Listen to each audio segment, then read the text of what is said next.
Chapter 6. Sobered by Catherine's blows, Étienne had remained at the head of his mates. But while he was hoarsely urging them on to Monceau, he heard another voice within him, the voice of reason, asking, in astonishment, the meaning of all this. He had not intended any of these things. How had it happened that, having set out for Jean Bart with the object of acting calmly and preventing disaster, he had finished this day of increasing violence by besieging the manager's villa? He it certainly was, however, who had just cried, "Halt!"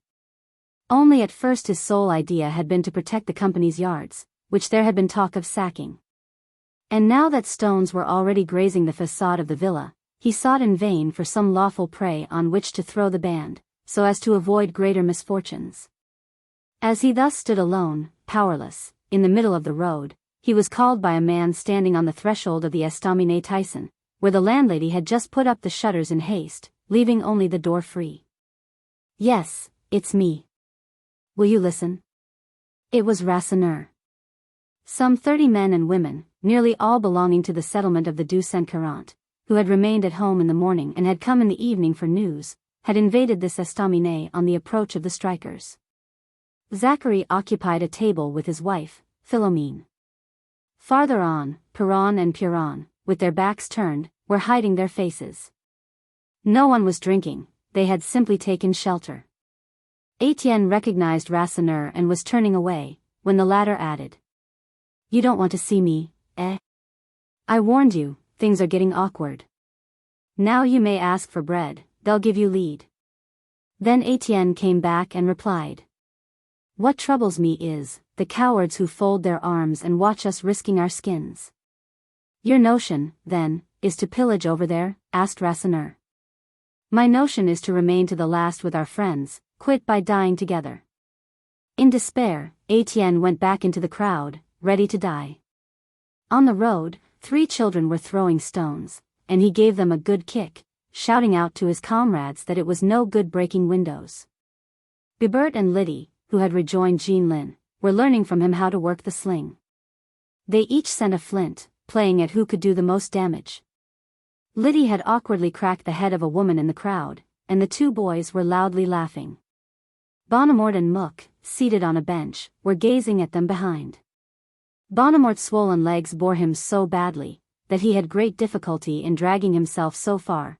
No one knew what curiosity impelled him, for his face had the earthy look of those days when he never spoke a word. Nobody, however, any longer obeyed Étienne. The stones, in spite of his orders, went on hailing, and he was astonished and terrified by these brutes he had unmuzzled, who were so slow to move and then so terrible, so ferociously tenacious in their rage. All the old Flemish blood was there, heavy and placid, taking months to get heated, and then giving itself up to abominable savagery, listening to nothing until the beast was glutted by atrocities. In his southern land crowds flamed up more quickly, but they did not affect so much. He had to struggle with Levaque to obtain possession of his axe, and he knew not how to keep back the Mahus, who were throwing flints with both hands. The women, especially, terrified him, the Levaque, Moquette, and the others, who were agitated by murderous fury, with teeth and nails out, barking like bitches, and driven on by Mother Brule, whose lean figure dominated them. But there was a sudden stop. A moment's surprise brought a little of that calmness which Étienne's supplications could not obtain. It was simply the Grégoires, who had decided to bid farewell to the lawyer, and to cross the road to the manager's house. And they seemed so peaceful, they so clearly had the air of believing that the whole thing was a joke on the part of their worthy miners, whose resignation had nourished them for a century, that the latter, in fact, left off throwing stones, for fear of hitting this old gentleman and old lady who had fallen from the sky.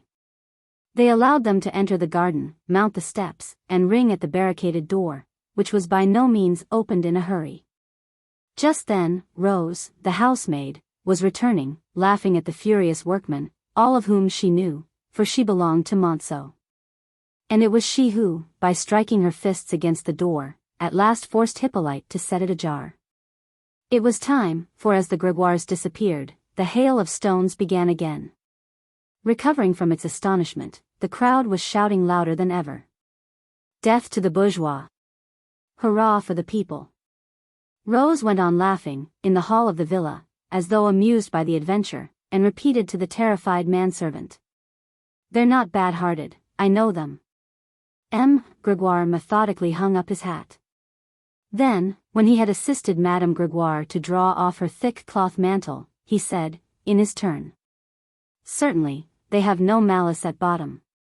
When they have shouted well, they will go home to supper with more appetite." At this moment Hennebeau came down from the second floor. He had seen the scene, and came to receive his guests in his usual cold and polite manner. The pallor of his face alone revealed the grief which had shaken him. The man was tamed. There only remained in him the correct administrator resolved to do his duty. "You know," he said, "the ladies have not yet come back." For the first time some anxiety disturbed the Grégoires. Cécile not come back. How could she come back now if the miners were to prolong their joking? "I thought of having the place cleared," added Hennebeau. "But the misfortune is that I'm alone here, and, besides, I do not know where to send my servant to bring me 4 men and a corporal to clear away this mob." Rose, who had remained there, ventured to murmur anew. "Oh, sir. They are not bad-hearted." The manager shook his head, while the tumult increased outside, and they could hear the dull crash of the stones against the house. "I don't wish to be hard on them, I can even excuse them. One must be as foolish as they are to believe that we are anxious to injure them. But it is my duty to prevent disturbance. To think that there are police all along the roads, as I am told, and that I have not been able to see a single man since the morning." He interrupted himself, and drew back before Madame Grégoire, saying, "Let me beg you, madame, do not stay here, come into the drawing-room." But the cook, coming up from below in exasperation, kept them in the hall a few minutes longer. She declared that she could no longer accept any responsibility for the dinner, for she was expecting from the Marchiennes pastry cook some vol au vent crusts which she had ordered for 4 o'clock. The pastry cook had evidently turned aside on the road for fear of these bandits. Perhaps they had even pillaged his hampers. She saw the vol au vent blockaded behind a bush, besieged, going to swell the bellies of the 3,000 wretches who were asking for bread. In any case, Monsieur was warned. She would rather pitch her dinner into the fire if it was to be spoilt because of the revolt. "Patience, patience," said Hennebeau. "All is not lost, the pastry cook may come." And as he turned toward Madame Grégoire, opening the drawing-room door himself, he was much surprised to observe, seated on the hall bench, a man whom he had not distinguished before in the deepening shade. "What? You, Maigrat? What is it, then?" Maigrat arose, his fat, pale face was changed by terror. He no longer possessed his usual calm stolidity. He humbly explained that he had slipped into the manager's house to ask for aid and protection should the brigands attack his shop. "You see that I am threatened myself, and that I have no one," replied Hennebeau. "You would have done better to stay at home and guard your property." "Oh. I have put up iron bars and left my wife there." The manager showed impatience, and did not conceal his contempt. "A fine guard, that poor creature worn out by blows. Well, I can do nothing, you must try to defend yourself. I advise you to go back at once, for there they are again demanding bread. Listen." In fact, the tumult began again, and Maigrat thought he heard his own name in the midst of the cries. To go back was no longer possible, they would have torn him to pieces. Besides, the idea of his ruin overcame him. He pressed his face to the glass panel of the door, perspiring and trembling in anticipation of disaster, while the Grégoires decided to go into the drawing-room. Hennebeau quietly endeavored to do the honors of his house. But in vain he begged his guests to sit down. The close, barricaded room, lighted by 2 lamps in the daytime, was filled with terror at each new clamor from without. Amid the stuffy hangings the fury of the mob rolled more disturbingly, with vague and terrible menace. They talked, however, constantly brought back to this inconceivable revolt. He was astonished at having foreseen nothing. And his information was so defective that he specially talked against Rasseneur, whose detestable influence, he said, he was able to recognize. Besides, the gendarmes would come, it was impossible that he should be thus abandoned. As to the Grégoires, they only thought about their daughter, the poor darling who was so quickly frightened. Perhaps, in face of the peril, the carriage had returned to Marchiennes. They waited on for another quarter of an hour, worn out by the noise in the street, and by the sound of the stones from time to time striking the closed shutters which rang out like gongs. The situation was no longer bearable. Hennebeau spoke of going out to chase away the brawlers by himself, and to meet the carriage, when Hippolyte appeared, exclaiming, "Sir! Sir, here is Madame. They are killing Madame." The carriage had not been able to pass through the threatening groups in the Requillart lane. Négrel had carried out his idea, walking the 100 meters which separated them from the house, and knocking at the little door which led to the garden, near the common. The gardener would hear them, for there was always someone there to open. And, at first, things had gone perfectly. Madame Hennebeau and the young ladies were already knocking when some women, who had been warned, rushed into the lane. Then everything was spoilt. The door was not opened, and Négrel in vain sought to burst it open with his shoulder. The rush of women increased, and fearing they would be carried away, he adopted the desperate method of pushing his aunt and the girls before him, in order to reach the front steps, by passing through the besiegers. But this maneuver led to a hustling. They were not left free, a shouting band followed them, while the crowd floated up to right and to left, without understanding, simply astonished at these dressed-up ladies lost in the midst of the battle. At this moment the confusion was so great that it led to one of those curious mistakes which can never be explained. Lucy and Jean reached the steps, and slipped in through the door, which the housemaid opened. Madame Hennebeau had succeeded in following them, and behind them Négrel at last came in, and then bolted the door, feeling sure that he had seen Cécile go in first. She was no longer there, having disappeared on the way, so carried away by fear, that she had turned her back to the house, and had moved of her own accord into the thick of danger. At once the cry arose. Hurrah for the people! Death to the bourgeois! To death with them! A few of those in the distance, beneath the veil which hid her face, mistook her for Madame Hennebeau. Others said she was a friend of the manager's wife, the young wife of a neighboring manufacturer who was execrated by his men. And besides it mattered little, it was her silk dress, her fur mantle, even the white feather in her hat, which exasperated them.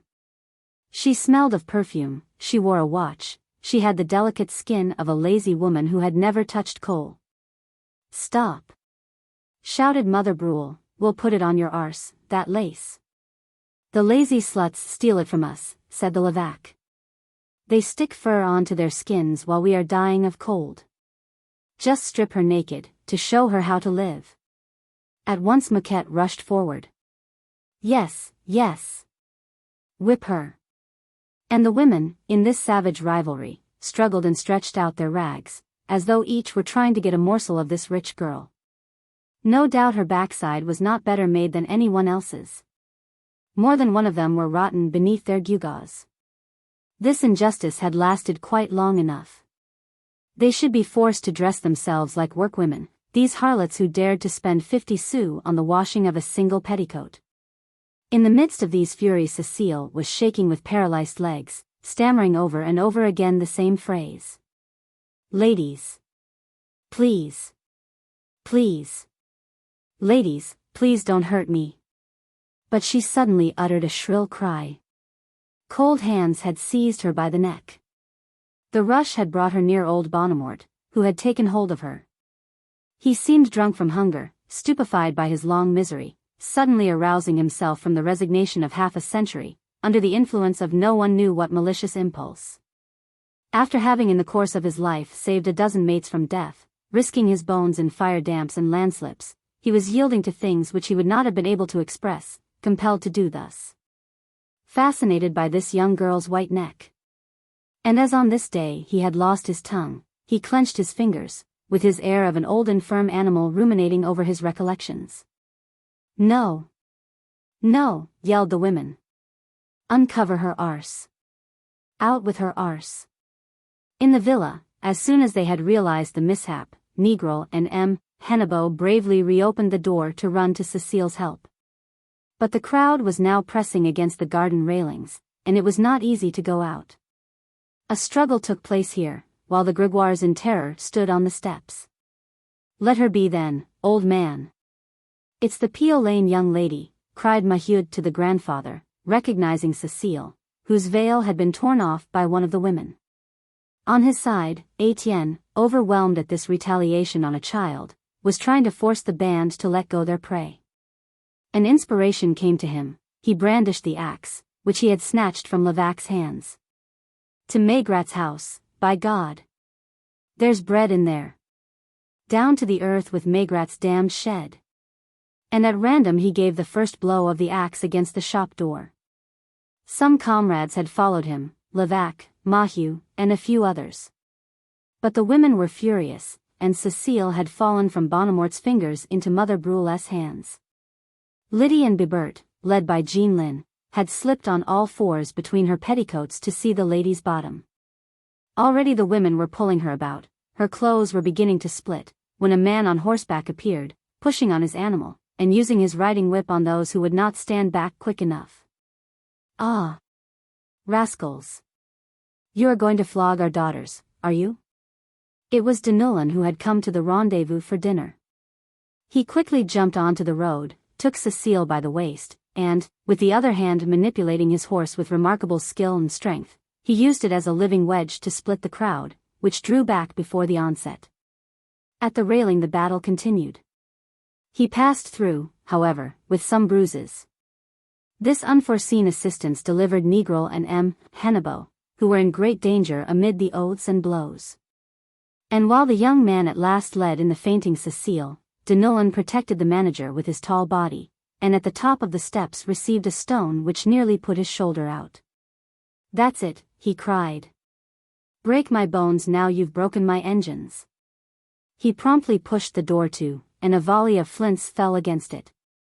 "What madman!" he exclaimed. 2 seconds more, and they would have broken my skull like an empty gourd.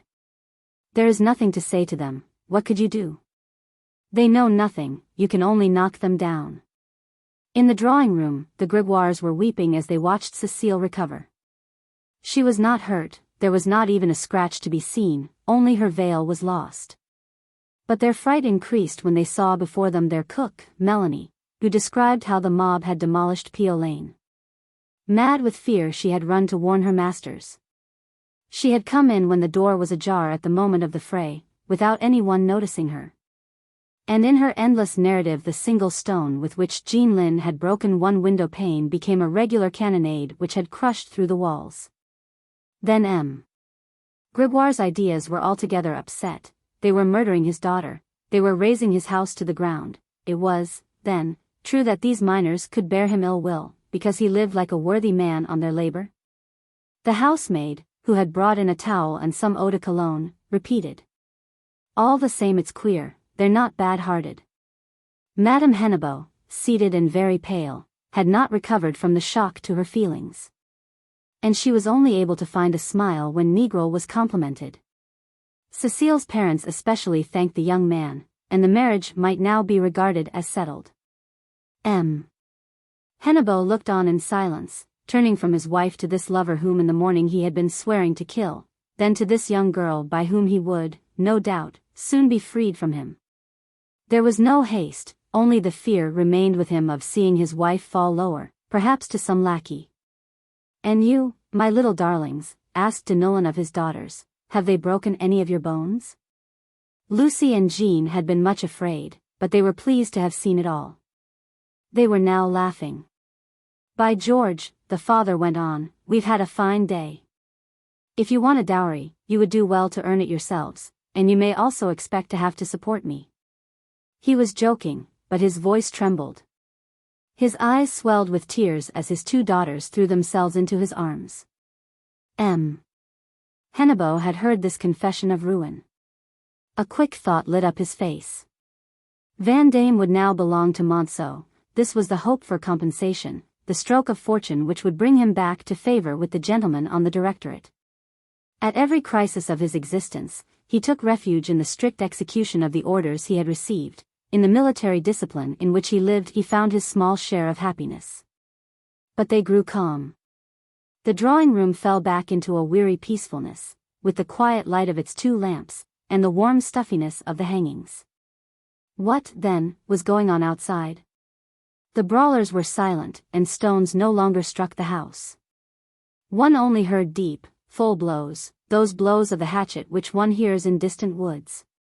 They wished to find out, and went back into the hall to venture a glance through the glass panel of the door. Even the ladies went upstairs to post themselves behind the blinds on the first floor.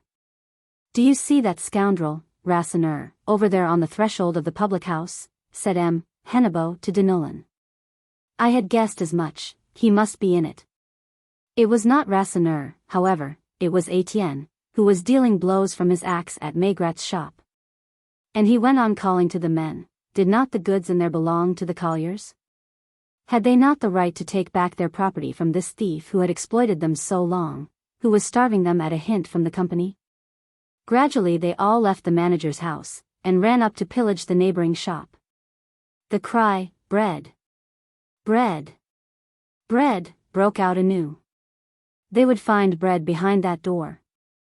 The rage of hunger carried them away, as if they suddenly felt that they could wait no longer without expiring on the road. Such furious thrusts were made at the door that at every stroke of the axe Étienne feared to wound someone.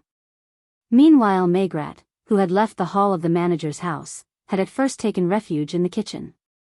But, hearing nothing there, he imagined some abominable attempt against his shop, and came up again to hide behind the pump outside, when he distinctly heard the cracking of the door and shouts of pillage in which his own name was mixed. It was not a nightmare, then. If he could not see, he could now hear, and he followed the attack with ringing ears. Every blow struck him in the heart. A hinge must have given way, 5 minutes more and the shop would be taken.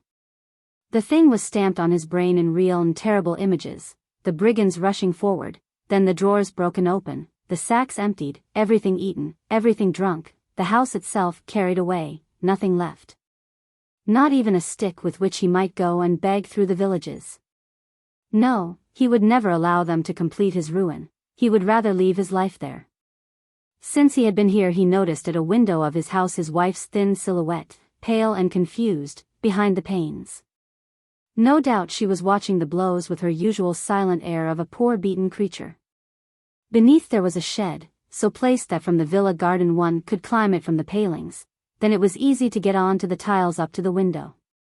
And the idea of thus returning home now pursued him in his remorse at having left. Perhaps he would have time to barricade the shop with furniture.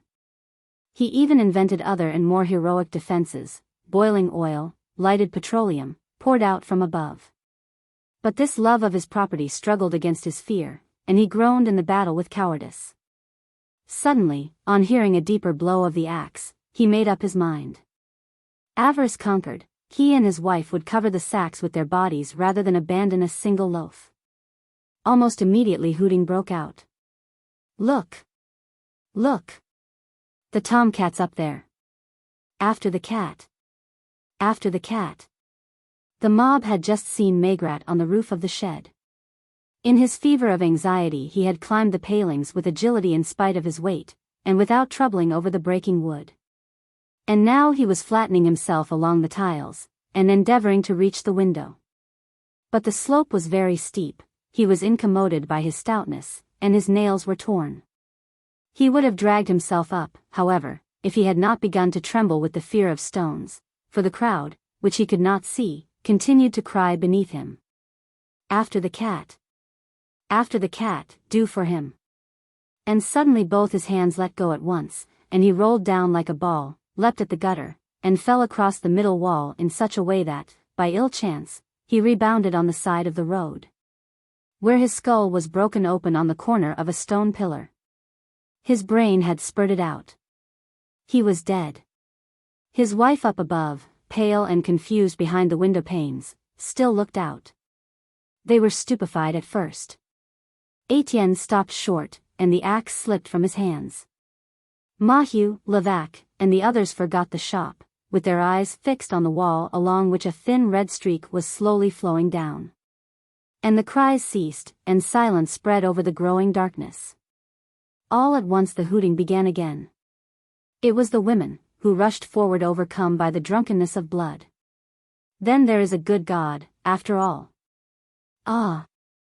The bloody beast, he's done for. They surrounded the still warm body. They insulted it with laughter, abusing his fractured head, the dirty chops, hurling in the dead man's face the long venom of their starved lives.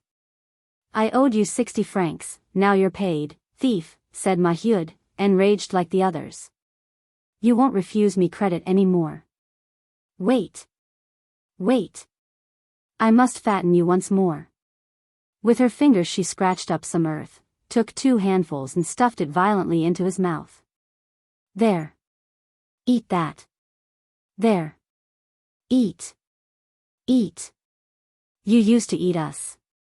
The abuse increased, while the dead man, stretched on his back, gazed motionless with his large fixed eyes at the immense sky from which the night was falling. This earth heaped in his mouth was the bread he had refused to give. And henceforth he would eat of no other bread. It had not brought him luck to starve poor people. But the women had another revenge to wreak on him. They moved round, smelling him like she-wolves. They were all seeking for some outrage, some savagery that would relieve them. Mother Brule's shrill voice was heard, cut him like a tomcat. Yes, yes, after the cat. After the cat. He's done too much, the dirty beast. Moquette was already unfastening and drawing off the trousers, while the Levaque woman raised the legs. And Mother Brule with her dry old hands separated the naked thighs and seized this dead virility. She took hold of everything, tearing with an effort which bent her lean spine and made her long arms crack. The soft skin resisted. She had to try again, and at last carried away the fragment, a lump of hairy and bleeding flesh, which she brandished with a laugh of triumph. I've got it. I've got it. Shrill voices saluted with curses the abominable trophy. Ah! Swine! You won't fill our daughters any more. Yes. We've done with paying on your beastly body, we shan't any more have to offer a backside in return for a loaf. Here, I owe you 6 francs, would you like to settle it? I'm quite willing, if you can do it still. This joke shook them all with terrible gaiety. They showed each other the bleeding fragment as an evil beast from which each of them had suffered, and which they had at last crushed, and saw before them there, inert, in their power. They spat on it, they thrust out their jaws, saying over and over again, with furious bursts of contempt. He can do no more. He can do no more, it's no longer a man that they'll put away in the earth. Go and rot then, good for nothing. Mother Brule then planted the whole lump on the end of her stick, and holding it in the air, bore it about like a banner, rushing along the road, followed, helter-skelter, by the yelling troop of women. Drops of blood rained down, and that pitiful flesh hung like a waste piece of meat on a butcher's stall. Up above, at the window, Madame Maigret still stood motionless. But beneath the last gleams of the setting sun, the confused flaws of the window panes distorted her white face which looked as though it were laughing. Beaten and deceived at every hour, with shoulders bent from morning to night over a ledger, perhaps she was laughing, while the band of women rushed along with that evil beast, that crushed beast, at the end of the stick. This frightful mutilation was accomplished in frozen horror. Neither Étienne nor Maheu or the others had had time to interfere, they stood motionless before this gallop of furies.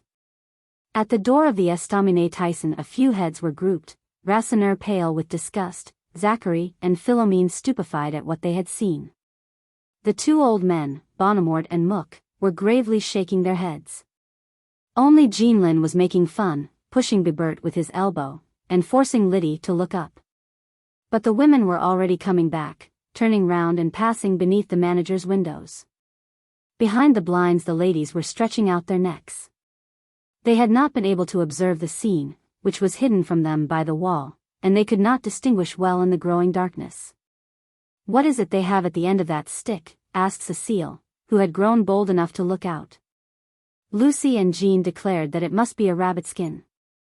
No, no, murmured Madame Hennebeau, they must have been pillaging a pork butcher's, it seems to be a remnant of a pig.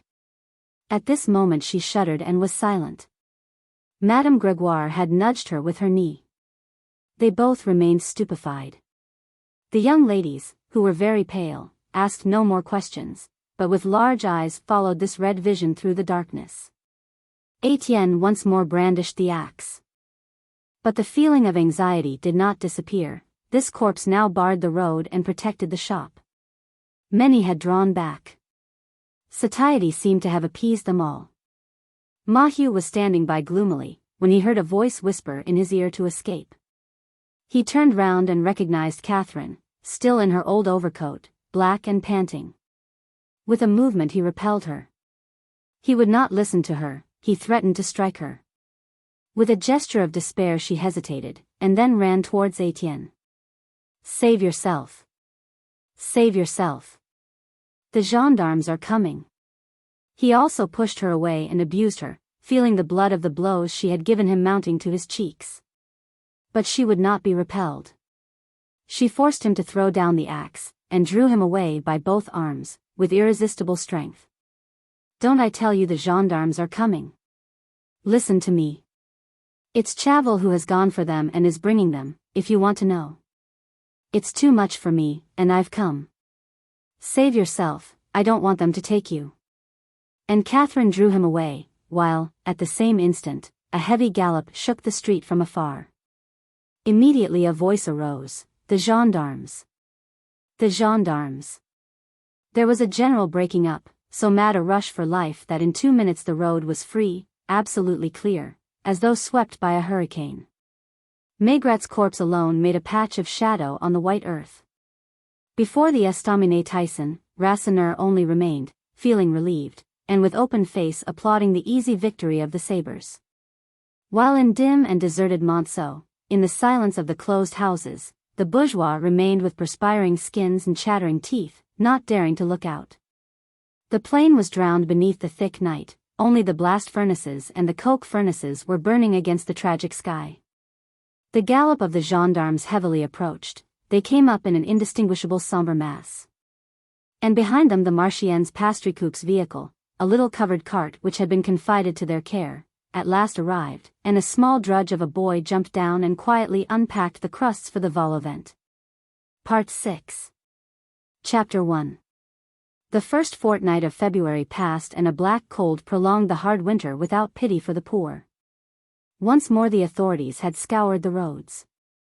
The prefect of Lille, an attorney, a general, and the police were not sufficient. The military had come to occupy Monceau. A whole regiment of men were camped between Bonny's and Marchiennes. Armed pickets guarded the pits, and there were soldiers before every engine. The manager's villa, the company's yards, even the houses of certain residents, were bristling with bayonets. Nothing was heard along the streets but the slow movement of patrols. On the pit bank of the Voreux a sentinel was always placed in the frozen wind that blew up there, like a lookout man above the flat plain. And every 2 hours, as though in an enemy's country, were heard the sentries' cries. "Que vive, advance and give the password." Nowhere had work been resumed. On the contrary, the strike had spread. Crèvecoeur, Mirou, Madeleine, like the Voreux, were producing nothing. At Feutry-Cantel and the Victoire there were fewer men every morning. Even at St. Thomas, which had been hitherto exempt, men were wanting. There was now a silent persistence in the face of this exhibition of force which exasperated the miners' pride. The settlements looked deserted in the midst of the beetroot fields. Not a workman stirred, only at rare intervals was one to be met by chance, isolated, with sidelong look, lowering his head before the red trousers. And in this deep melancholy calm, in this passive opposition to the guns, there was a deceptive gentleness, a forced and patient obedience of wild beasts in a cage, with their eyes on the tamer, ready to spring on his neck if he turned his back. The company, who were being ruined by this death of work, talked of hiring miners from the Borinage, on the Belgian frontier, but did not dare. So that the battle continued as before between the colliers, who were shut up at home, and the dead pits guarded by soldiery. On the morrow of that terrible day this calm had come about at once, hiding such a panic that the greatest silence possible was kept concerning the damage and the atrocities. The inquiry which had been opened showed that Maigret had died from his fall, and the frightful mutilation of the corpse remained uncertain, already surrounded by a legend. On its side, the company did not acknowledge the disasters it had suffered, any more than the Grégoires cared to compromise their daughter in the scandal of a trial in which she would have to give evidence. However, some arrests took place, mere supernumeraries as usual, silly and frightened, knowing nothing. By mistake, Perron was taken off with handcuffs on his wrists as far as Marchiennes, to the great amusement of his mates. Rasseneur, also, was nearly arrested by 2 gendarmes. The management was content with preparing lists of names and giving back certificates in large numbers. Mahieu had received his Levaque also, as well as 34 of their mates in the settlement of the 240 alone. And all the severity was directed against Étienne, who had disappeared on the evening of the fray, and who was being sought, although no trace of him could be found. Chavel, in his hatred, had denounced him, refusing to name the others at Catherine's appeal, for she wished to save her parents. The days passed, every one felt that nothing was yet concluded. And with oppressed hearts every one was awaiting the end. At Monceau, during this period, the inhabitants awoke with a start every night, their ears buzzing with an imaginary alarm bell and their nostrils haunted by the smell of powder. But what completed their discomfiture was a sermon by the new cure, Abbé Ranvier, that lean priest with eyes like red-hot coals who had succeeded Abbé Jouard. He was indeed unlike the smiling discreet man, so fat and gentle, whose only anxiety was to live at peace with everybody. Abbé Ranvier went so far as to defend these abominable brigands who had dishonored the district. He found excuses for the atrocities of the strikers, he violently attacked the middle class, throwing on them the whole of the responsibility. It was the middle class which, by dispossessing the Church of its ancient liberties in order to misuse them itself, had turned this world into a cursed place of injustice and suffering. It was the middle class which prolonged misunderstandings, which was pushing on towards a terrible catastrophe by its atheism, by its refusal to return to the old beliefs, to the fraternity of the early Christians. And he dared to threaten the rich.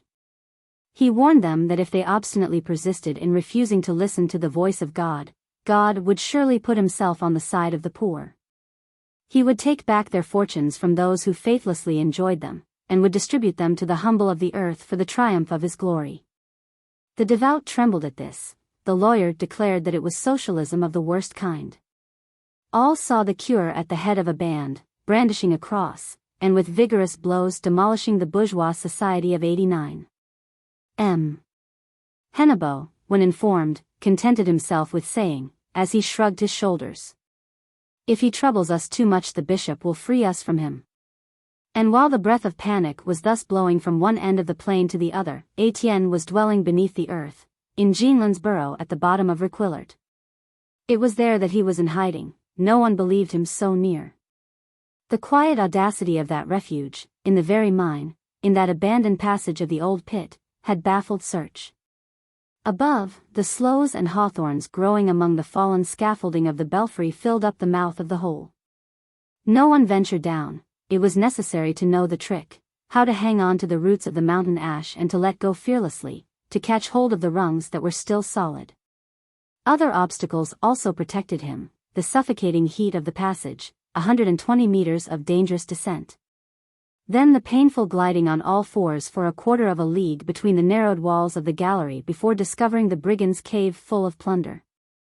He lived there in the midst of abundance, finding gin there, the rest of the dried cod, and provisions of all sorts. The large hay bed was excellent, and not a current of air could be felt in this equal temperature, as warm as a bath. Light, however, threatened to fail. Jeanlin, who had made himself purveyor, with the prudence and discretion of a savage and delighted to make fun of the police, had even brought him pomatum, but could not succeed in putting his hands on a packet of candles. After the 5th day Étienne never lighted up except to eat. He could not swallow in the dark. This complete and interminable night, always of the same blackness, was his chief torment.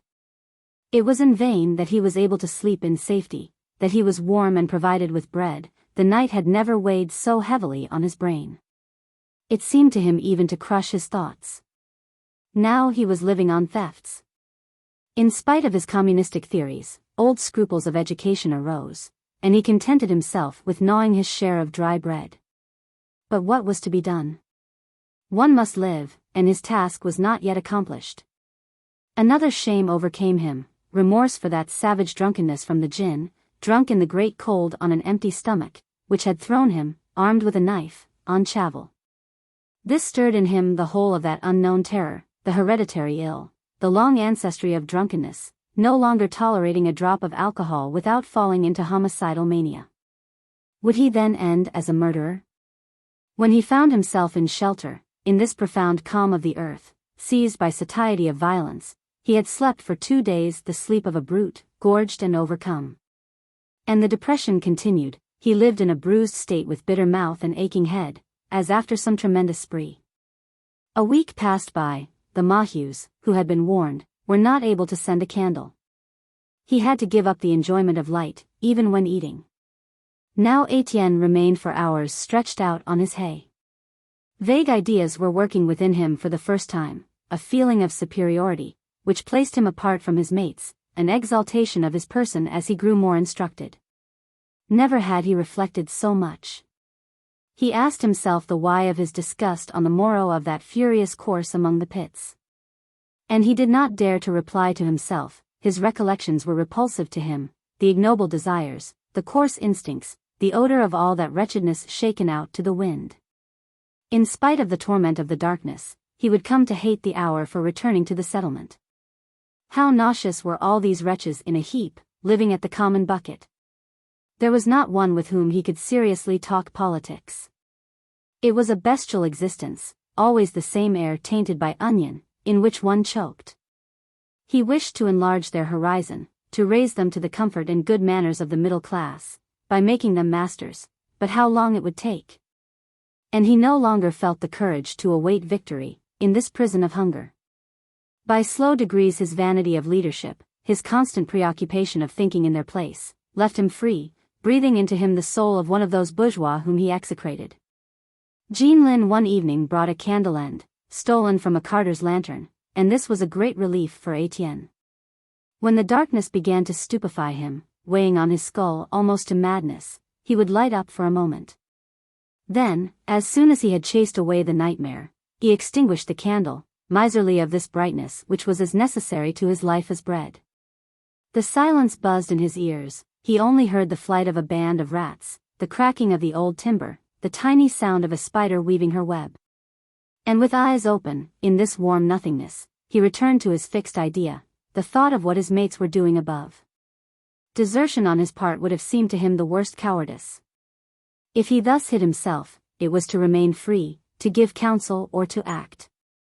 His long meditations had fixed his ambition.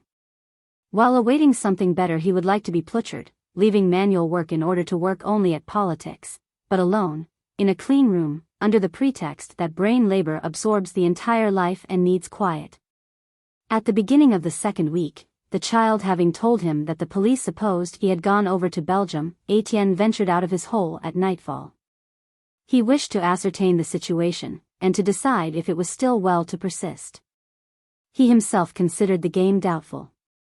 Before the strike he felt uncertain of the result, and had simply yielded to facts.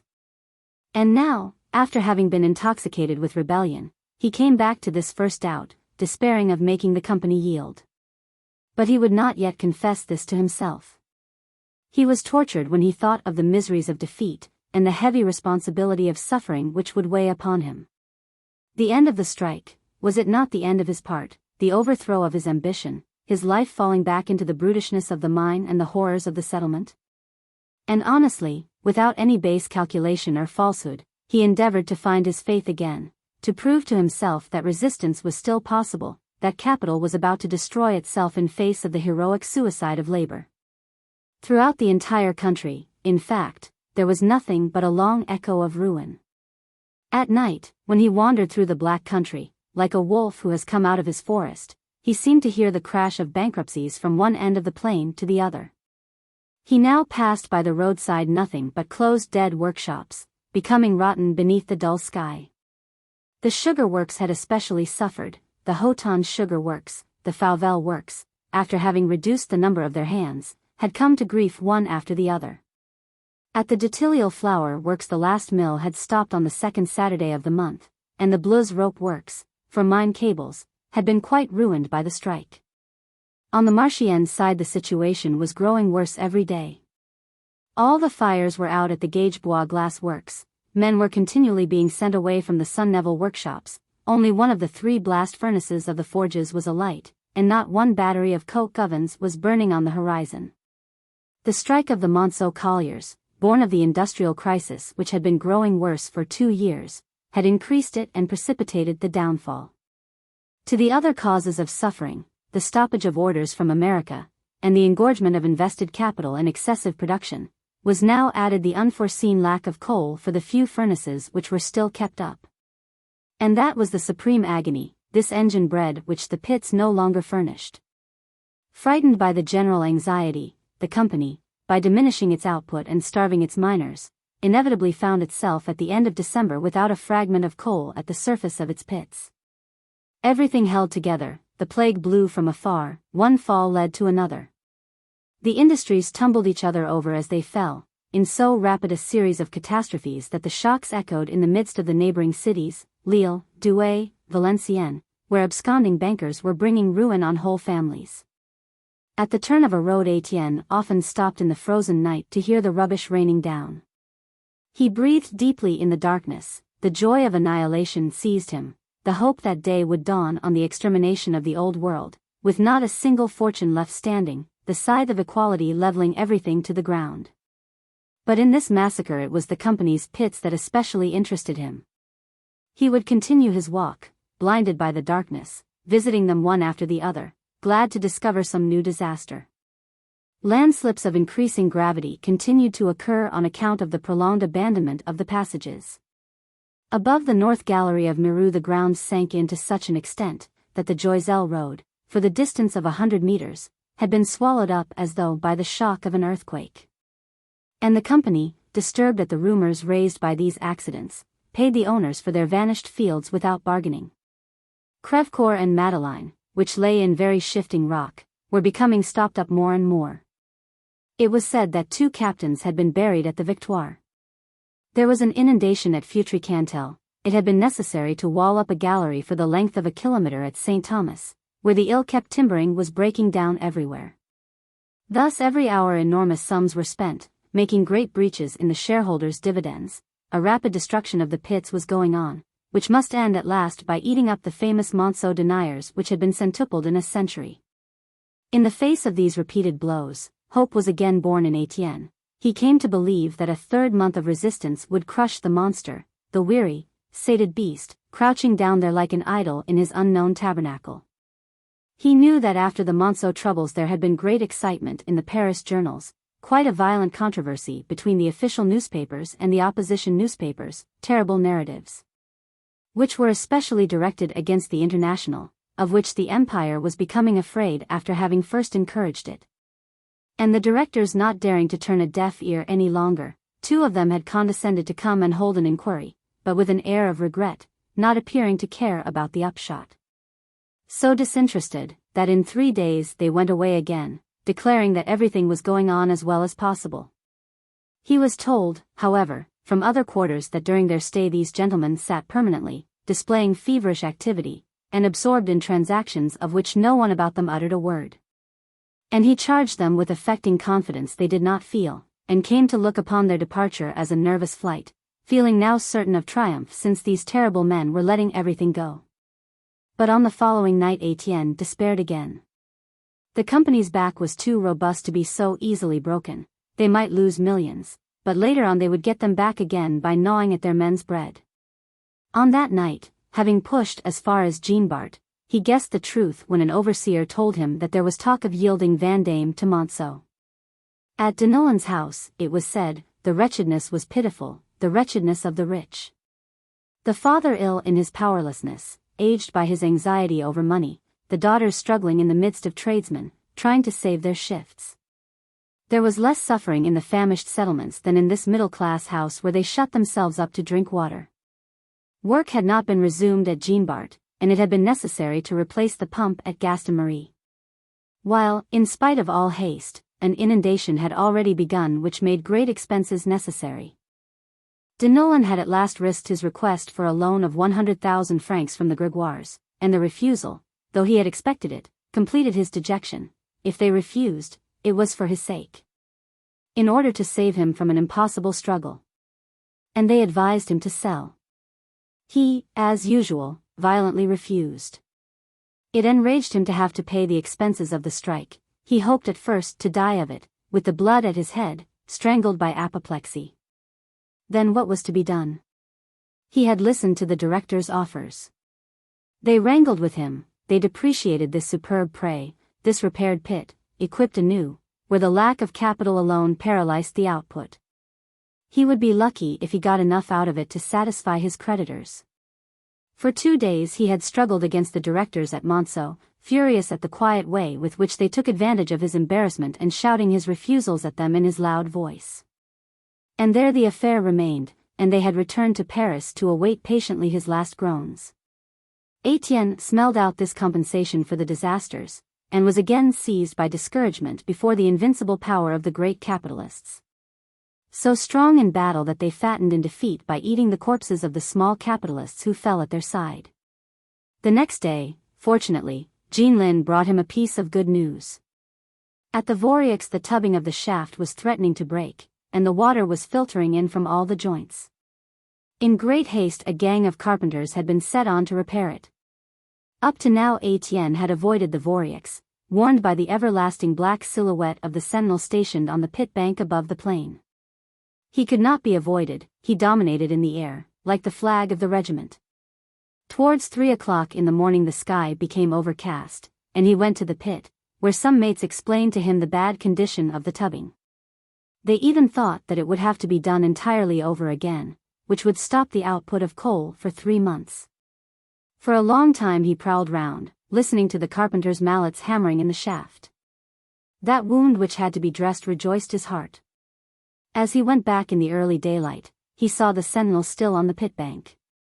This time he would certainly be seen. As he walked he thought about those soldiers who were taken from the people, to be armed against the people. How easy the triumph of the revolution would be if the army were suddenly to declare for it. It would be enough if the workman and the peasant in the barracks were to remember their origin. That was the supreme peril, the great terror, which made the teeth of the middle class chatter when they thought of a possible defection of the troops.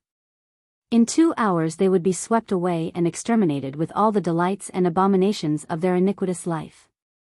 It was already said that whole regiments were tainted with socialism. Was it true? When justice came, would it be thanks to the cartridges distributed by the middle class? And snatching at another hope, the young man dreamed that the regiment, with its posts, now guarding the pits, would come over to the side of the strikers, shoot down the company to a man, and at last give the mine to the miners. He then noticed that he was ascending the pit bank, his head filled with these reflections. Why should he not talk with this soldier? He would get to know what his ideas were. With an air of indifference, he continued to come nearer, as though he were gleaning old wood among the rubbish. The sentinel remained motionless. Mate! Damned weather, said Étienne, at last. I think we shall have snow. He was a small soldier, very fair, with a pale, gentle face covered with red freckles. He wore his military greatcoat with the awkwardness of a recruit. Yes, perhaps we shall, I think, he murmured. And with his blue eyes he gazed at the livid sky, the smoky dawn, with soot weighing like lead afar over the plain. What idiots they are to put you here to freeze. Étienne went on. One would think the Cossacks were coming. And then there's always wind here. The little soldier shivered without complaining. There was certainly a little cabin of dry stones there, where old Bonnemort used to take shelter when it blew a hurricane, but the order being not to leave the summit of the pit bank, the soldier did not stir from it. His hands so stiffened by cold that he could no longer feel his weapon. He belonged to the guard of 60 men who were protecting the Voreux, and as this cruel sentry duty frequently came round, he had before nearly stayed there for good with his dead feet. His work demanded it.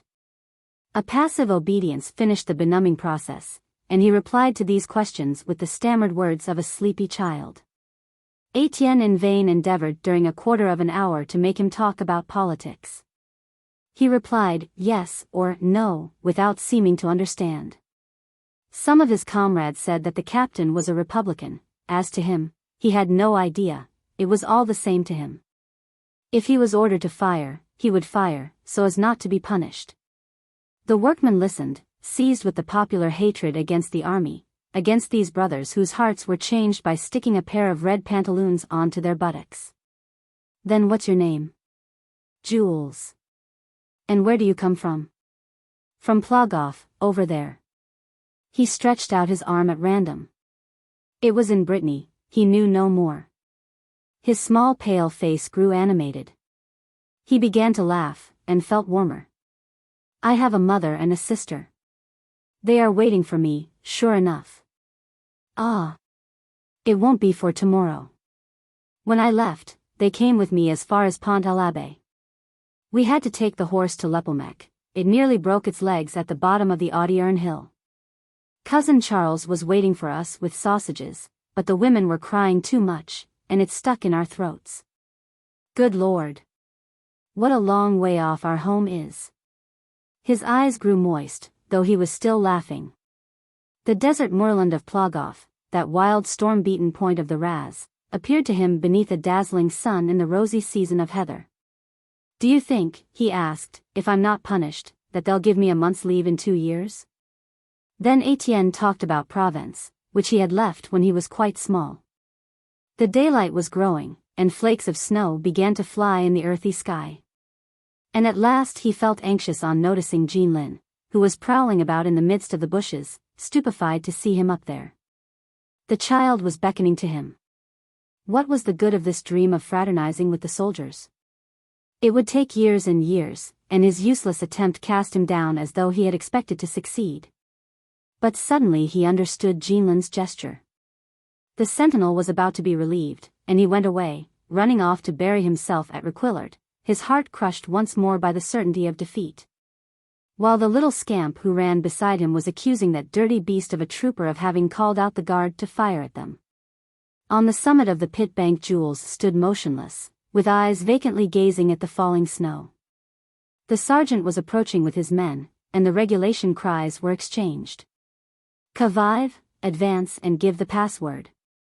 And they heard the heavy steps begin again, ringing as though on a conquered country. In spite of the growing daylight, nothing stirred in the settlements. The colliers remained in silent rage beneath the military boot. Chapter 2. Snow had been falling for 2 days. Since the morning it had ceased, and an intense frost had frozen the immense sheet. This black country, with its inky roads and walls and trees powdered with coal dust, was now white, a single whiteness stretching out without end. The 240 settlement lay beneath the snow as though it had disappeared. No smoke came out of the chimneys. The houses, without fire and as cold as the stones in the street, did not melt the thick layer on the tiles. It was nothing more than a quarry of white slabs in the white plain, a vision of a dead village wound in its shroud. Along the roads the passing patrols alone made a muddy mess with their stamping. Among the mahus the last shovelful of cinders had been burnt the evening before, and it was no use any longer to think of gleaning on the pit bank in this terrible weather, when the sparrows themselves could not find a blade of grass. Alzire, from the obstinacy with which her poor hands had dug in the snow, was dying. Mahud had to wrap her up in the fragment of a coverlet while waiting for Dr. Vanderhagen, for whom she had twice gone out without being able to find him. The servant had, however, promised that he would come to the settlement before night, and the mother was standing at the window watching, while the little invalid, who had wished to be downstairs, was shivering on a chair, having the illusion that it was better there near the cold grate. Old Bonnemort opposite, his legs bad once more, seemed to be sleeping. Neither Lenore nor Henri had come back from scouring the roads, in company with Jean Lin, to ask for Sue. Mahu alone was walking heavily up and down the bare room, stumbling against the wall at every turn, with the stupid air of an animal which can no longer see its cage. The petroleum also was finished. But the reflection of the snow from outside was so bright that it vaguely lit up the room, in spite of the deepening night. There was a noise of sabots, and the Levaque woman pushed open the door like a gale of wind, beside herself, shouting furiously from the threshold at Mahud. "Then it's you who have said that I forced my lodger to give me 20 sous when he sleeps with me?" The other shrugged her shoulders. "Don't bother me. I said nothing, and who told you so?" They tell me you said so. It doesn't concern you who it was. You even said you could hear us at our dirty tricks behind the wall, and that the filth gets into our house because I'm always on my back. Just tell me you didn't say so, eh? Everyday quarrels broke out as a result of the constant gossiping of the women. Especially between those households which lived door to door, squabbles and reconciliations took place every day. But never before had such bitterness thrown them one against the other. Since the strike, hunger exasperated their rancor, so that they felt the need of blows. An altercation between two gossiping women finished by a murderous onset between their two men. Just then Levaque arrived in his turn, dragging Bouteille up. Here's our mate, let him just say if he has given 20 sous to my wife to sleep with her. The lodger, hiding his timid gentleness in his great beard, protested and stammered. Oh, that? No. Never anything. Never. At once Levaque became threatening, and thrust his fist beneath Mahieu's nose. You know that won't do for me. If a man's got a wife like that, he ought to knock her ribs in. If not, then you believe what she says. By God, exclaimed Mahieu, furious at being dragged out of his dejection, what is all this clatter again? Haven't we got enough to do with our misery? Just leave me alone, damn you. Or I'll let you know it. And first, who says that my wife said so? Who says so? Pierron said so. Mahieu broke into a sharp laugh, and turning towards the Levaque woman. Pierron, is it? Well, I can tell you what she told me. Yes, she told me that you sleep with both your men, the one underneath and the other on top. After that it was no longer possible to come to an understanding. They all grew angry, and the Levaques, as a reply to the Mahieus, asserted that Pierron had said a good many other things on their account. That they had sold Catherine, that they were all rotten together, even to the little ones, with a dirty disease caught by Étienne at the Vulcan. She said that. She said that, yelled Mahieu. Good. I'll go to her, I will, and if she says that she said that, she shall feel my hand on her chops. He was carried out of himself, and the Levaques followed him to see what would happen, while Bouteille, having a horror of disputes, furtively returned home. Excited by the altercation, Mahieu was also going out, when a complaint from Alzire held her back. She crossed the ends of the coverlet over the little one's quivering body, and placed herself before the window, looking out vaguely. And that doctor, who still delayed. At the Pierron's door Mahieu and the Levaques met Lydie, who was stamping in the snow. The house was closed, and a thread of light came through a crack in a shutter. The child replied at first to their questions with constraint. No, her father was not there, he had gone to the wash-house to join Mother Brule and bring back the bundle of linen. Then she was confused, and would not say what her mother was doing. At last she let out everything with a sly, spiteful laugh. Her mother had pushed her out of the door because M. Dansert was there, and she prevented them from talking.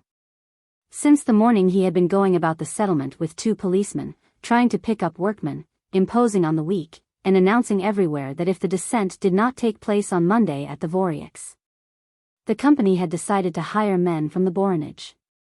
And as the night came on he sent away the policeman, finding Pierron alone. Then he had remained with her to drink a glass of gin before a good fire. Hush! Hold your tongue. We must see them, said Levaque, with a lewd laugh. We'll explain everything directly. Get off with you, youngster. Lydie drew back a few steps while he put his eye to a crack in the shutter. He stifled a low cry and his back bent with a quiver. In her turn his wife looked through, but she said, as though taken by the colic, that it was disgusting. Mahieu, who had pushed her, wishing also to see, then declared that he had had enough for his money. And they began again, in a row, each taking his glance as at a peep show. The parlor, glittering with cleanliness, was enlivened by a large fire. There were cakes on the table with a bottle and glasses, in fact quite a feast. What they saw going on in there at last exasperated the 2 men, who under other circumstances would have laughed over it for 6 months. That she should let herself be stuffed up to the neck, with her skirts in the air, was funny. But, good God! Was it not disgusting to do that in front of a great fire, and to get up one's strength with biscuits, when the mates had neither a slice of bread nor a fragment of coal? "Here's father," cried Liddy, running away. Piron was quietly coming back from the wash-house with the bundle of linen on his shoulder. Maheu immediately addressed him. "Here. They tell me that your wife says that I sold Catherine, and that we are all rotten at home. And what do they pay you in your house, your wife and the gentleman who is this minute wearing out her skin?" The astonished Piron could not understand, and Piron, seized with fear on hearing the tumult of voices, lost her head and set the door ajar to see what was the matter. They could see her, looking very red, with her dress open and her skirt tucked up at her waist, while Dansaert, in the background, was wildly buttoning himself up. The head captain rushed away and disappeared, trembling with fear that this story would reach the manager's ears. Then there would be an awful scandal, laughter, and hooting and abuse. "You, who are always saying that other people are dirty," shouted the Levaque woman to Piron, "it's not surprising that you're clean when you get the bosses to scour you." "Ah. It's fine for her to talk," said Levaque again. "Here's a trollop who says that my wife sleeps with me and the lodger, one below and the other above." "Yes. Yes. That's what they tell me you say." But Piron, grown calm, held her own against this abuse, very contemptuous in the assurance that she was the best looking and the richest. "I've said what I've said, just leave me alone, will you? What have my affairs got to do with you, a pack of jealous creatures who want to get over us because we are able to save up money? Get along. Get along. You can say what you like, my husband knows well enough why Monsieur Dansaert was here." Piron, in fact, was furiously defending his wife. The quarrel turned. They accused him of having sold himself, of being a spy, the company's dog. They charged him with shutting himself up, to gorge himself with the good things with which the bosses paid him for his treachery. In defense, he pretended that Maheu had slipped beneath his door a threatening paper with 2 crossbones and a dagger above. And this necessarily ended in a struggle between the men, as the quarrels of the women always did now that famine was enraging the mildest. Maheu and Levaque rushed on Piron with their fists, and had to be pulled off. Blood was flowing from her son-in-law's nose, when Mother Brule, in her turn, arrived from the wash-house. When informed of what had been going on, she merely said, "The damned beast dishonors me." The road was becoming deserted, not a shadow spotted the naked whiteness of the snow, and the settlement, falling back into its death-like immobility, went on starving beneath the intense cold. "And the doctor?" asked Maheu, as he shut the door. "Not come," replied Maheu, still standing before the window. "Are the little ones back?" "No, not back." Maheu again began his heavy walk from one wall to the other, looking like a stricken ox. Father Bonnemort, seated stiffly on his chair, had not even lifted his head. Alzire also had said nothing, and was trying not to shiver, so as to avoid giving them pain. But in spite of her courage in suffering, she sometimes trembled so much that one could hear against the coverlet the quivering of the little invalid girl's lean body, while with her large open eyes she stared at the ceiling, from which the pale reflection of the white gardens lit up the room like moonshine. The emptied house was now in its last agony, having reached a final stage of nakedness. The mattress ticks had followed the wool to the dealers, then the sheets had gone, the linen, everything that could be sold. One evening they had sold a handkerchief of the grandfather's for 2 sous. Tears fell over each object of the poor household which had to go, and the mother was still lamenting that one day she had carried away in her skirt the pink cardboard box, her man's old present. As one would carry away a child to get rid of it on some doorstep. They were bare, they had only their skins left to sell, so worn out and injured that no one would have given a farthing for them. They no longer even took the trouble to search. They knew that there was nothing left, that they had come to the end of everything, that they must not hope even for a candle, or a fragment of coal, or a potato, and they were waiting to die. Only grieved about the children, and revolted by the useless cruelty that gave the little one a disease before starving it. At last. "Here he is," said Maheu. A black figure passed before the window. The door opened. But it was not Dr. Vanderhagen. They recognized the new cure, Abbé Ranvier, who did not seem surprised at coming on this dead house, without light, without fire, without bread. He had already been to 3 neighboring houses, going from family to family, seeking willing listeners, like Dansert with his 2 policemen. And at once he exclaimed, in his feverish fanatic's voice, "Why were you not at Mass on Sunday, my children? You are wrong, the Church alone can save you. Now promise me to come next Sunday." Maheu, after staring at him, went on pacing heavily, without a word. It was Maheu who replied. "To Mass, sir." "What for? Isn't the good God making fun of us? Look here. What has my little girl there done to him, to be shaking with fever? Hadn't we enough misery, that he had to make her ill too, just when I can't even give her a cup of warm gruel?" Then the priest stood and talked at length. He spoke of the strike, this terrible wretchedness, this exasperated rancor of famine, with the ardor of a missionary who is preaching to savages for the glory of religion.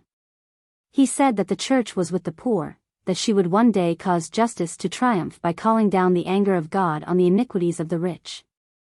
And that day would come soon, for the rich had taken the place of God, and were governing without God, in their impious theft of power. But if the workers desired the fair division of the goods of the earth, they ought at once to put themselves in the hands of the priests, just as on the death of Jesus the poor and the humble grouped themselves around the apostles. What strength the Pope would have, what an army the clergy would have under them, when they were able to command the numberless crowd of workers. In 1 week they would purge the world of the wicked, they would chase away the unworthy masters. Then, indeed, there would be a real kingdom of God, every one recompensed according to his merits, and the law of labor as the foundation for universal happiness. Maheu, who was listening to him, seemed to hear Étienne, in those autumn evenings when he announced to them the end of their evils. Only she had always distrusted the cloth. "That's very well, what you say there, sir," she replied, "but that's because you no longer agree with the bourgeois. All our other cures dined at the manager's, and threatened us with the devil as soon as we asked for bread." He began again, and spoke of the deplorable misunderstanding between the Church and the people. Now, in veiled phrases, he hit at the town cures, at the bishops, at the highly placed clergy, sated with enjoyment, gorged with domination, making pacts with the liberal middle class, in the imbecility of their blindness. Not seeing that it was this middle class which had dispossessed them of the empire of the world. Deliverance would come from the country priests, who would all rise to re-establish the kingdom of Christ, with the help of the poor, and already he seemed to be at their head. He raised his bony form like the chief of a band, a revolutionary of the gospel, his eyes so filled with light that they illuminated the gloomy room. This enthusiastic sermon lifted him to mystic heights, and the poor people had long ceased to understand him. "No need for so many words," growled Maheu suddenly. "You'd best begin by bringing us a loaf." "Come on Sunday to Mass," cried the priest. "God will provide for everything." And he went off to catechize the Levaques in their turn, so carried away by his dream of the final triumph of the Church, and so contemptuous of facts, that he would thus go through the settlements without charities. With empty hands amid this army dying of hunger, being a poor devil himself who looked upon suffering as the spur to salvation. Maheu continued his pacing, and nothing was heard but his regular tramp which made the floor tremble. There was the sound of a rust-eaten pulley, old Bonnemort was spitting into the cold grate. Then the rhythm of the feet began again. Alzire, weakened by fever, was rambling in a low voice, laughing, thinking that it was warm and that she was playing in the sun. "Good gracious," muttered Maheu, after having touched her cheeks, "how she burns. I don't expect that damned beast now, the brigands must have stopped him from coming." She meant the doctor and the company. She uttered a joyous exclamation, however, when the door once more opened. But her arms fell back and she remained standing still with gloomy face. "Good evening," whispered Étienne, when he had carefully closed the door. He often came thus at night time. The Maheus learned his retreat after the second day. But they kept the secret and no one in the settlement knew exactly what had become of the young man. A legend had grown up around him. People still believed in him and mysterious rumors circulated. He would reappear with an army and chests full of gold. And there was always the religious expectation of a miracle, the realized ideal, a sudden entry into that city of justice which he had promised them. Some said they had seen him lying back in a carriage, with 3 other gentlemen, on the Marchiennes road. Others affirmed that he was in England for a few days.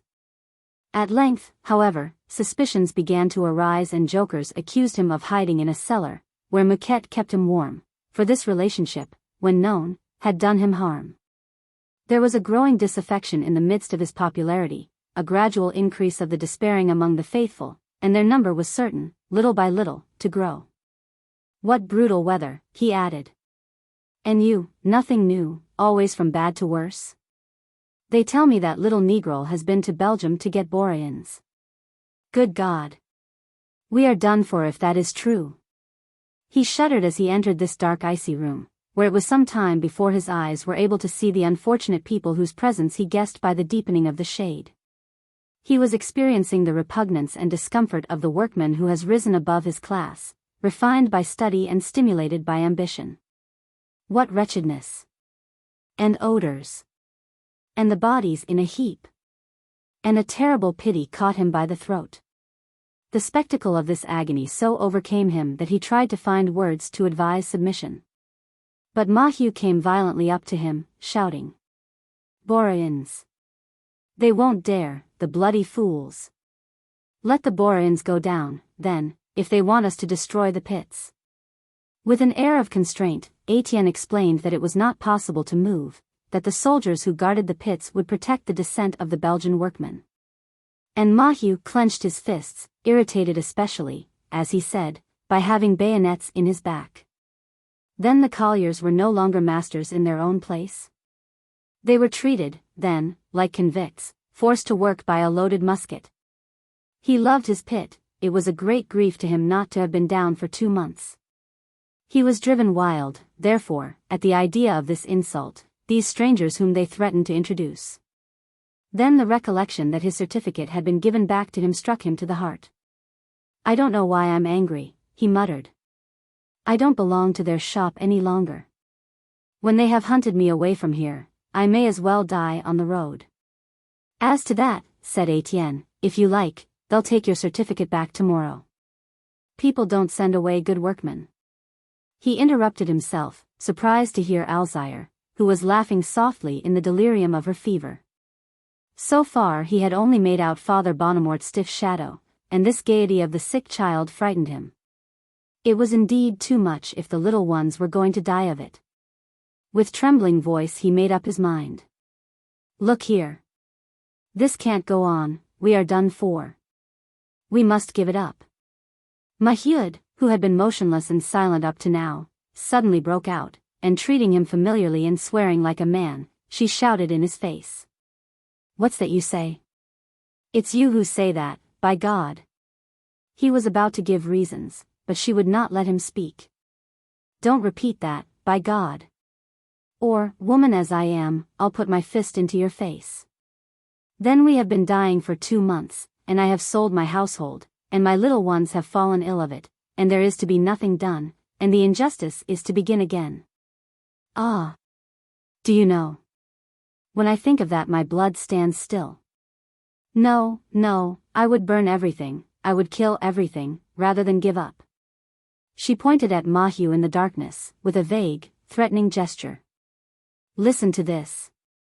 If any man goes back to the pit, he'll find me waiting for him on the road to spit in his face and cry coward." Étienne could not see her, but he felt a heat like the breath of a barking animal. He had drawn back, astonished at this fury which was his work. She was so changed that he could no longer recognize the woman who was once so sensible, reproving his violent schemes, saying that we ought not to wish anyone dead, and who was now refusing to listen to reason and talking of killing people. It was not he now, it was she, who talked politics, who dreamed of sweeping away the bourgeois at a stroke, who demanded the republic and the guillotine to free the earth of these rich robbers who fattened on the labor of starvelings. Yes, I could flay them with my fingers. We've had enough of them. Our turn has come now, you used to say so yourself. When I think of the father, the grandfather's father, what all of them who went before have suffered, what we are suffering, and that our sons and our sons' sons will suffer it over again. It makes me mad. I could take a knife. The other day we didn't do enough at Monceau. We ought to have pulled the bloody place to the ground, down to the last brick. And do you know I've only one regret, that we didn't let the old man strangle the P.O. Lane girl. Hunger may strangle my little ones for all they care. Her words fell like the blows of an axe in the night. The closed horizon would not open, and the impossible ideal was turning to poison in the depths of this skull which had been crushed by grief. You have misunderstood, Étienne was able to say at last, beating a retreat. We ought to come to an understanding with the company. I know that the Pitts are suffering much, so that it would probably consent to an arrangement. No, never, she shouted. Just then Lenore and Henri came back with their hands empty. A gentleman had certainly given them 2 sous, but the girl kept kicking her little brother, and the 2 sous fell into the snow, and as Jeanlin had joined in the search they had not been able to find them. Where is Jeanlin? He's gone away, mother, he said he had business. Étienne was listening with an aching heart. Once she had threatened to kill them if they ever held out their hands to beg. Now she sent them herself onto the roads, and proposed that all of them, the 10,000 colliers of Monceau, should take stick and wallet, like beggars of old, and scour the terrified country. The anguish continued to increase in the black room. The little urchins came back hungry, they wanted to eat, why could they not have something to eat? And they grumbled, flung themselves about, and at last trod on the feet of their dying sister, who groaned. The mother furiously boxed their ears in the darkness at random. Then, as they cried still louder, asking for bread, she burst into tears, and dropped onto the floor, seizing them in one embrace with the little invalid. Then, for a long time, her tears fell in a nervous outbreak which left her limp and worn out, stammering over and over again the same phrase, calling for death. Oh God! Why do you not take us? Oh God! In pity take us, to have done with it. The grandfather preserved his immobility, like an old tree twisted by the rain and wind, while the father continued walking between the fireplace and the cupboard, without turning his head. But the door opened, and this time it was Dr. Vanderhagen. The devil, he said. This light won't spoil your eyes. Look sharp. I'm in a hurry. As usual, he scolded, knocked up by work.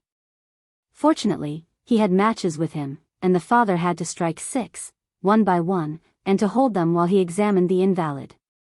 Unwound from her coverlet, she shivered beneath this flickering light, as lean as a bird dying in the snow, so small that one only saw her hump. But she smiled with the wandering smile of the dying, and her eyes were very large, while her poor hands contracted over her hollow breast. And as the half-choked mother asked if it was right to take away from her the only child who helped in the household, so intelligent and gentle, the doctor grew vexed. Ah! She is going. Dead of hunger, your blessed child. And not the only one, either, I've just seen another one over there. You all send for me, but I can't do anything, it's meat that you want to cure you. Maheu, with burnt fingers, had dropped the match, and the darkness closed over the little corpse, which was still warm. The doctor had gone away in a hurry. Étienne heard nothing more in the black room but Maheu's sobs, repeating her cry for death, that melancholy and endless lamentation. Oh God! It is my turn, take me. Oh God! Take my man, take the others, out of pity, to have done with it. Chapter 3. On that Sunday, ever since 8 o'clock, Souverine had been sitting alone in the parlor of the Avantage, at his accustomed place, with his head against the wall. Not a single collier knew where to get 2 sous for a drink, and never had the bars had fewer customers. So Madame Rasseneur, motionless at the counter, preserved an irritated silence. While Rasseneur, standing before the iron fireplace, seemed to be gazing with a reflective air at the brown smoke from the coal. Suddenly, in this heavy silence of an overheated room, 3 light quick blows struck against one of the window panes made Souverine turn his head. He rose, for he recognized the signal which Étienne had already used several times before, in order to call him, when he saw him from without, smoking his cigarette at an empty table.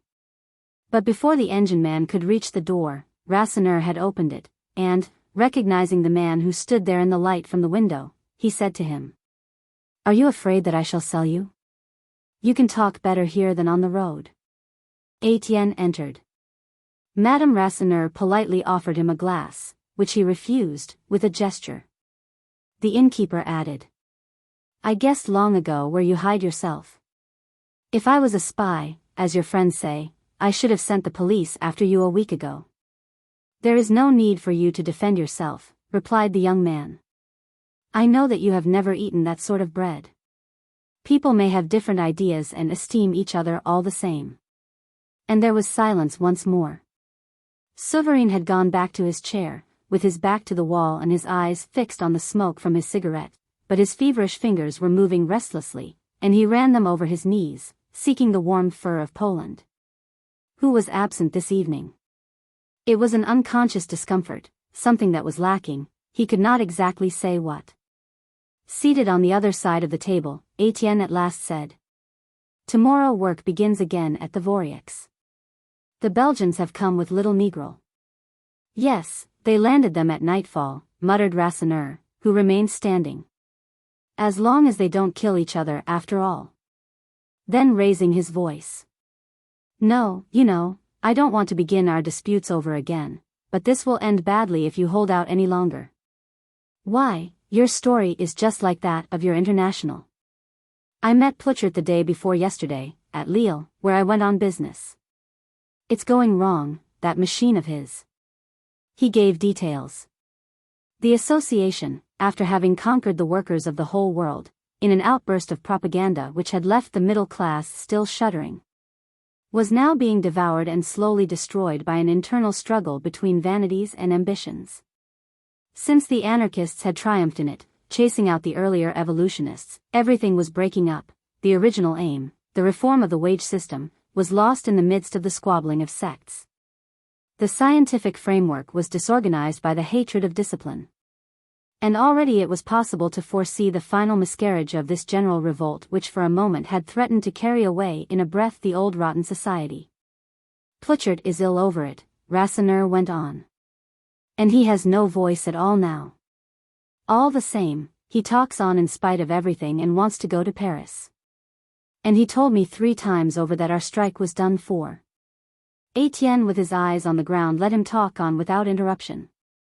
The evening before he had chatted with some mates, and he felt that breaths of spite and suspicion were passing over him, those first breaths of unpopularity which forerun defeat. And he remained gloomy. He would not confess dejection in the presence of a man who had foretold to him that the crowd would hoot him in his turn on the day when they had to avenge themselves for a miscalculation. "No doubt the strike is done for, I know that as well as Pluchart," he said. "But we foresaw that. We accepted this strike against our wishes. We didn't count on finishing up with the company. Only one gets carried away, one begins to expect things, and when it turns out badly one forgets that one ought to have expected that, instead of lamenting and quarreling as if it were a catastrophe tumbled down from heaven." "Then if you think the game's lost," asked Rasseneur, "why don't you make the mates listen to reason?" The young man looked at him fixedly. "Listen. Enough of this. You have your ideas, I have mine. I came in here to show you that I feel esteem for you in spite of everything. But I still think that if we come to grief over this trouble, our starved carcasses will do more for the people's cause than all your common-sense politics. Ah! If one of those bloody soldiers would just put a bullet in my heart, that would be a fine way of ending." His eyes were moist, as in this cry there broke out the secret desire of the vanquished, the refuge in which he desired to lose his torment forever. "Well said," declared Madame Rasseneur, casting on her husband a look which was full of all the contempt of her radical opinions. Souvarine, with a vague gaze, feeling about with his nervous hands, did not appear to hear. His fair girlish face, with the thin nose and small pointed teeth, seemed to be growing savage in some mystic dream full of bloody visions. And he began to dream aloud, replying to a remark of Rasseneur's about the International which had been let fall in the course of the conversation. "They are all cowards. There is only one man who can make their machine into a terrible instrument of destruction. It requires will, and none of them have will, and that's why the revolution will miscarry once more." He went on in a voice of disgust, lamenting the imbecility of men, while the other two were disturbed by these somnambulistic confidences made in the darkness. In Russia there was nothing going on well, and he was in despair over the news he had received. His old companions were all turning to the politicians. The famous nihilists who made Europe tremble, sons of village priests, of the lower middle class, of tradesmen, could not rise above the idea of national liberation, and seemed to believe that the world would be delivered, when they had killed their despot. As soon as he spoke to them of raising society to the ground like a ripe harvest, as soon as he even pronounced the infantile word, republic, he felt that he was misunderstood and a disturber, henceforth unclassed. Enrolled among the lost leaders of cosmopolitan revolution. His patriotic heart struggled, however, and it was with painful bitterness that he repeated his favorite expression. Foolery. They'll never get out of it with their foolery. Then, lowering his voice still more, in a few bitter words he described his old dream of fraternity. He had renounced his rank and his fortune. He had gone among workmen, only in the hope of seeing at last the foundation of a new society of labor in common. All the sous in his pockets had long gone to the urchins of the settlement. He had been as tender as a brother with the colliers, smiling at their suspicion, winning them over by his quiet workmanlike ways and his dislike of chattering. But decidedly the fusion had not taken place. He remained a stranger, with his contempt of all bonds, his desire to keep himself free of all petty vanities and enjoyments. And since this morning he had been especially exasperated by reading an incident in the newspapers. His voice changed, his eyes grew bright, he fixed them on Étienne, directly addressing him. Now, do you understand that? These hat workers at Marseilles who have won the great lottery prize of 100,000 francs have gone off at once and invested it, declaring that they are going to live without doing anything. Yes, that is your idea, all of you French workmen. You want to unearth a treasure in order to devour it alone afterwards in some lazy, selfish corner. You may cry out as much as you like against the rich, you haven't got courage enough to give back to the poor the money that luck brings you. You will never be worthy of happiness as long as you own anything, and your hatred of the bourgeois proceeds solely from an angry desire to be bourgeois yourselves in their place. Rasseneur burst out laughing. The idea that the two Marseilles workmen ought to renounce the big prize seemed to him absurd. But Souvarine grew pale, his face changed and became terrible in one of those religious rages which exterminate nations. He cried. You will all be mown down, overthrown, cast on the dung heap. Someone will be born who will annihilate your race of cowards and pleasure seekers. And look here. You see my hands. If my hands were able they would take up the earth, like that, and shake it until it was smashed to fragments, and you were all buried beneath the rubbish. Well said, declared Madame Rasseneur, with her polite and convinced air. There was silence again. Then Étienne spoke once more of the Borinage men. He questioned Souvarine concerning the steps that had been taken at the Voreux. But the engine man was still preoccupied, and scarcely replied. He only knew that cartridges would be distributed to the soldiers who were guarding the pit. And the nervous restlessness of his fingers over his knees increased to such an extent that, at last, he became conscious of what was lacking, the soft and soothing fur of the tame rabbit. Where is Poland, then? He asked. The innkeeper laughed again as he looked at his wife. After an awkward silence he made up his mind. Poland? She is in the pot. Since her adventure with Jean Lin, the pregnant rabbit, no doubt wounded, had only brought forth dead young ones. And to avoid feeding a useless mouth they had resigned themselves that very day to serve her up with potatoes. Yes, you ate one of her legs this evening. You licked your fingers after it. Souvarine had not understood at first.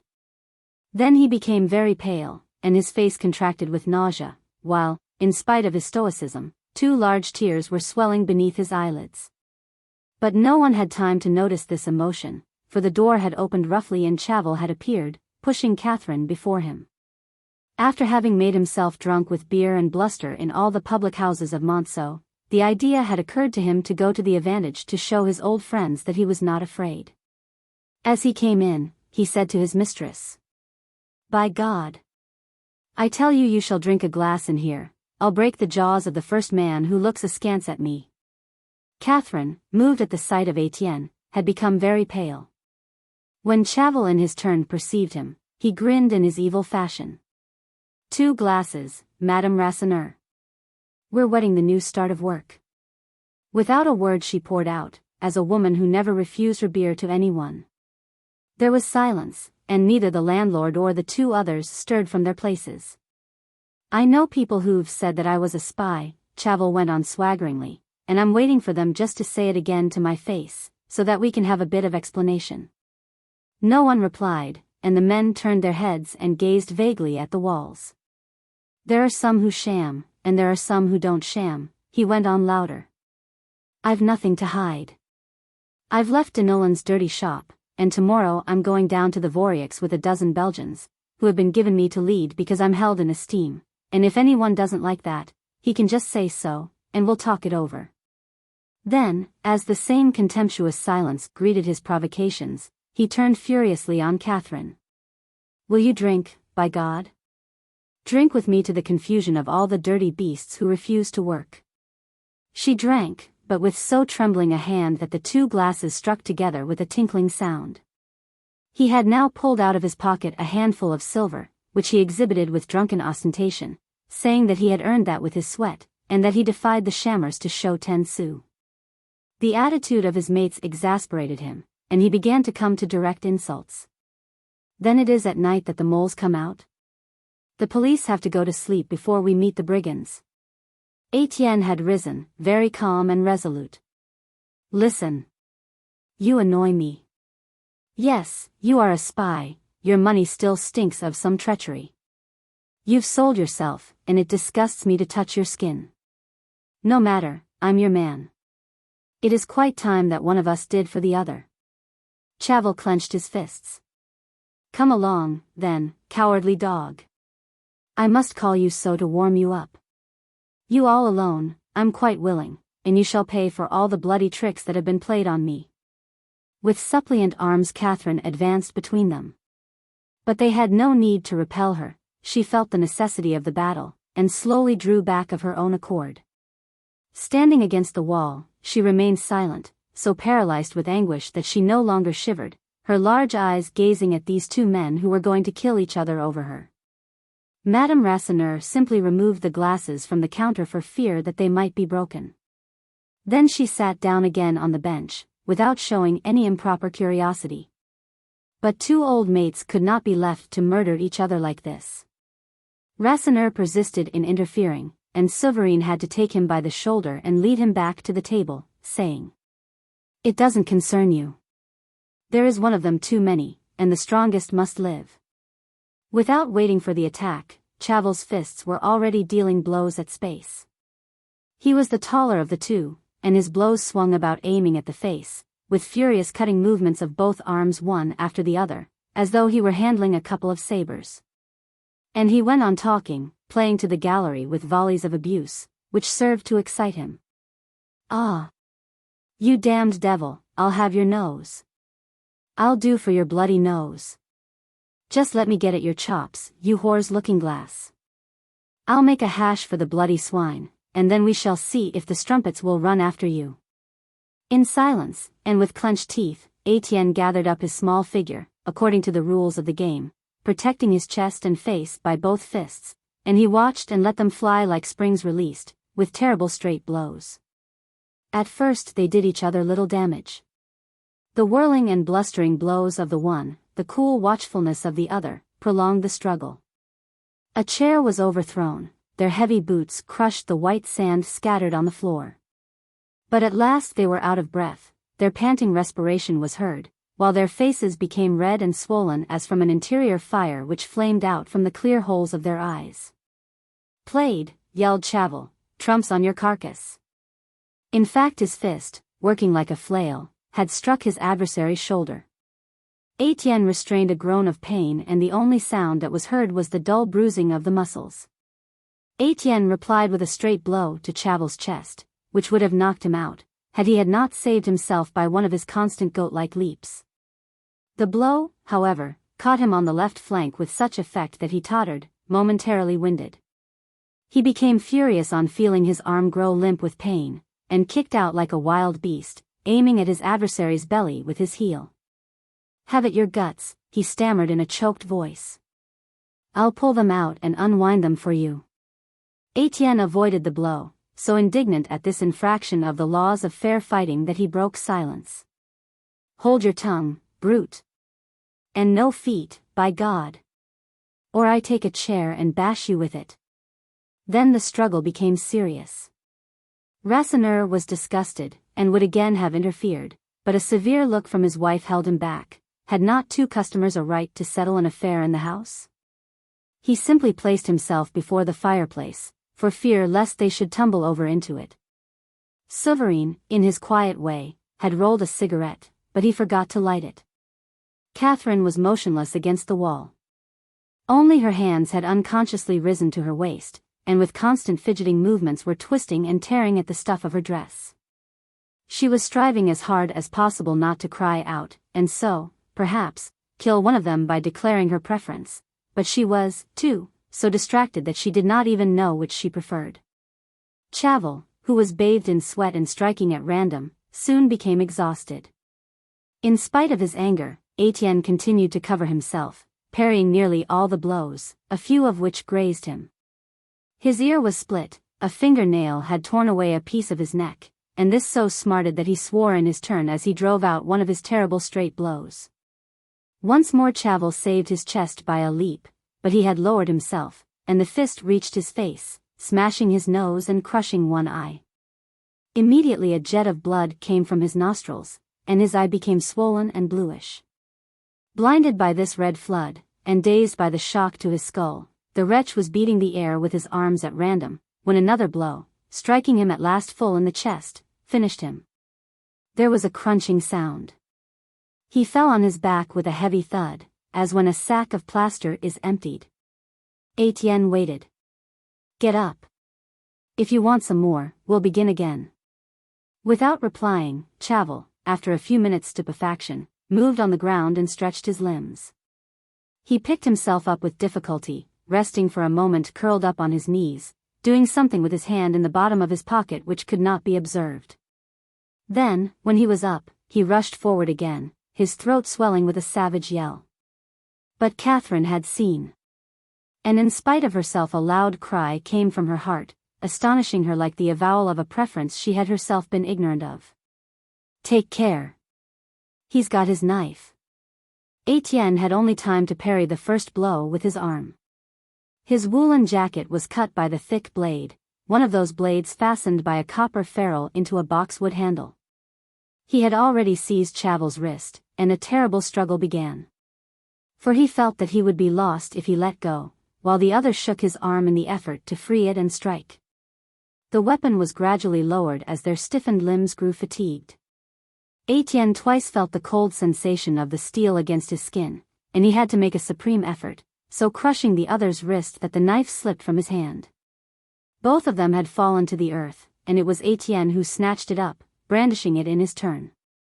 He held Chavel down beneath his knee and threatened to slit his throat open.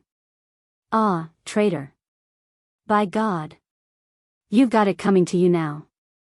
He felt an awful voice within, deafening him. It arose from his bowels and was beating in his head like a hammer, a sudden mania of murder, a need to taste blood. Never before had the crisis so shaken him. He was not drunk, however, and he struggled against the hereditary disease with the despairing shudder of a man who is mad with lust and struggles on the verge of rape. At last he conquered himself. He threw the knife behind him, stammering in a hoarse voice. "Get up, off you go." This time Rasseneur had rushed forward, but without quite daring to venture between them, for fear of catching a nasty blow. He did not want anyone to be murdered in his house, and was so angry that his wife, sitting erect at the counter, remarked to him that he always cried out too soon. Souverine, who had nearly caught the knife in his legs, decided to light his cigarette. Was it, then, all over?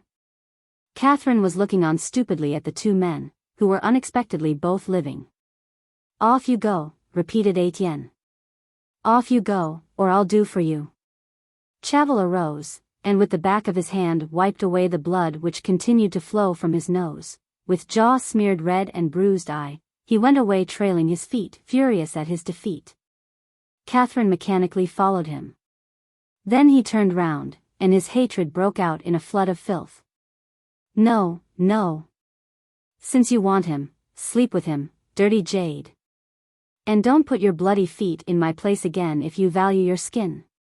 He violently banged the door. There was deep silence in the warm room, the low crackling of the coal was alone heard. On the ground there only remained the overturned chair and a rain of blood which the sand on the floor was drinking up. Chapter 4. When they came out of Rasseneur's, Étienne and Catherine walked on in silence. The thaw was beginning, a slow cold thaw which stained the snow without melting it. In the livid sky a full moon could be faintly seen behind great clouds, black rags driven furiously by a tempestuous wind far above. And on the earth no breath was stirring, nothing could be heard but drippings from the roofs, the falling of white lumps with a soft thud. Étienne was embarrassed by this woman who had been given to him, and in his disquiet he could find nothing to say. The idea of taking her with him to hide at Requillart seemed absurd. He had proposed to lead her back to the settlement, to her parents' house, but she had refused in terror. No, no. Anything rather than be a burden on them once more after having behaved so badly to them.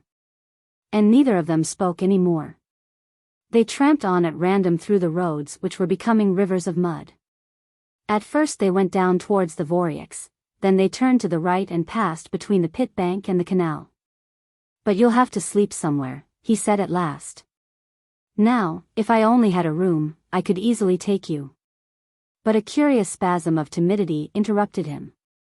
The past came back to him, their old longings for each other, and the delicacies and the shames which had prevented them from coming together.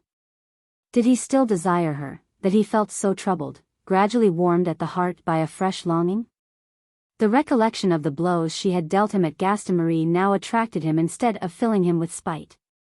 And he was surprised, the idea of taking her to Requillart was becoming quite natural and easy to execute. Now, come, decide. Where would you like me to take you? You must hate me very much to refuse to come with me. She was following him slowly, delayed by the painful slipping of her sabots into the ruts. And without raising her head she murmured. I have enough trouble, good God. Don't give me any more. What good would it do us, what you ask, now that I have a lover and you have a woman yourself? She meant Maquette. She believed that he still went with this girl, as the rumor ran for the last fortnight, and when he swore to her that it was not so she shook her head, for she remembered the evening when she had seen them eagerly kissing each other. Isn't it a pity, all this nonsense, he whispered, stopping. We might understand each other so well. She shuddered slightly and replied. Never mind, you've nothing to be sorry for, you don't lose much. If you knew what a trumpery thing I am, no bigger than 2 ha'porth of butter, so ill-made that I shall never become a woman, sure enough. And she went on freely accusing herself, as though the long delay of her puberty had been her own fault. In spite of the man whom she had had, this lessened her, placed her among the urchins.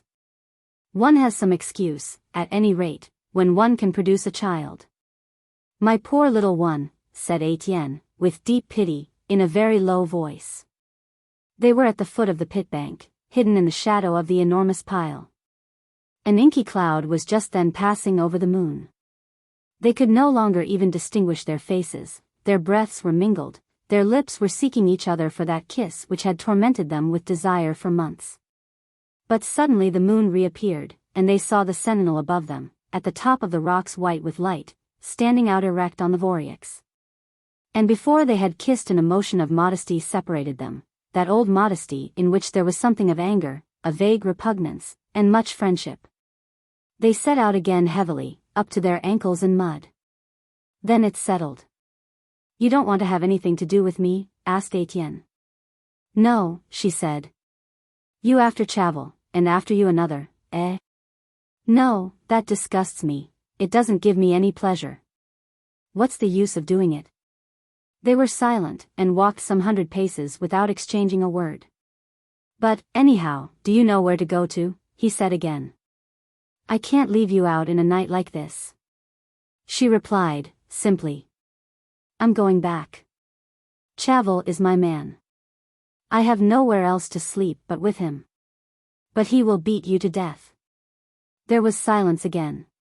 She had shrugged her shoulders in resignation. He would beat her, and when he was tired of beating her he would stop. Was not that better than to roam the streets like a vagabond? Then she was used to blows, she said, to console herself, that 8 out of 10 girls were no better off than she was. If her lover married her some day it would, all the same, be very nice of him. Étienne and Catherine were moving mechanically towards Monceau, and as they came nearer their silences grew longer. It was as though they had never before been together. He could find no argument to convince her, in spite of the deep vexation which he felt at seeing her go back to Chavel. His heart was breaking, he had nothing better to offer than an existence of wretchedness and flight, a night with no tomorrow should a soldier's bullet go through his head.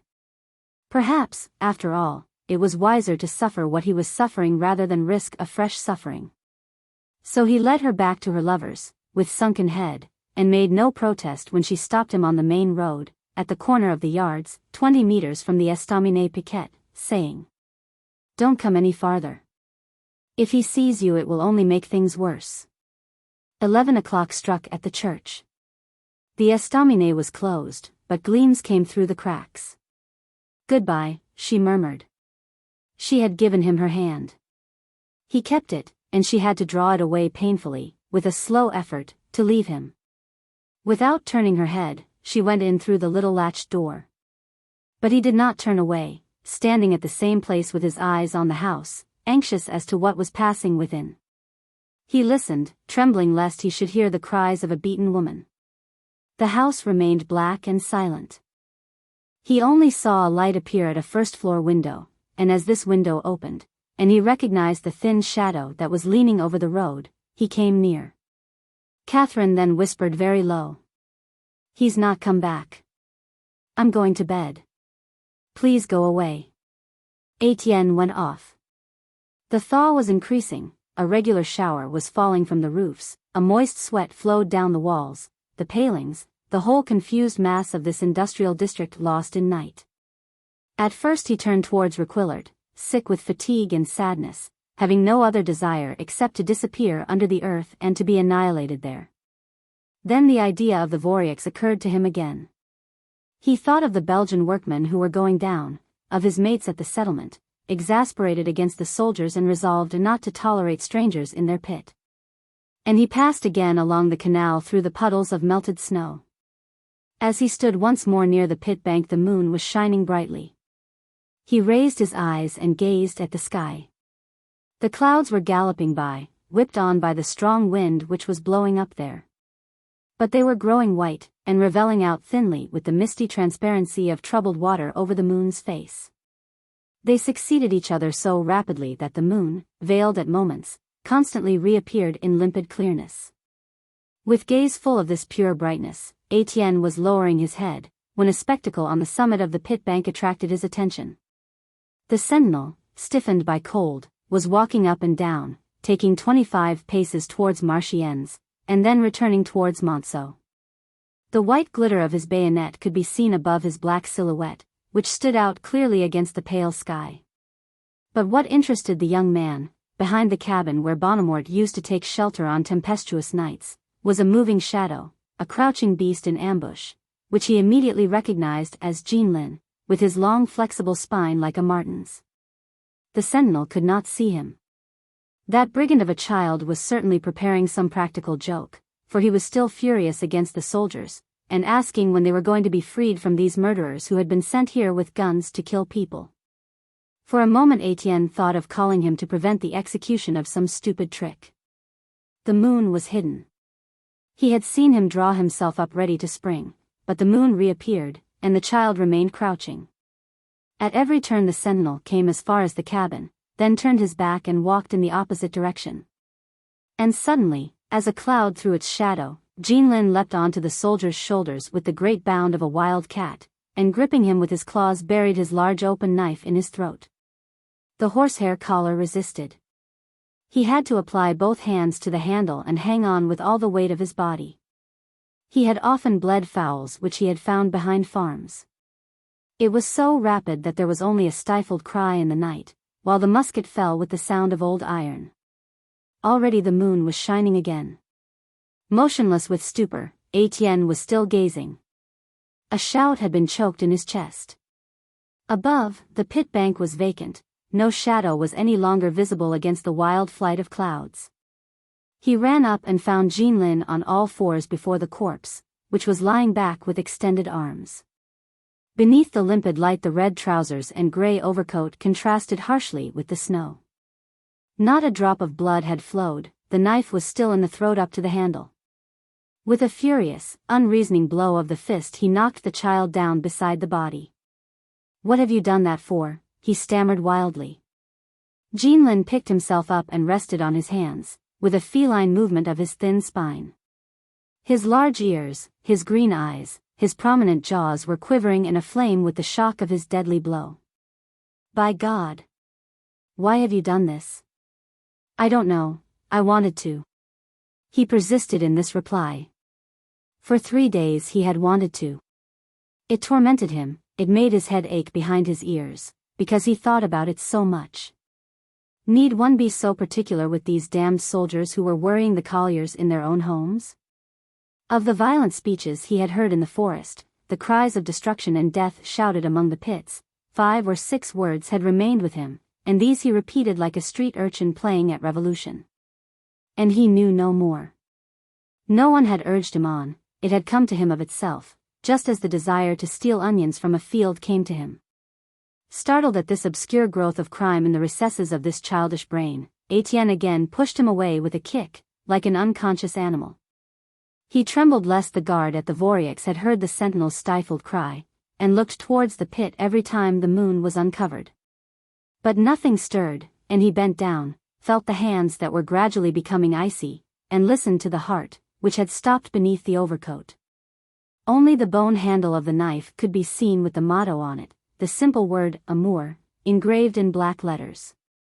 His eyes went from the throat to the face. Suddenly he recognized the little soldier. It was Jules, the recruit with whom he had talked one morning. And deep pity came over him in front of this fair gentle face, marked with freckles. The blue eyes, wide open, were gazing at the sky with that fixed gaze with which he had before seen him searching the horizon for the country of his birth. Where was it, that Plogoff which had appeared to him beneath the dazzling sun? Over there, over there. The sea was moaning afar on this tempestuous night. That wind passing above had perhaps swept over the moors. 2 women perhaps were standing there, the mother and the sister, clutching their wind-blown coifs, gazing as if they could see what was now happening to the little fellow through the leagues which separated them. They would always wait for him now. What an abominable thing it is for poor devils to kill each other for the sake of the rich. But this corpse had to be disposed of. Étienne at first thought of throwing it into the canal, but was deterred from this by the certainty that it would be found there. His anxiety became extreme, every minute was of importance. What decision should he take? He had a sudden inspiration. If he could carry the body as far as Requillart, he would be able to bury it there forever. "Come here," he said to Jeanlin. The child was suspicious. "No, you want to beat me.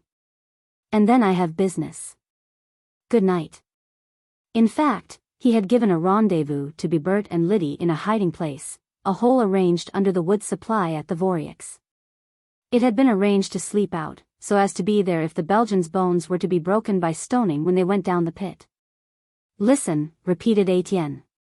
"Come here, or I shall call the soldiers, who will cut your head off." And as Jeanlin was making up his mind, he rolled his handkerchief, and bound the soldier's neck tightly, without drawing out the knife, so as to prevent the blood from flowing. The snow was melting. On the soil there was neither a red patch nor the footmarks of a struggle. "Take the legs." Jeanlin took the legs, while Étienne seized the shoulders, after having fastened the gun behind his back, and then they both slowly descended the pit bank, trying to avoid rolling any rocks down. Fortunately the moon was hidden. But as they passed along the canal it reappeared brightly, and it was a miracle that the guard did not see them. Silently they hastened on, hindered by the swinging of the corpse, and obliged to place it on the ground every 100 meters. At the corner of the Requillart lane they heard a sound which froze them with terror, and they only had time to hide behind a wall to avoid a patrol. Farther on, a man came across them, but he was drunk, and moved away abusing them. At last they reached the old pit, bathed in perspiration, and so exhausted that their teeth were chattering. Étienne had guessed that it would not be easy to get the soldier down the ladder shaft. It was an awful task. First of all, Jeanlin, standing above, had to let the body slide down, while Étienne, hanging on to the bushes, had to accompany it to enable it to pass the first 2 ladders where the rungs were broken. Afterwards, at every ladder, he had to perform the same maneuver over again, going down first, then receiving the body in his arms, and he had thus, down 30 ladders, 210 meters, to feel it constantly falling over him. The gun scraped his spine. He had not allowed the child to go for the candle end, which he preserved avariciously. What was the use? The light would only embarrass them in this narrow tube. When they arrived at the pit eye, however, out of breath, he sent the youngster for the candle. He then sat down and waited for him in the darkness, near the body, with heart beating violently. As soon as Jeanlin reappeared with the light, Étienne consulted with him, for the child had explored these old workings, even to the cracks through which men could not pass. They set out again, dragging the dead body for nearly a kilometer, through a maze of ruinous galleries. At last the roof became low, and they found themselves kneeling beneath a sandy rock supported by half-broken planks. It was a sort of long chest in which they laid the little soldier as in a coffin. They placed his gun by his side, then with vigorous blows of their heels they broke the timber at the risk of being buried themselves. Immediately the rock gave way, and they scarcely had time to crawl back on their elbows and knees. When Étienne returned, seized by the desire to look once more, the roof was still falling in, slowly crushing the body beneath its enormous weight. And then there was nothing more left, nothing but the vast mass of the earth. Jeanlin, having returned to his own corner, his little cavern of villainy, was stretching himself out on the hay, overcome by weariness, and murmuring, "Hey go. The brats must wait for me, I'm going to have an hour's sleep." Étienne had blown out the candle, of which there was only a small end left. He also was worn out, but he was not sleepy. Painful nightmare thoughts were beating like hammers in his skull. Only one at last remained, torturing him and fatiguing him with a question to which he could not reply. Why had he not struck Chavel when he held him beneath the knife? And why had this child just killed a soldier whose very name he did not know? It shook his revolutionary beliefs, the courage to kill, the right to kill. Was he, then, a coward? In the hay the child had begun snoring, the snoring of a drunken man, as if he were sleeping off the intoxication of his murder. Étienne was disgusted and irritated. It hurt him to know that the boy was there and to hear him. Suddenly he started, a breath of fear passed over his face. A light rustling, a sob, seemed to him to have come out of the depths of the earth. The image of the little soldier, lying over there with his gun beneath the rocks, froze his back and made his hair stand up. It was idiotic, the whole mind seemed to be filled with voices. He had to light the candle again, and only grew calm on seeing the emptiness of the galleries by this pale light. For another quarter of an hour he reflected, still absorbed in the same struggle, his eyes fixed on the burning wick. But there was a spluttering, the wick was going out, and everything fell back into darkness. He shuddered again. He could have boxed Jeanlin's ears, to keep him from snoring so loudly. The neighborhood of the child became so unbearable that he escaped, tormented by the need for fresh air, hastening through the galleries and up the passage, as though he could hear a shadow, panting, at his heels. Up above, in the midst of the ruins of Requillart, Étienne was at last able to breathe freely. Since he dared not kill, it was for him to die. And this idea of death, which had already touched him, came again and fixed itself in his head, as a last hope. To die bravely, to die for the revolution, that would end everything, would settle his account, good or bad, and prevent him from thinking more. If the men attacked the Boreans, he would be in the first rank, and would have a good chance of getting a bad blow. It was with firmer step that he returned to prowl around the Voreux. 2 o'clock struck, and the loud noise of voices was coming from the captain's room, where the guards who watched over the pit were posted. The disappearance of the sentinel had overcome the guards with surprise. They had gone to arouse the captain, and after a careful examination of the place, they concluded that it must be a case of desertion. Hiding in the shade, Étienne recollected this Republican captain of whom the little soldier had spoken. Who knows if he might not be persuaded to pass over to the people's side? The troop would raise their rifles, and that would be the signal for a massacre of the bourgeois. A new dream took possession of him. He thought no more of dying, but remained for hours with his feet in the mud, and a drizzle from the thaw falling on his shoulders, filled by the feverish hope that victory was still possible. Up to 5 o'clock he watched for the Boreans. Then he perceived that the company had cunningly arranged that they should sleep at the Voreux. The descent had begun, and the few strikers from the 240 settlement who had been posted as scouts had not yet warned their mates. It was he who told them of the trick, and they set out running, while he waited behind the pit bank, on the towing path. 6 o'clock struck, and the earthy sky was growing pale and lighting up with a reddish dawn, when the Abbé Ranvier came along a path, holding up his cassock above his thin legs. Every Monday he went to say an early mass at a convent chapel on the other side of the pit. "Good morning, my friend," he shouted in a loud voice, after staring at the young man with his flaming eyes. But Étienne did not reply. Far away between the Voreux platforms he had just seen a woman pass, and he rushed forward anxiously, for he thought he recognized Catherine. Since midnight, Catherine had been walking about the thawing roads. Chavel, on coming back and finding her in bed, had knocked her out with a blow. He shouted to her to go at once by the door if she did not wish to go by the window. And scarcely dressed, in tears, and bruised by kicks in her legs, she had been obliged to go down, pushed outside by a final thrust. This sudden separation dazed her, and she sat down on a stone, looking up at the house, still expecting that he would call her back. It was not possible. He would surely look for her and tell her to come back when he saw her thus shivering and abandoned, with no one to take her in. At the end of 2 hours she made up her mind, dying of cold and as motionless as a dog thrown into the street. She left Monceau, then retraced her steps, but dared neither to call from the pathway nor to knock at the door. At last she went off by the main road to the right with the idea of going to the settlement, to her parents' house. But when she reached it she was seized by such shame that she rushed away along the gardens for fear of being recognized by someone, in spite of the heavy sleep which weighed on all eyes behind the closed shutters. And after that she wandered about, frightened at the slightest noise, trembling lest she should be seized and led away as a strumpet to that house at Marchiennes, the threat of which had haunted her like nightmare for months. Twice she stumbled against the Voreux, but terrified at the loud voices of the guard, she ran away out of breath, looking behind her to see if she was being pursued. The Requillart lane was always full of drunken men. She went back to it, however, with the vague hope of meeting there him she had repelled a few hours earlier. Chavel had to go down that morning, and this thought brought Catherine again towards the pit, though she felt that it would be useless to speak to him, all was over between them. There was no work going on at Jeanbart, and he had sworn to kill her if she worked again at the Voreux, where he feared that she would compromise him. So what was to be done? To go elsewhere, to die of hunger, to yield beneath the blows of every man who might pass? She dragged herself along, tottering amid the ruts, with aching legs and mud up to her spine.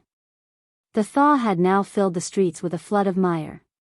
She waded through it, still walking, not daring to look for a stone to sit on. Day appeared.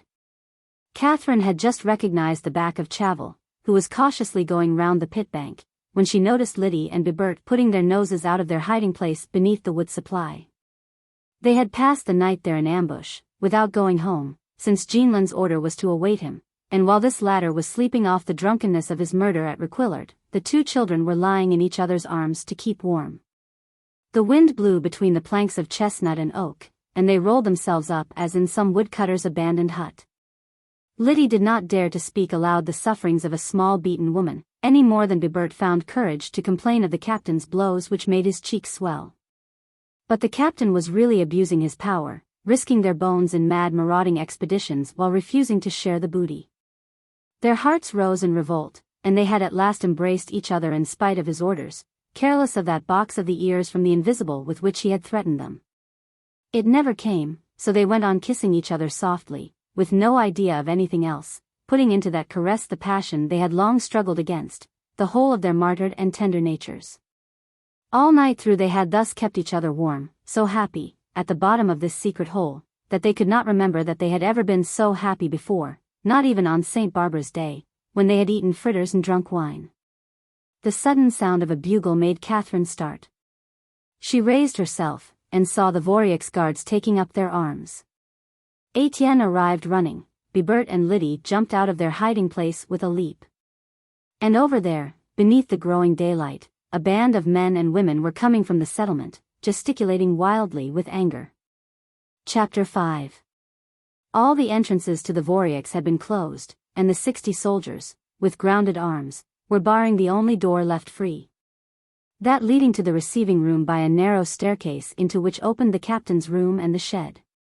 The men had been drawn up in 2 lines against the brick wall, so that they could not be attacked from behind. At first the band of miners from the settlement kept at a distance. They were some 30 at most, and talked together in a violent and confused way. Mahud, who had arrived first with disheveled hair beneath a handkerchief knotted on in haste, and having Estelle asleep in her arms, repeated in feverish tones. "Don't let anyone in or anyone out. Shut them all in there." Mahud approved, and just then Father Mook arrived from Requillart. They wanted to prevent him from passing. But he protested. He said that his horses ate their hay all the same, and cared precious little about a revolution. Besides, there was a horse dead, and they were waiting for him to draw it up. Étienne freed the old groom, and the soldiers allowed him to go to the shaft. A quarter of an hour later, as the band of strikers, which had gradually enlarged, was becoming threatening, a large door opened on the ground floor and some men appeared drawing out the dead beast. A miserable mass of flesh still fastened in the rope net. They left it in the midst of the puddles of melting snow. The surprise was so great that no one prevented the men from returning and barricading the door afresh. They all recognized the horse, with his head bent back and stiff against the plank. Whispers ran around. "It's Trumpet, isn't it? It's Trumpet." It was, in fact, Trumpet. Since his descent he had never become acclimatized. He remained melancholy, with no taste for his task, as though tortured by regret for the light. In vain Budley, the doyen of the mine, would rub him with his ribs in his friendly way, softly biting his neck to impart to him a little of the resignation gained in his 10 years beneath the earth. These caresses increased his melancholy. His skin quivered beneath the confidences of the comrade who had grown old in darkness. And both of them, whenever they met and snorted together, seemed to be grieving, the old one that he could no longer remember, the young one that he could not forget. At the stable they were neighbors at the manger, and lived with lowered heads, breathing in each other's nostrils, exchanging a constant dream of daylight, visions of green grass, of white roads, of infinite yellow light. Then, when Trumpet, bathed in sweat, lay in agony in his litter, Budley had smelled at him despairingly with short sniffs like sobs. He felt that he was growing cold, the mine was taking from him his last joy, that friend fallen from above, fresh with good odors, who recalled to him his youth in the open air. And he had broken his tether, neighing with fear, when he perceived that the other no longer stirred. Mook had indeed warned the head captain a week ago. But much they troubled about a sick horse at such time as this. These gentlemen did not at all like moving the horses.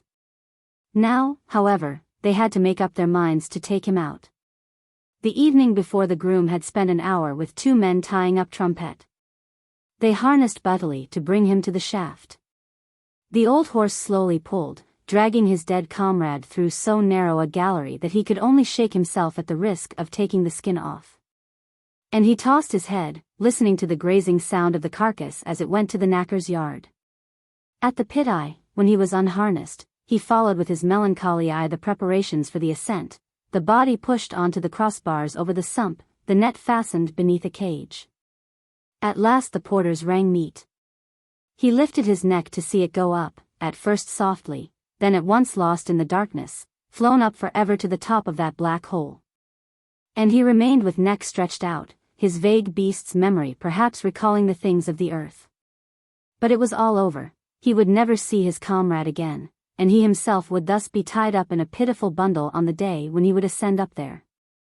His legs began to tremble, the fresh air which came from the distant country choked him, and he seemed intoxicated when he went heavily back to the stable.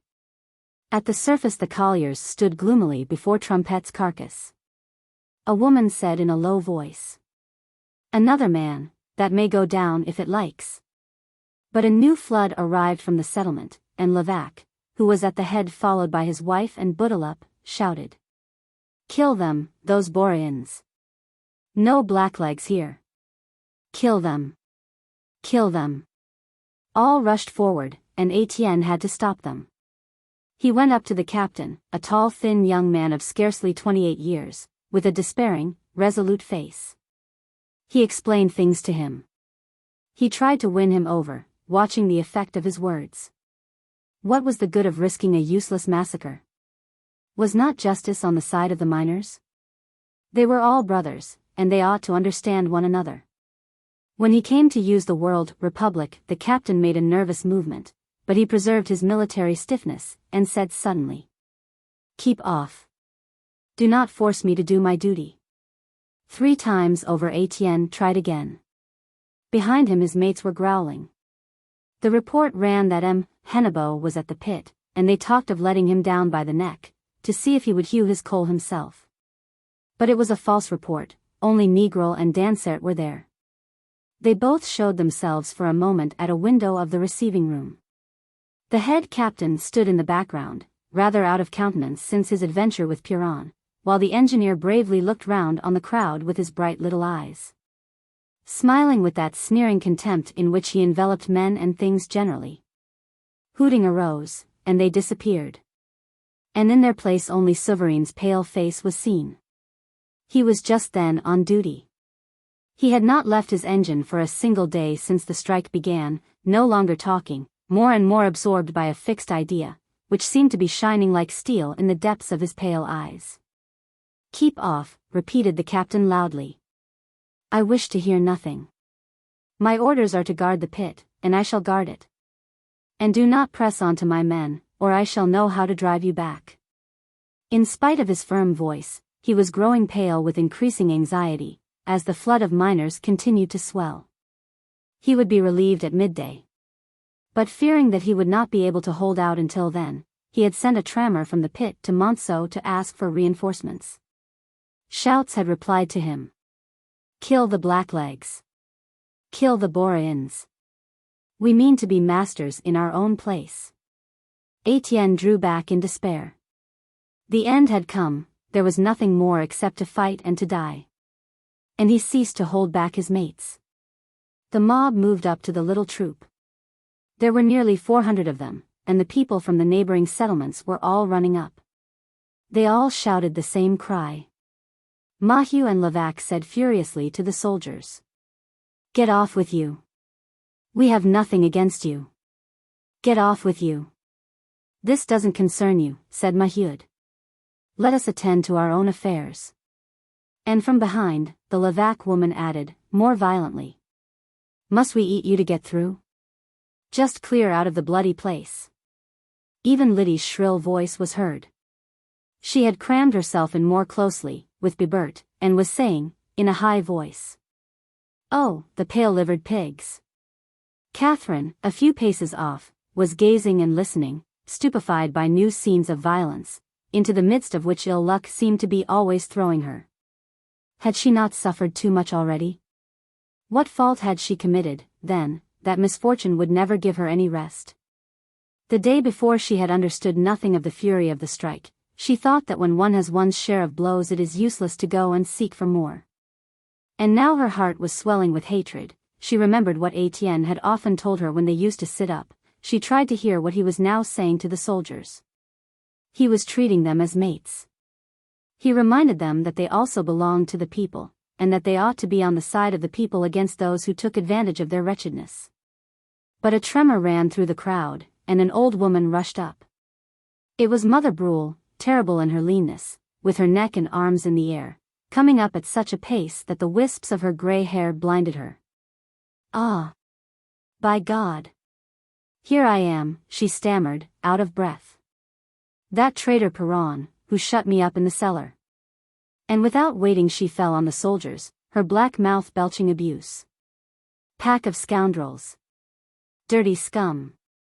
Ready to lick their master's boots, and only brave against poor people. Then the others joined her, and there were volleys of insults. A few, indeed, cried, "Hurrah for the soldiers!" To the shaft with the officer, but soon there was only one clamor, "Down with the red breeches!" These men, who had listened quietly, with motionless mute faces, to the fraternal appeals and the friendly attempts to win them over, preserved the same stiff passivity beneath this hail of abuse. Behind them the captain had drawn his sword, and as the crowd pressed in on them more and more, threatening to crush them against the wall, he ordered them to present bayonets. They obeyed, and a double row of steel points was placed in front of the strikers' breasts. "Ah! The bloody swine," yelled Mother Brule, drawing back. But already they were coming on again, in excited contempt of death. The women were throwing themselves forward, Mahud and the Levaque shouting. "Kill us! Kill us, then! We want our rights!" Levaque, at the risk of getting cut, had seized 3 bayonets in his hands, shaking and pulling them in the effort to snatch them away. He twisted them in the strength of his fury. While Bouteloup, standing aside, and annoyed at having followed his mate, quietly watched him. "Just come and look here," said Maheu, "just look a bit if you are good chaps." And he opened his jacket and drew aside his shirt, showing his naked breast, with his hairy skin tattooed by coal. He pressed on the bayonets, compelling the soldiers to draw back, terrible in his insolence and bravado. One of them had pricked him in the chest, and he became like a madman, trying to make it enter deeper and to hear his ribs crack. "Cowards, you don't dare. There are 10,000 behind us. Yes, you can kill us. There are 10,000 more of us to kill yet." The position of the soldiers was becoming critical, for they had received strict orders not to make use of their weapons until the last extremity. And how were they to prevent these furious people from impaling themselves? Besides, the space was getting less, they were now pushed back against the wall, and it was impossible to draw further back. Their little troop, a mere handful of men, opposed to the rising flood of miners, still held its own, however, and calmly executed the brief orders given by the captain. The latter, with keen eyes and nervously compressed lips, only feared lest they should be carried away by this abuse. Already a young sergeant, a tall lean fellow whose thin mustache was bristling up, was blinking his eyes in a disquieting manner. Near him an old soldier, with tanned skin and stripes won in 20 campaigns, had grown pale when he saw his bayonet twisted like a straw. Another, doubtless a recruit still smelling the fields, became very red every time he heard himself called scum and riffraff. And the violence did not cease, the outstretched fists, the abominable words, the shovelfuls of accusations and threats which buffeted their faces. It required all the force of order to keep them thus, with mute faces, in the proud, gloomy silence of military discipline. A collision seemed inevitable, when Captain Richaume appeared from behind the troop with his benevolent white head, overwhelmed by emotion. He spoke out loudly. "By God! This is idiotic. Such tomfoolery can't go on." And he threw himself between the bayonets and the miners. "Mates, listen to me. You know that I am an old workman, and that I have always been one of you. Well, by God! I promise you, that if they're not just with you, I'm the man to go and say to the bosses how things lie. But this is too much, it does no good at all to howl bad names at these good fellows, and try and get your bellies ripped up." They listened, hesitating. But up above, unfortunately, little Negro's short profile reappeared.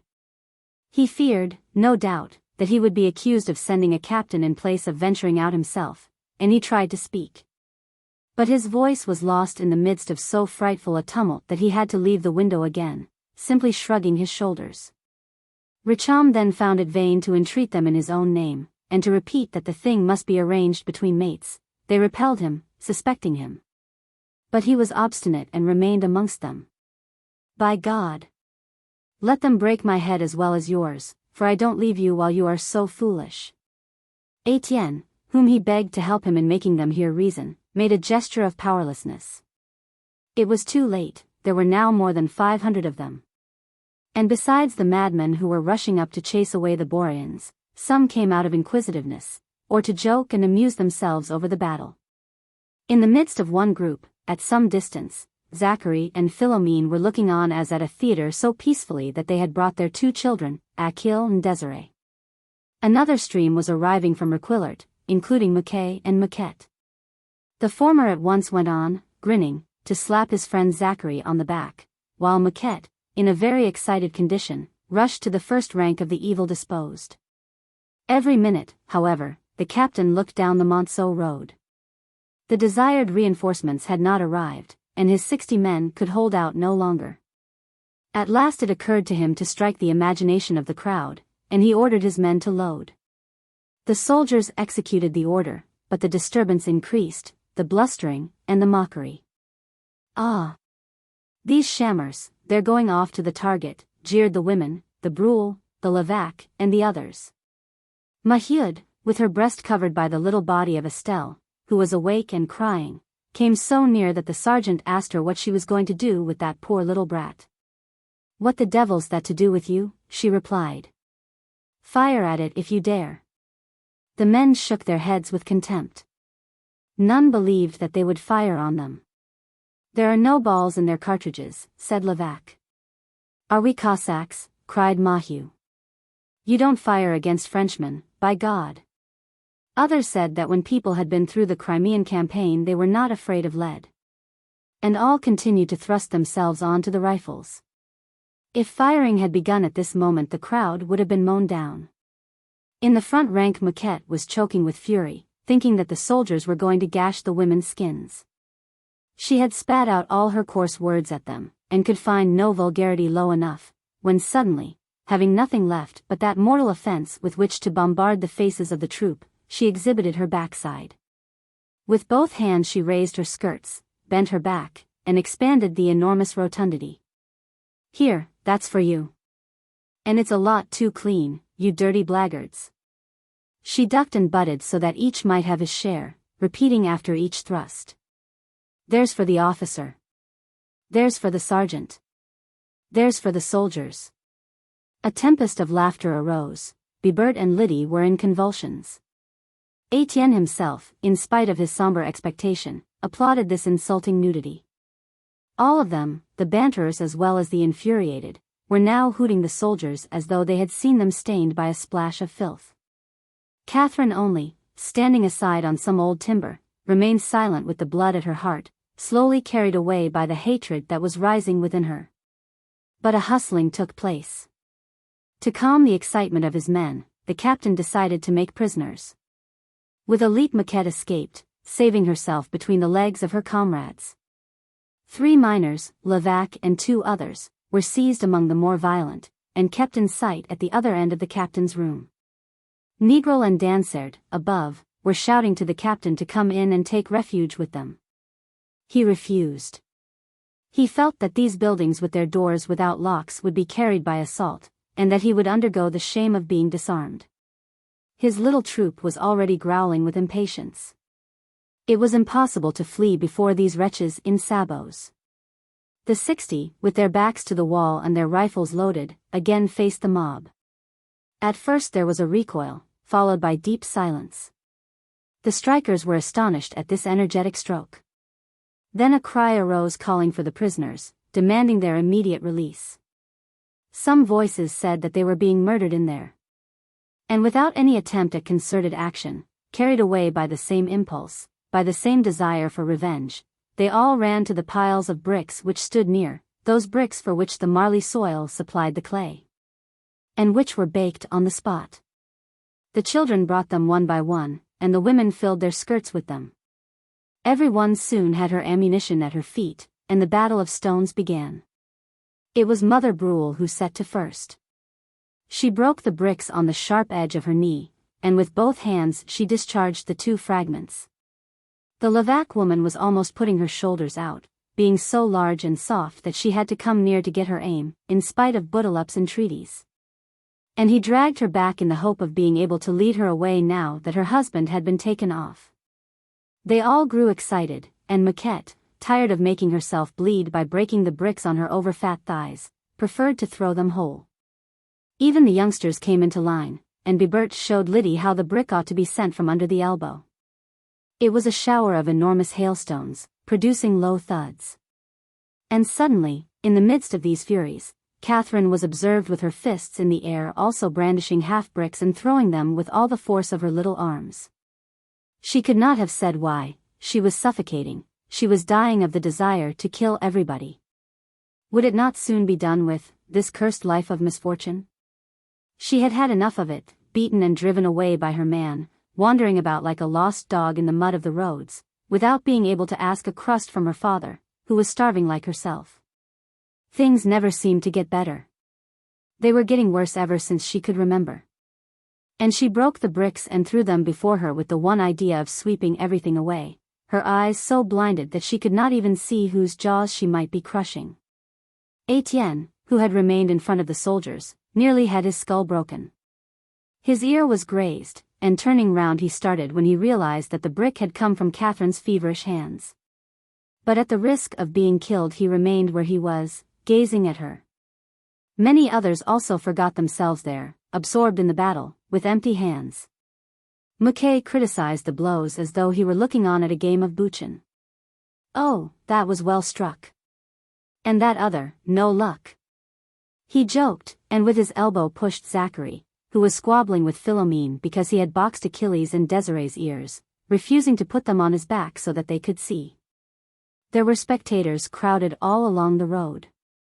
And at the top of the slope near the entrance to the settlement, old Bonnemort appeared, resting on his stick, motionless against the rust-colored sky. As soon as the first bricks were thrown, Captain Richaume had again placed himself between the soldiers and the miners. He was entreating the one party, exhorting the other party, careless of danger, in such despair that large tears were flowing from his eyes. It was impossible to hear his words in the midst of the tumult. Only his large grey mustache could be seen moving. But the hail of bricks came faster, the men were joining in, following the example of the women. Then Maheude noticed that Mahu was standing behind with empty hands and somber air. "What's up with you?" she shouted. "Are you a coward? Are you going to let your mates be carried off to prison? Ah! If only I hadn't got this child, you should see." Estelle, who was clinging to her neck, screaming, prevented her from joining Mother Brule and the others. And as her man did not seem to hear, she kicked some bricks against his legs. "By God! Will you take that? Must I spit in your face before people to get your spirits up?" Becoming very red, he broke some bricks and threw them. She lashed him on, dazing him, shouting behind him cries of death, stifling her daughter against her breast with the spasm of her arms, and he still moved forward until he was opposite the guns. Beneath this shower of stones the little troop was disappearing. Fortunately they struck too high, and the wall was riddled. What was to be done? The idea of going in, of turning their backs for a moment, turned the captain's pale face purple. But it was no longer possible, they would be torn to pieces at the least movement. A brick had just broken the peak of his cap, drops of blood were running down his forehead. Several of his men were wounded. And he felt that they were losing self-control in that unbridled instinct of self-defense when obedience to leaders ceases. The sergeant had uttered a "by God." For his left shoulder had nearly been put out, and his flesh bruised by a shock like the blow of a washerwoman's beetle against linen.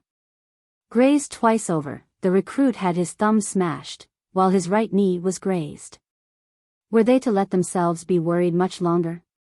A stone having bounded back and struck the old soldier with the stripes beneath the belly, his cheeks turned green, and his weapon trembled as he stretched it out at the end of his lean arms. 3 times the captain was on the point of ordering them to fire. He was choked by anguish, an endless struggle for several seconds set at odds in his mind all ideas and duties, all his beliefs as a man and as a soldier. The rain of bricks increased, and he opened his mouth and was about to shout, "Fire," when the guns went off of themselves, 3 shots at first, then 5, then the roll of a volley, then one by itself, some time afterwards, in the deep silence. There was stupefaction on all sides. They had fired, and the gaping crowd stood motionless, as yet unable to believe it. But heart-rending cries arose while the bugle was sounding to cease firing. And here was a mad panic, the rush of cattle filled with grapeshot, a wild flight through the mud. Bibert and Liddy had fallen one on top of the other at the first 3 shots, the little girl struck in the face, the boy wounded beneath the left shoulder. She was crushed, and never stirred again. But he moved, seized her with both arms in the convulsion of his agony, as if he wanted to take her again, as he had taken her at the bottom of the black hiding place where they had spent the past night. And Jeanlin, who just then ran up from Requillart still half asleep, kicking about in the midst of the smoke, saw him embrace his little wife and die.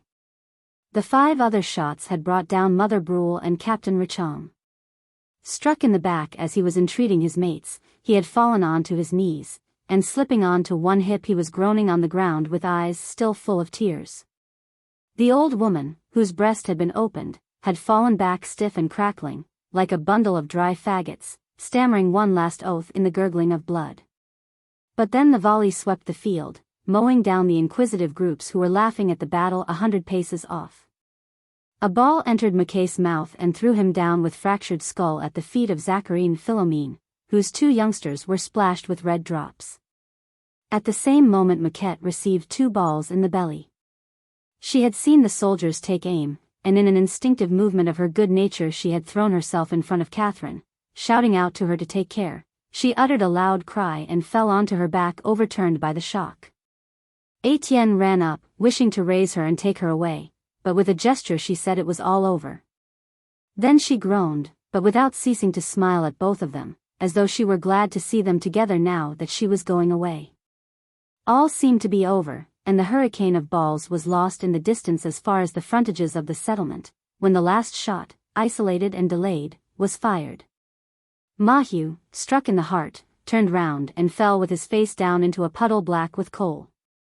Mahieu leant down in stupefaction. Old man, get up. It's nothing, is it? Her hands were engaged with Estelle, whom she had to put under one arm in order to turn her man's head.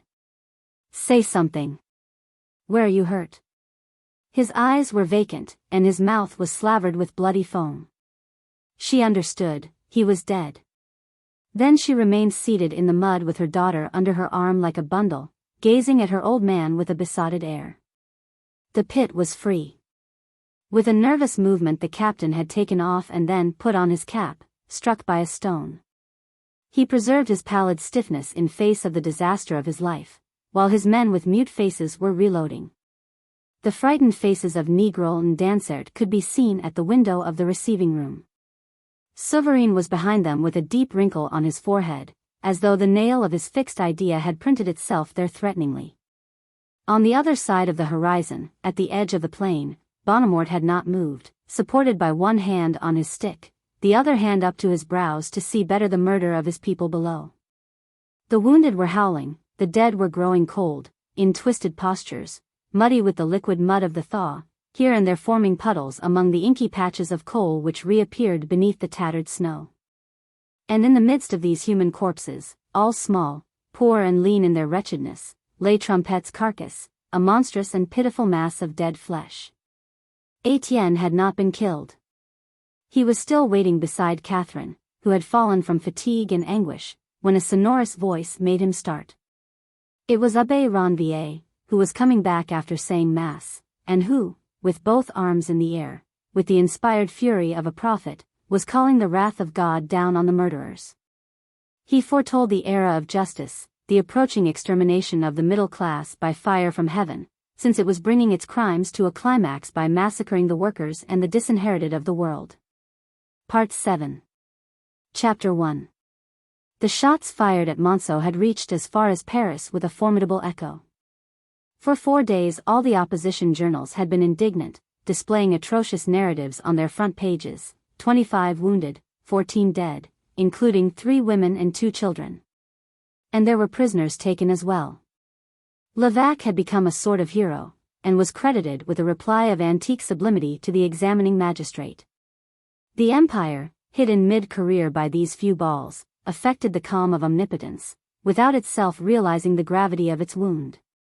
It was simply an unfortunate collision, something lost over there in the Black Country, very far from the Parisian boulevards which formed public opinion. It would soon be forgotten.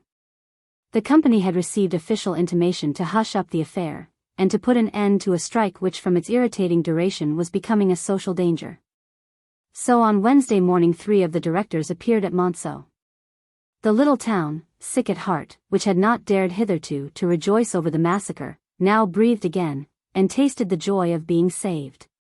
The weather, too, had become fine. There was a bright sun, one of those first February days which, with their moist warmth, tipped the lilac shoots with green. All the shutters had been flung back at the administration building, the vast structure seemed alive again. And cheering rumors were circulating. It was said that the directors, deeply affected by the catastrophe, had rushed down to open their paternal arms to the wanderers from the settlements. Now that the blow had fallen, a more vigorous one doubtless than they had wished for, they were prodigal in their task of relief, and decreed measures that were excellent though tardy. First of all they sent away the Voreux, and made much of this extreme concession to their workmen. Then they put an end to the military occupation of the pits, which were no longer threatened by the crushed strikers. They also obtained silence regarding the sentinel who had disappeared from the Voreux. The district had been searched without finding either the gun or the corpse, and although there was a suspicion of crime, it was decided to consider the soldier a deserter. In every way they thus tried to attenuate matters, trembling with fear for the morrow, judging it dangerous to acknowledge the irresistible savagery of a crowd set free amid the falling structure of the old world. And besides, this work of conciliation did not prevent them from bringing purely administrative affairs to a satisfactory conclusion, for Deneulin had been seen to return to the administration buildings, where he met M. Hennebeau. The negotiations for the purchase of Vendôme continued, and it was considered certain that Deneulin would accept the company's offers. But what particularly stirred the country were the great yellow posters which the directors had stuck up in profusion on the walls. On them were to be read these few lines, in very large letters: "Workers of Monceau. We do not wish that the errors of which you have lately seen the sad effects should deprive sensible and willing workmen of their livelihood. We shall therefore reopen all the pits on Monday morning, and when work is resumed we shall examine with care and consideration those cases in which there may be room for improvement. We shall, in fact, do all that is just or possible to do." In one morning the 10,000 colliers passed before these placards. Not one of them spoke, many shook their heads, others went away with trailing steps, without changing one line in their motionless faces. Up till now the settlement of the Deux Cent-Quarante had persisted in its fierce resistance. It seemed that the blood of their mates, which had reddened the mud of the pit, was barricading the road against the others. Scarcely a dozen had gone down, merely Perron and some sneaks of his sort, whose departure and arrival were gloomily watched without a gesture or a threat. Therefore a deep suspicion greeted the placard stuck on to the church. Nothing was said about the return certificates in that. Would the company refuse to take them on again? And the fear of retaliations, the fraternal idea of protesting against the dismissal of the more compromised men, made them all obstinate still. It was dubious. They would see. They would return to the pit when these gentlemen were good enough to put things plainly. Silence crushed the low houses. Hunger itself seemed nothing, all might die now that violent death had passed over their roofs. But one house, that of the Mahues, remained especially black and mute in its overwhelming grief. Since she had followed her man to the cemetery, Maheude kept her teeth clenched. After the battle, she had allowed Étienne to bring back Catherine muddy and half dead. And as she was undressing her, before the young man, in order to put her to bed, she thought for a moment that her daughter also had received a ball in the belly, for the chemise was marked with large patches of blood. But she soon understood that it was the flood of puberty, which was at last breaking out in the shock of this abominable day. Ah! Another piece of luck, that wound. A fine present, to be able to make children for the gendarmes to kill. And she never spoke to Catherine, nor did she, indeed, talk to Étienne.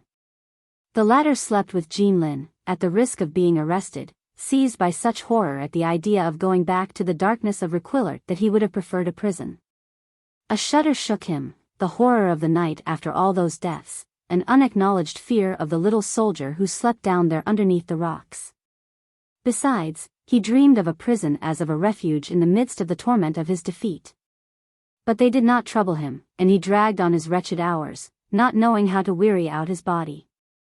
Only at times Maheude looked at both of them, at him and her daughter, with a spiteful air, as though she were asking them what they were doing in her house. Once more they were all snoring in a heap.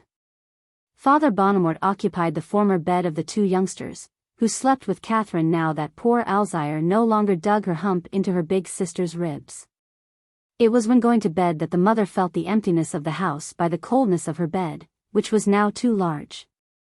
In vain she took Estelle to fill the vacancy, that did not replace her man, and she wept quietly for hours. Then the days began to pass by as before, always without bread, but without the luck to die outright.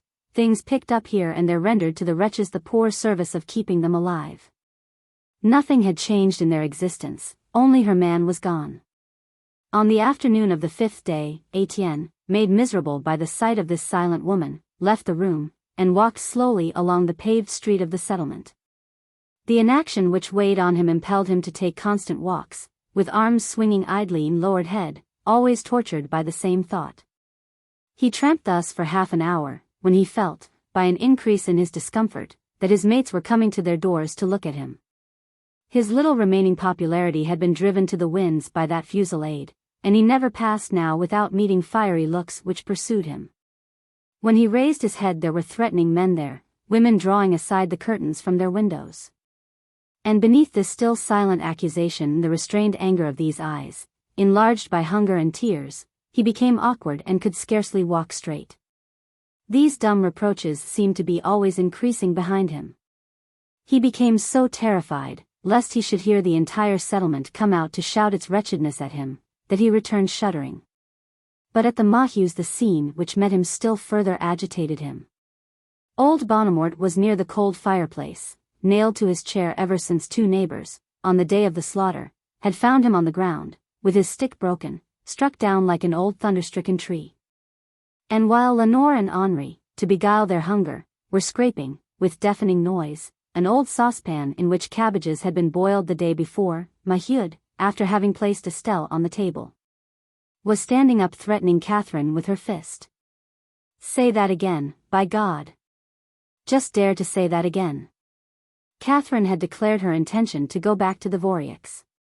The idea of not gaining her bread, of being thus tolerated in her mother's house, like a useless animal that is in the way, was becoming every day more unbearable, and if it had not been for the fear of Chavel she would have gone down on Tuesday.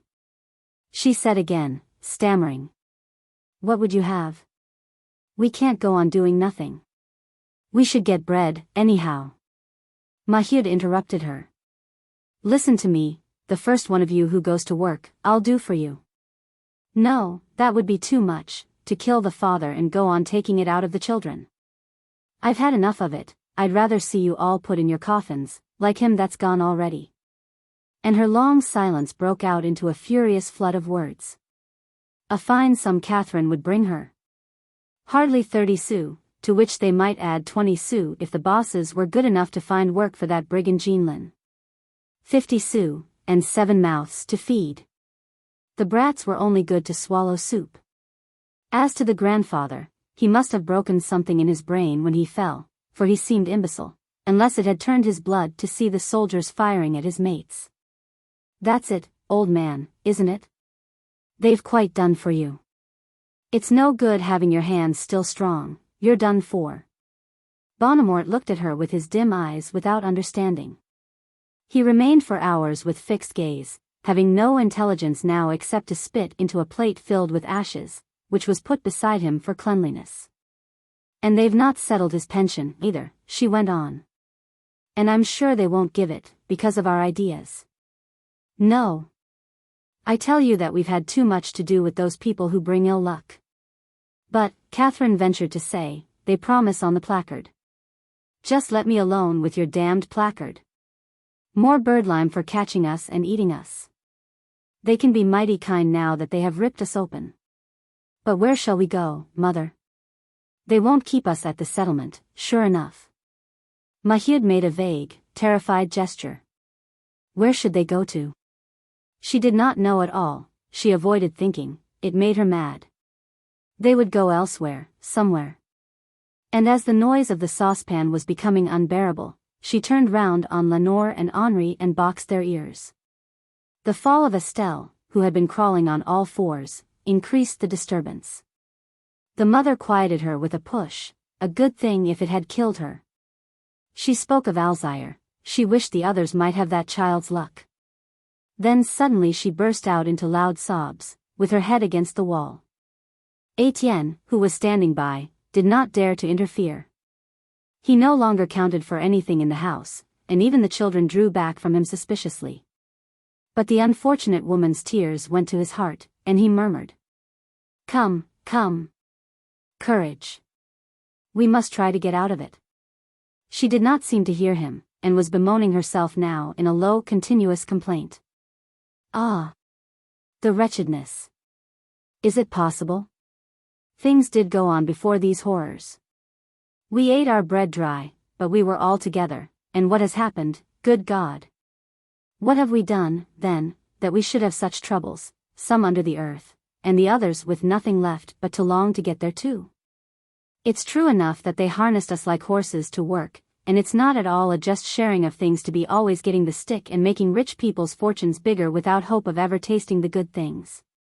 There's no pleasure in life when hope goes. Yes, that couldn't have gone on longer, we had to breathe a bit. If we had only known. Is it possible to make oneself so wretched through wanting justice? Sighs swelled her breast, and her voice choked with immense sadness. Then there are always some clever people there who promise you that everything can be arranged by just taking a little trouble. Then one loses one's head, and one suffers so much from things as they are that one asks for things that can't be. Now, I was dreaming like a fool, I seemed to see a life of good friendship with everybody. I went off into the air, my faith. Into the clouds. And then one breaks one's back when one tumbles down into the mud again.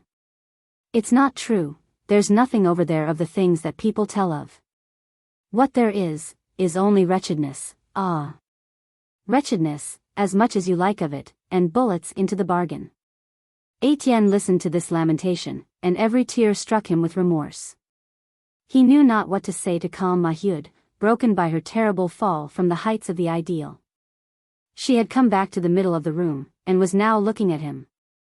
She addressed him with contemptuous familiarity in a last cry of rage. "And you, do you talk of going back to the pit, too, after driving us out of the bloody place? I've nothing to reproach you with, but if I were in your shoes I should be dead of grief by now after causing such harm to the mates." He was about to reply, but then shrugged his shoulders in despair. What was the good of explaining, for she would not understand in her grief? And he went away, for he was suffering too much, and resumed his wild walk outside. There again he found the settlement apparently waiting for him, the men at the doors, the women at the windows. As soon as he appeared growls were heard, and the crowd increased. The breath of gossip, which had been swelling for 4 days, was breaking out in a universal malediction. Fists were stretched towards him, mothers spitefully pointed him out to their boys, old men spat as they looked at him. It was the change which follows on the morrow of defeat, the fatal reverse of popularity, an execration exasperated by all the suffering endured without result. He had to pay for famine and death. Zachary, who came up with Philomene, hustled Étienne as he went out, grinning maliciously. Well, he gets fat. It's filling, then, to live on other people's deaths. The Levaque woman had already come to her door with Bouteloup. She spoke of Bibert, her youngster, killed by a bullet, and cried. Yes, there are cowards who get children murdered.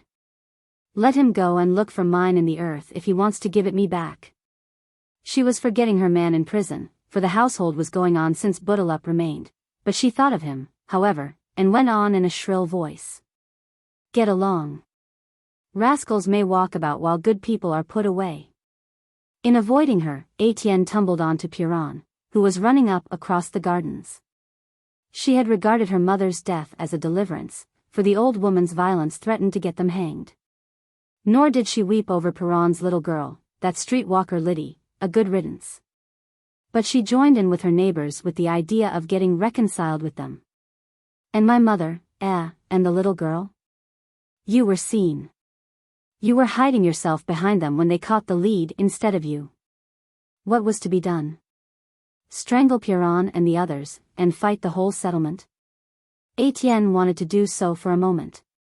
The blood was throbbing in his head. He now looked upon his mates as brutes. He was irritated to see them so unintelligent and barbarous that they wanted to revenge themselves on him for the logic of facts. How stupid it all was. And he felt disgust at his powerlessness to tame them again, and satisfied himself with hastening his steps as though he were deaf to abuse. Soon it became a flight. Every house hooted him as he passed, they hastened on his heels. It was a whole nation cursing him with a voice that was becoming like thunder in its overwhelming hatred. It was he, the exploiter, the murderer, who was the sole cause of their misfortune. He rushed out of the settlement, pale and terrified, with this yelling crowd behind his back. When he at last reached the main road, most of them left him. But a few persisted, until at the bottom of the slope before the Avantage he met another group coming from the Voreux. Old Mook and Chavel were there. Since the death of his daughter Moquette, and of his son Mackay, the old man had continued to act as groom without a word of regret or complaint. Suddenly, when he saw Étienne, he was shaken by fury, tears broke out from his eyes, and a flood of coarse words burst from his mouth, black and bleeding from his habit of chewing tobacco. You devil! You bloody swine! You filthy snout! Wait, you've got to pay me for my poor children, you'll have to come to it. He picked up a brick, broke it, and threw both pieces. Yes. Yes. Clear him off, shouted Chavel, who was grinning in excitement, delighted at this vengeance. Everyone gets his turn, now you're up against the wall, you dirty hound. And he also attacked Étienne with stones. A savage clamor arose. They all took up bricks, broke them, and threw them, to rip him open, as they would like to have done to the soldiers. He was dazed and could not flee. He faced them, trying to calm them with phrases.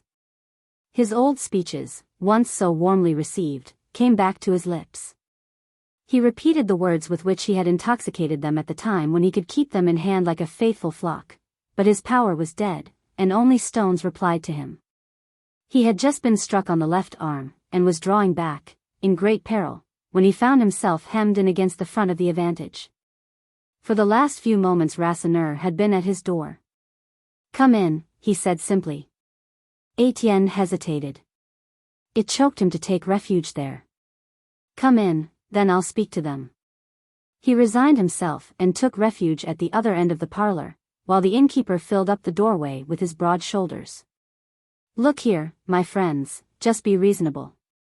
You know very well that I've never deceived you.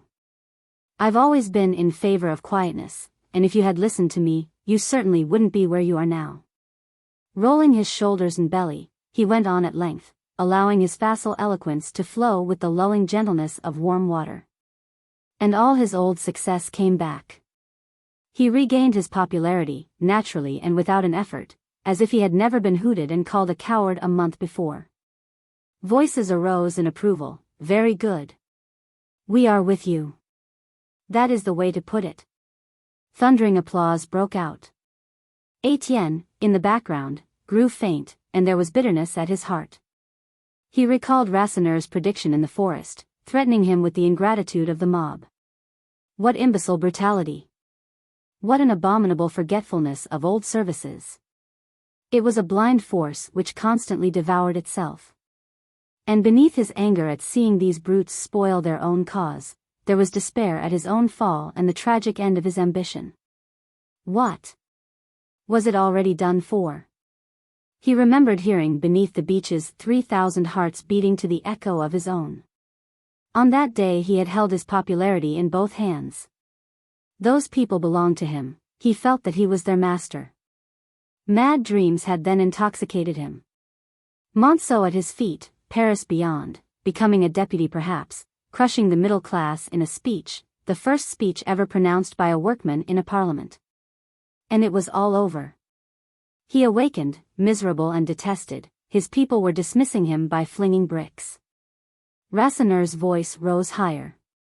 Never will violence succeed, the world can't be remade in a day. Those who have promised you to change it all at one stroke are either making fun of you or they are rascals. Bravo! Bravo! Shouted the crowd. Who then was the guilty one? And this question which Étienne put to himself overwhelmed him more than ever. Was it in fact his fault, this misfortune which was making him bleed, the wretchedness of some, the murder of others, these women, these children, lean, and without bread? He had had that lamentable vision one evening before the catastrophe. But then a force was lifting him, he was carried away with his mates. Besides, he had never led them, it was they who led him, who obliged him to do things which he would never have done if it were not for the shock of that crowd pushing behind him. At each new violence he had been stupefied by the course of events, for he had neither foreseen nor desired any of them. Could he anticipate, for instance, that his followers in the settlement would one day stone him? These infuriated people lied when they accused him of having promised them an existence all fodder and laziness. And in this justification, in this reasoning, in which he tried to fight against his remorse, was hidden the anxiety that he had not risen to the height of his task. It was the doubt of the half-cultured man still perplexing him. But he felt himself at the end of his courage, he was no longer at heart with his mates, he feared this enormous mass of the people, blind and irresistible, moving like a force of nature, sweeping away everything, outside rules and theories. A certain repugnance was detaching him from them, the discomfort of his new tastes, the slow movement of all his being towards a superior class. At this moment Rassenneur's voice was lost in the midst of enthusiastic shouts. Hurrah for Rassenneur! He's the fellow! Bravo, bravo! The innkeeper shut the door, while the band dispersed, and the two men looked at each other in silence. They both shrugged their shoulders. They finished up by having a drink together. On the same day there was a great dinner at Pio Lane. They were celebrating the betrothal of Negril and Cécile. Since the previous evening the Grégoires had had the dining-room waxed and the drawing-room dusted. Mélanie reigned in the kitchen, watching over the roasts and stirring the sauces, the odor of which ascended to the attics. It had been decided that Francis, the coachman, should help Honorine to wait. The gardener's wife would wash up, and the gardener would open the gate.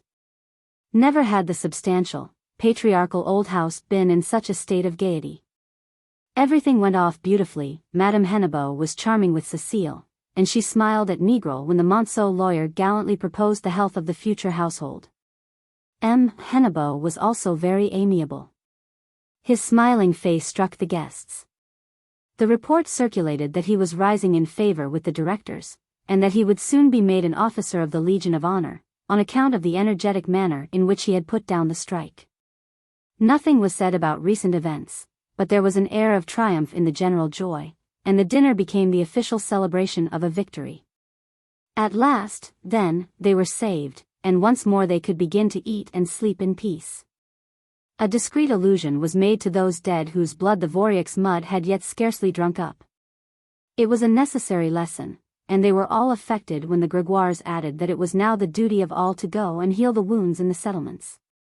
They had regained their benevolent placidity, excusing their brave miners, whom they could already see again at the bottom of the mines, giving a good example of everlasting resignation. The Monceau notables, who had now left off trembling, agreed that this question of the wage system ought to be studied, cautiously. The roasts came on, and the victory became complete when M. Hennebeau read a letter from the bishop announcing Abbé Ranvier's removal. The middle class throughout the province had been roused to anger by the story of this priest who treated the soldiers as murderers. And when the dessert appeared the lawyer resolutely declared that he was a free thinker. Deneulin was there with his 2 daughters. In the midst of the joy, he forced himself to hide the melancholy of his ruin. That very morning he had signed the sale of his Vendôme concession to the Monceau Company. With the knife at his throat he had submitted to the directors' demands, at last giving up to them that prey they had been on the watch for so long, scarcely obtaining from them the money necessary to pay off his creditors. He had even accepted, as a lucky chance, at the last moment, their offer to keep him as divisional engineer, thus resigning himself to watch, as a simple salaried servant, over that pit which had swallowed up his fortune. It was the knell of small personal enterprises, the approaching disappearance of the masters, eaten up, one by one, by the ever-hungry ogre of capital, drowned in the rising flood of great companies. He alone paid the expenses of the strike. He understood that they were drinking to his disaster when they drank to Hennebeau's rosette. And he only consoled himself a little when he saw the fine courage of Lucy and Jean, who looked charming in their done-up toilettes, laughing at the downfall, like happy tomboys disdainful of money. When they passed into the drawing-room for coffee, Grégoire drew his cousin aside and congratulated him on the courage of his decision. "What would you have? Your real mistake was to risk the million of your Monceau denier over Vendôme. You gave yourself a terrible wound, and it has melted away in that dog's labor, while mine, which has not stirred from my drawer, still keeps me comfortably doing nothing, as it will keep my grandchildren's children." Chapter 2. On Sunday Étienne escaped from the settlement at nightfall. A very clear sky, sprinkled with stars, lit up the earth with the blue haze of twilight. He went down towards the canal, and followed the banks slowly, in the direction of Marchiennes. It was his favorite walk, a grass-covered path 2 leagues long, passing straight beside this geometrical waterway, which unrolled itself like an endless ingot of molten silver. He never met anyone there. But on this day he was vexed to see a man come up to him. Beneath the pale starlight, the 2 solitary walkers only recognized each other when they were face to face. "What? Is it you?" said Étienne. Souvarine nodded his head without replying. For a moment they remained motionless, then side by side they set out towards Marchiennes. Each of them seemed to be continuing his own reflections, as though they were far away from each other. "Have you seen in the paper about Plouchert's success at Paris?" asked Étienne, at length. After that meeting at Belleville, they waited for him on the pavement, and gave him an ovation. "Oh. He's afloat now, in spite of his sore throat. He can do what he likes in the future." The engine-man shrugged his shoulders. He felt contempt for fine talkers, fellows who go into politics as one goes to the bar, to get an income out of phrases. Étienne was now studying Darwin. He had read fragments, summarized and popularized in a 5-so volume. And out of this ill-understood reading he had gained for himself a revolutionary idea of the struggle for existence, the lean eating the fat, the strong people devouring the pallid middle class. But Souvarine furiously attacked the stupidity of the socialists who accept Darwin, that apostle of scientific inequality, whose famous selection was only good for aristocratic philosophers. His mate persisted, however, wishing to reason out the matter, and expressing his doubts by an hypothesis, supposing the old society were no longer to exist, swept away to the crumbs. Well, was it not to be feared that the new world would grow up again, slowly spoilt by the same injustices, some sick and others flourishing, some more skillful and intelligent, fattening on everything, and others imbecile and lazy? Becoming slaves again?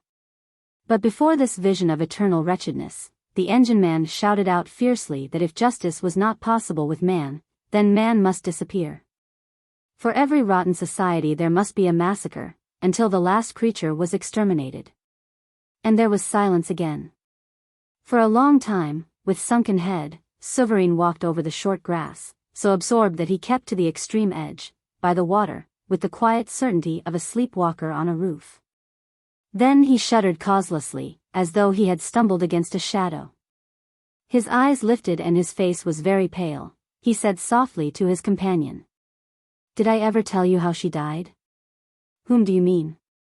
"My wife, over there, in Russia."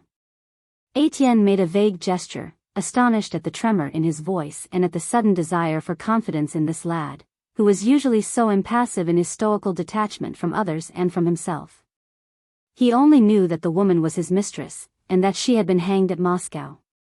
"The affair hadn't gone off," Souvarine said, with eyes still vacantly following the white stream of the canal between the bluish colonnades of tall trees.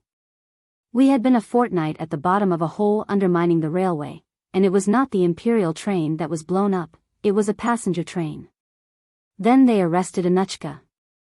She brought us bread every evening, disguised as a peasant woman. She lit the fuse, too, because a man might have attracted attention. I followed the trial, hidden in the crowd, for 6 days." His voice became thick, and he coughed as though he were choking.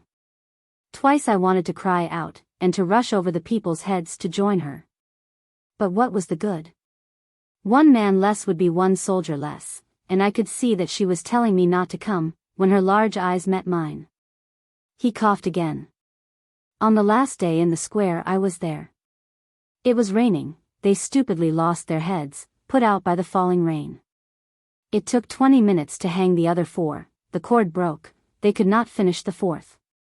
Anushka was standing up waiting. She could not see me, she was looking for me in the crowd. I got onto a post and she saw me, and our eyes never turned from each other. When she was dead she was still looking at me. I waved my hat, I came away. There was silence again. The white road of the canal unrolled to the far distance, and they both walked with the same quiet step as though each had fallen back into his isolation. At the horizon, the pale water seemed to open the sky with a little hole of light.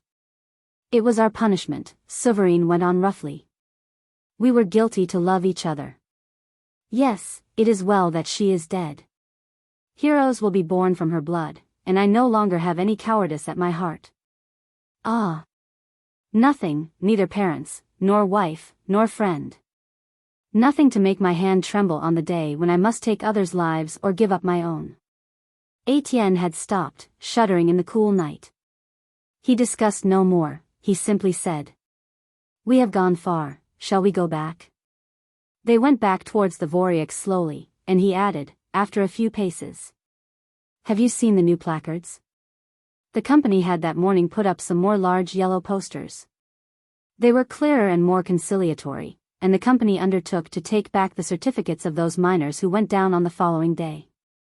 Everything would be forgotten, and pardon was offered even to those who were most implicated. Yes, I've seen, replied the engine man. Well, what do you think of it? I think that it's all up. The flock will go down again. You are all too cowardly. Étienne feverishly excused his mates. A man may be brave, a mob which is dying of hunger has no strength. Step by step they were returning to the Voreux. And before the black mass of the pit he continued swearing that he, at least, would never go down, but he could forgive those who did. Then, as the rumor ran that the carpenters had not had time to repair the tubbing, he asked for information. Was it true? Had the weight of the soil against the timber which formed the internal skirt of scaffolding to the shaft so pushed it in that the winding cages rubbed as they went down for a length of over 50 meters? Sovereign, who once more became uncommunicative, replied briefly. He had been working the day before, and the cage did, in fact, jar. The engine men had even had to double the speed to pass that spot.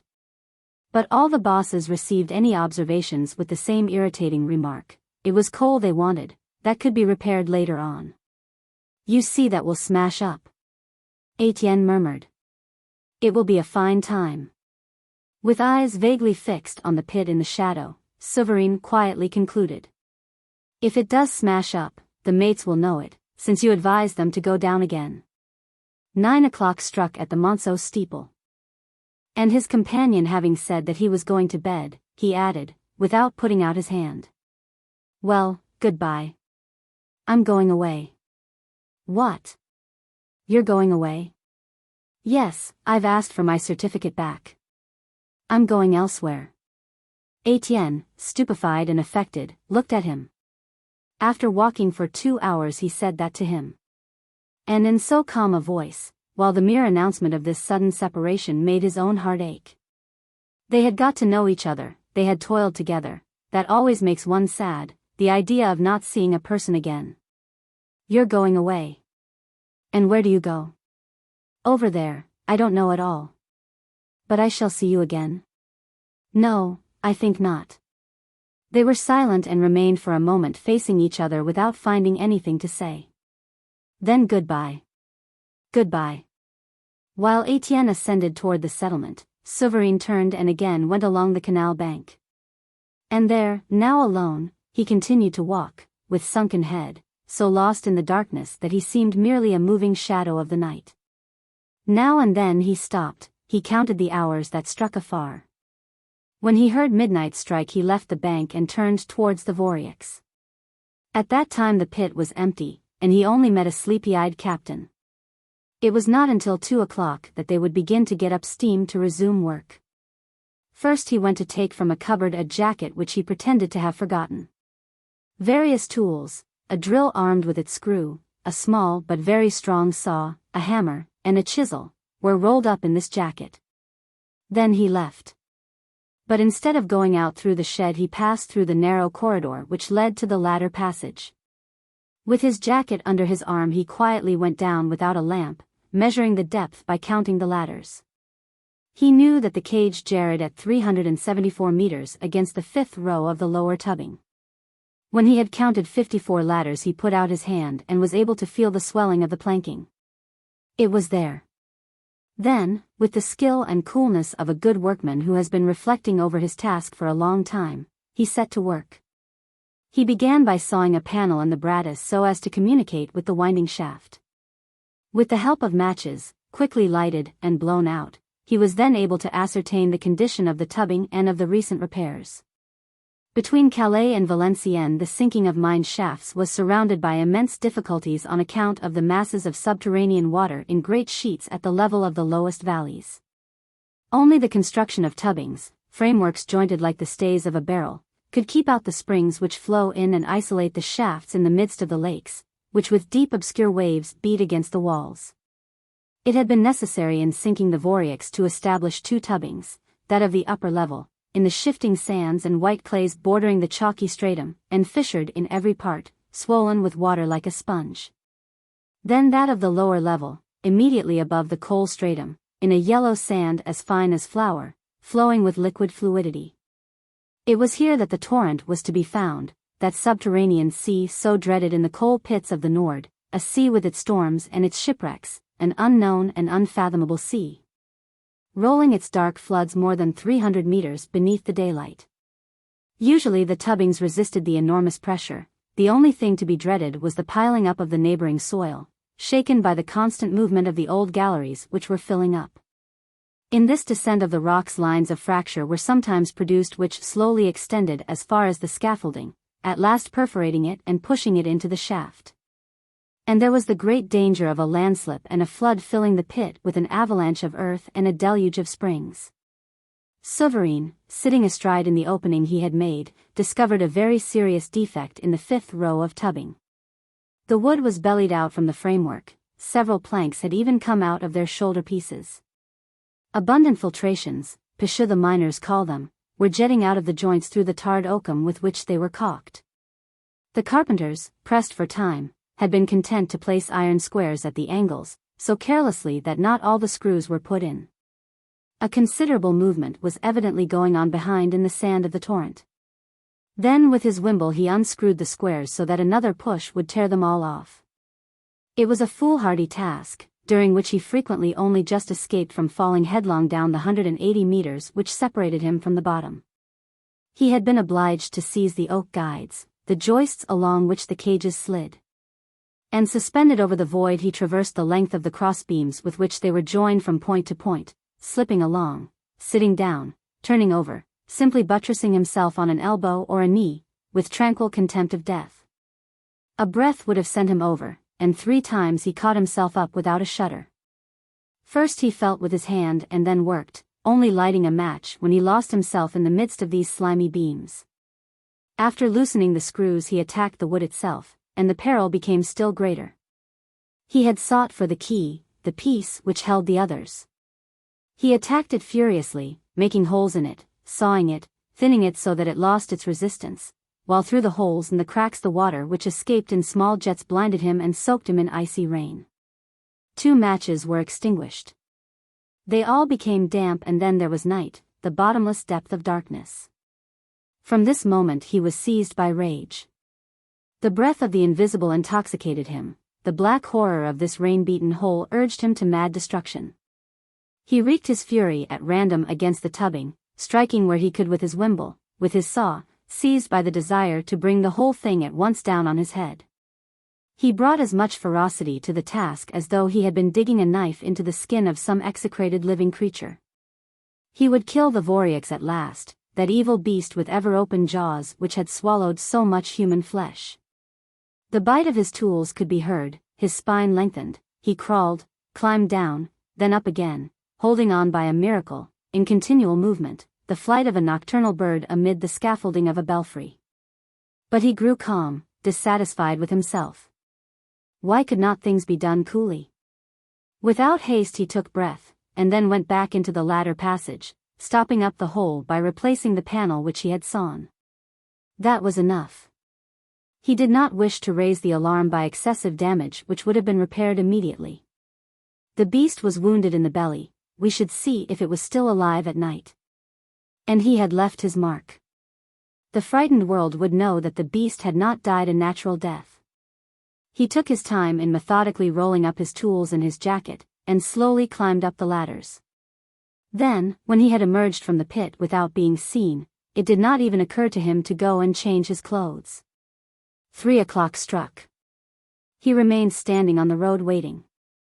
At the same hour Étienne, who was not asleep, was disturbed by a slight sound in the thick night of the room. He distinguished the low breath of the children, and the snoring of Bonnemort and Maheude. While Jeanlin near him was breathing with a prolonged flute-like whistle. No doubt he had dreamed, and he was turning back when the noise began again. It was the creaking of a palliasse, the stifled effort of someone who is getting up. Then he imagined that Catherine must be ill. "I say, is it you? What is the matter?" he asked in a low voice. No one replied, and the snoring of the others continued. For 5 minutes nothing stirred. Then there was fresh creaking. Feeling certain this time that he was not mistaken, he crossed the room, putting his hands out into the darkness to feel the opposite bed. He was surprised to find the young girl sitting up, holding in her breath, awake and on the watch. "Well, why don't you reply? What are you doing, then?" At last she said. "I'm getting up." "Getting up at this hour?" "Yes, I'm going back to work at the pit." Étienne felt deeply moved, and sat down on the edge of the palliasse, while Catherine explained her reasons to him. She suffered too much by living thus in idleness, feeling continual looks of reproach weighing on her. She would rather run the risk of being knocked about down there by Chavel. And if her mother refused to take her money when she brought it, well, she was big enough to act for herself and make her own soup. "Go away, I want to dress. And don't say anything, will you, if you want to be kind?" But he remained near her. He had put his arms round her waist in a caress of grief and pity. Pressed one against the other in their shirts, they could feel the warmth of each other's naked flesh, at the edge of this bed, still moist with the night's sleep. She had at first tried to free herself. Then she began to cry quietly, in her turn taking him by the neck to press him against her in a despairing clasp. And they remained, without any further desires, with the past of their unfortunate love, which they had not been able to satisfy. Was it, then, done with forever? Would they never dare to love each other some day, now that they were free? It only needed a little happiness to dissipate their shame, that awkwardness which prevented them from coming together because of all sorts of ideas which they themselves could not read clearly. "Go to bed again," she whispered. "I don't want to light up, it would wake Mother." "It is time, leave me." He could not hear, he was pressing her wildly, with a heart drowned in immense sadness. The need for peace, an irresistible need for happiness, was carrying him away. And he saw himself married, in a neat little house, with no other ambition than to live and to die there, both of them together. He would be satisfied with bread, and if there were only enough for one, she should have it. What was the good of anything else? Was there anything in life worth more? But she was unfolding her naked arms. "Please, leave me." Then, in a sudden impulse, he said in her ear, "Wait, I'm coming with you." And he was himself surprised at what he had said. He had sworn never to go down again, whence then came this sudden decision, arising from his lips without thought of his, without even a moment's discussion? There was now such calm within him, so complete a cure of his doubts, that he persisted like a man saved by chance, who has at last found the only harbor from his torment. So he refused to listen to her when she became alarmed, understanding that he was devoting himself for her and fearing the ill words which would greet him at the pit. He laughed at everything, the placards promised pardon and that was enough. I want to work, that's my idea. Let us dress and make no noise. They dressed themselves in the darkness, with 1,000 precautions. She had secretly prepared her miner's clothes the evening before. He took a jacket and breeches from the cupboard, and they did not wash themselves for fear of knocking the bowl. All were asleep, but they had to cross the narrow passage where the mother slept. When they started, as ill luck would have it, they stumbled against a chair. She woke and asked drowsily.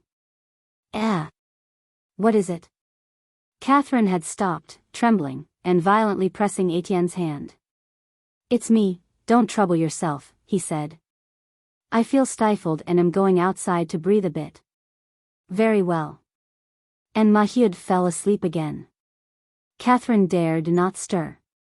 At last she went down into the parlor and divided a slice of bread and butter which she had reserved from a loaf given by a Monceau lady. Then they softly closed the door and went away. Souverine had remained standing near the Avantage, at the corner of the road.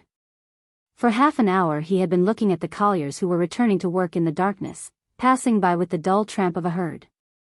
He was counting them, as a butcher counts his beasts at the entrance to the slaughterhouse, and he was surprised at their number. Even his pessimism had not foreseen that the number of cowards would have been so great. The stream continued to pass by, and he grew stiff, very cold, with clenched teeth and bright eyes. But he started. Among the men passing by, whose faces he could not distinguish, he had just recognized one by his walk. He came forward and stopped him. Where are you going to? Étienne, in surprise, instead of replying, stammered. What? You've not set out yet. Then he confessed he was going back to the pit. No doubt he had sworn. Only it could not be called life to wait with folded arms for things which would perhaps happen in 100 years, and, besides, reasons of his own had decided him. Souverine had listened to him, shuddering. He seized him by the shoulder, and pushed him towards the settlement. Go home again, I want you to. Do you understand? But Catherine having approached, he recognized her also. Étienne protested, declaring that he allowed no one to judge his conduct. And the engine man's eyes went from the young girl to her companion, while he stepped back with a sudden, relinquishing movement. When there was a woman in a man's heart, that man was done for, he might die. Perhaps he saw again in a rapid vision his mistress hanging over there at Moscow, that last link cut from his flesh, which had rendered him free of the lives of others and of his own life. He said simply, Go. Étienne, feeling awkward, was delaying and trying to find some friendly word, so as not to separate in this manner. Then you're still going? Yes. Well, give me your hand, old chap. A pleasant journey, and no ill feeling. The other stretched out an icy hand. Neither friend nor wife. Goodbye for good this time. Yes, goodbye. And Souverine, standing motionless in the darkness, watched Étienne and Catherine entering the Voreux. Chapter 3. At 4 o'clock the descent began. Dansard, who was personally installed at the marker's office in the lamp cabin, wrote down the name of each worker who presented himself and had a lamp given to him.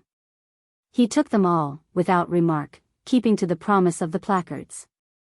When, however, he noticed Étienne and Catherine at the wicket, he started and became very red, and was opening his mouth to refuse their names.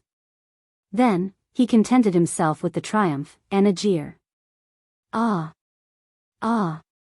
So the strong man was thrown? The company was, then, in luck since the terrible Monceau wrestler had come back to it to ask for bread? Étienne silently took his lamp and went towards the shaft with the putter. But it was there, in the receiving room, that Catherine feared the mate's bad words. At the very entrance she recognized Chavel, in the midst of some 20 miners, waiting till a cage was free. He came furiously towards her, but the sight of Étienne stopped him. Then he affected to sneer with an offensive shrug of the shoulders. Very good. He didn't care a hang, since the other had come to occupy the place that was still warm, good riddance. It only concerned the gentleman if he liked the leavings. And beneath the exhibition of this contempt he was again seized by a tremor of jealousy, and his eyes flamed. For the rest, the mates did not stir, standing silent, with eyes lowered. They contented themselves with casting a sidelong look at the newcomers. Then, dejected and without anger, they again stared fixedly at the mouth of the shaft, with their lamps in their hands, shivering beneath their thin jackets, in the constant draughts of this large room. At last the cage was wedged on to the keeps, and they were ordered to get in. Catherine and Étienne were squeezed in one tram, already containing Perron and 2 pikemen. Beside them, in the other tram, Chaval was loudly saying to Father Mook that the directors had made a mistake in not taking advantage of the opportunity to free the pits of the blackguards who were corrupting them. But the old groom, who had already fallen back into the dog-like resignation of his existence, no longer grew angry over the death of his children, and simply replied by a gesture of conciliation. The cage freed itself and slipped down into the darkness. No one spoke. Suddenly, when they were in the middle third of the descent, there was a terrible jarring. The iron creaked, and the men were thrown onto each other. "By God!" growled Étienne, "are they going to flatten us? We shall end by being left here for good, with their confounded tubbing. And they talk about having repaired it." The cage had, however, cleared the obstacle. It was now descending beneath so violent a rain, like a storm, that the workmen anxiously listened to the pouring. A number of leaks must then have appeared in the caulking of the joints.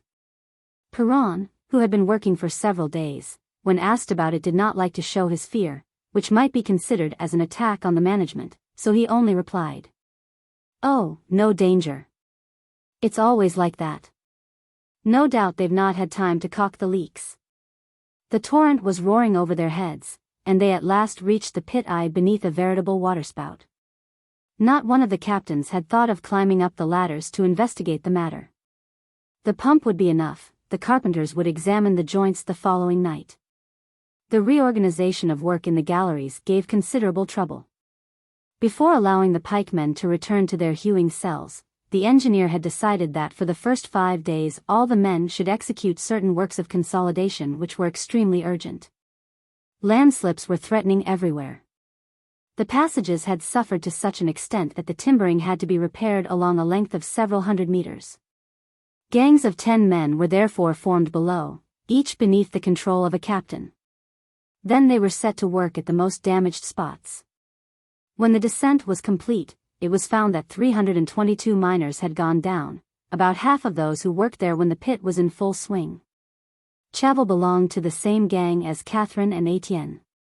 This was not by chance. He had at first hidden behind his mates, and had then forced the captain's hand.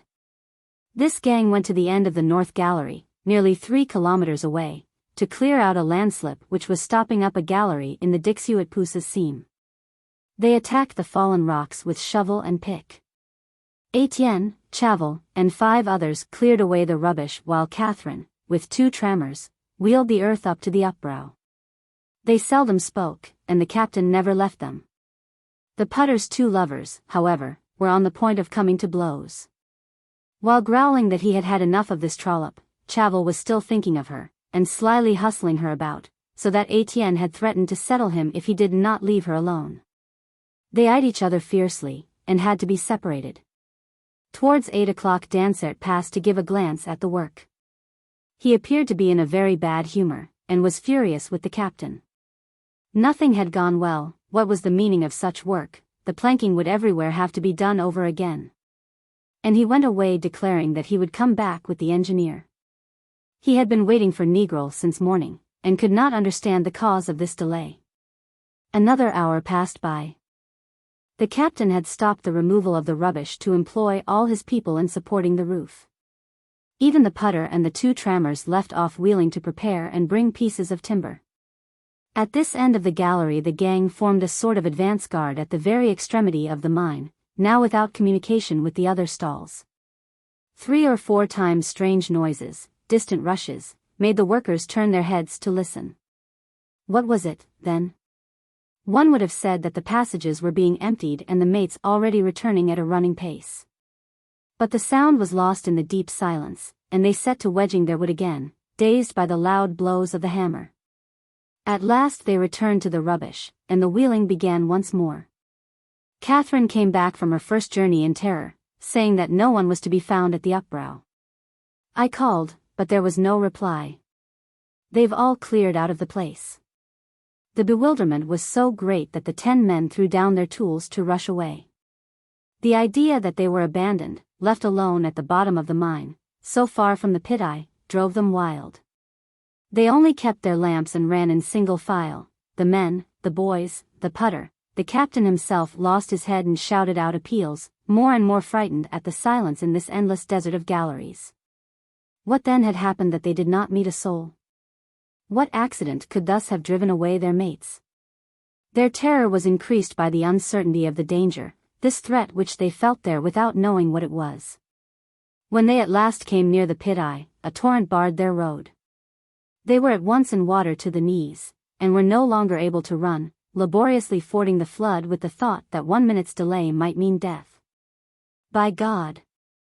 It's the tubbing that's given way, cried Étienne. I said we should be left here for good.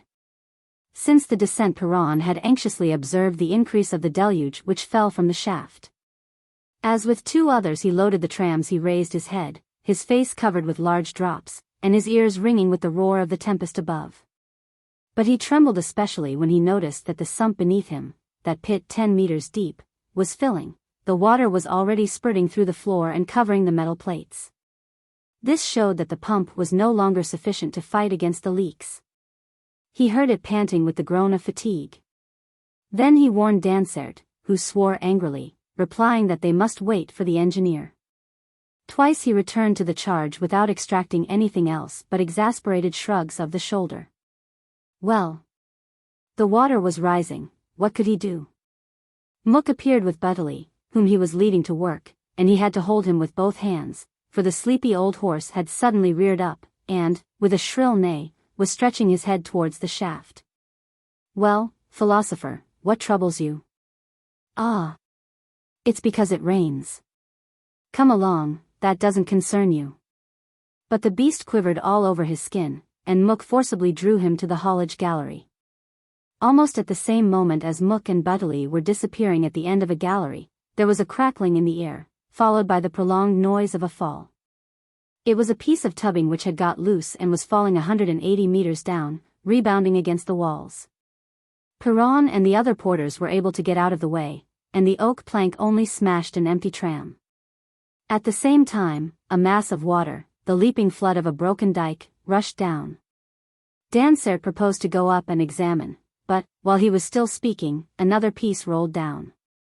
And in terror before the threatening catastrophe, he no longer hesitated, but gave the order to go up, sending captains to warn the men in their stalls. Then a terrible hustling began. From every gallery rows of workers came rushing up, trying to take the cages by assault. They crushed madly against each other in order to be taken up at once. Some who had thought of trying the ladder passage came down again shouting that it was already stopped up. That was the terror they all felt each time that the cage rose. This time it was able to pass, but who knew if it would be able to pass again in the midst of the obstacles obstructing the shaft? The downfall must be continuing above, for a series of low detonations was heard. The planks were splitting and bursting amid the continuous and increasing roar of a storm. One cage soon became useless, broken in and no longer sliding between the guides, which were doubtless broken. The other jarred to such a degree that the cable would certainly break soon. And there remained 100 men to be taken up, all panting, clinging to one another, bleeding and half drowned. 2 were killed by falls of planking. A third, who had seized the cage, fell back 50 meters up and disappeared in the sump. Dansaert, however, was trying to arrange matters in an orderly manner. Armed with a pick he threatened to open the skull of the first man who refused to obey. And he tried to arrange them in file, shouting that the porters were to go up last after having sent up their mates. He was not listened to, and he had to prevent the pale and cowardly Perron from entering among the first. At each departure he pushed him aside with a blow. But his own teeth were chattering, a minute more and he would be swallowed up. Everything was smashing up there, a flood had broken loose, a murderous rain of scaffolding. A few men were still running up when, mad with fear, he jumped into a tram, allowing Perron to jump in behind him. The cage rose. At this moment the gang to which Étienne and Chaval belonged had just reached the pit eye.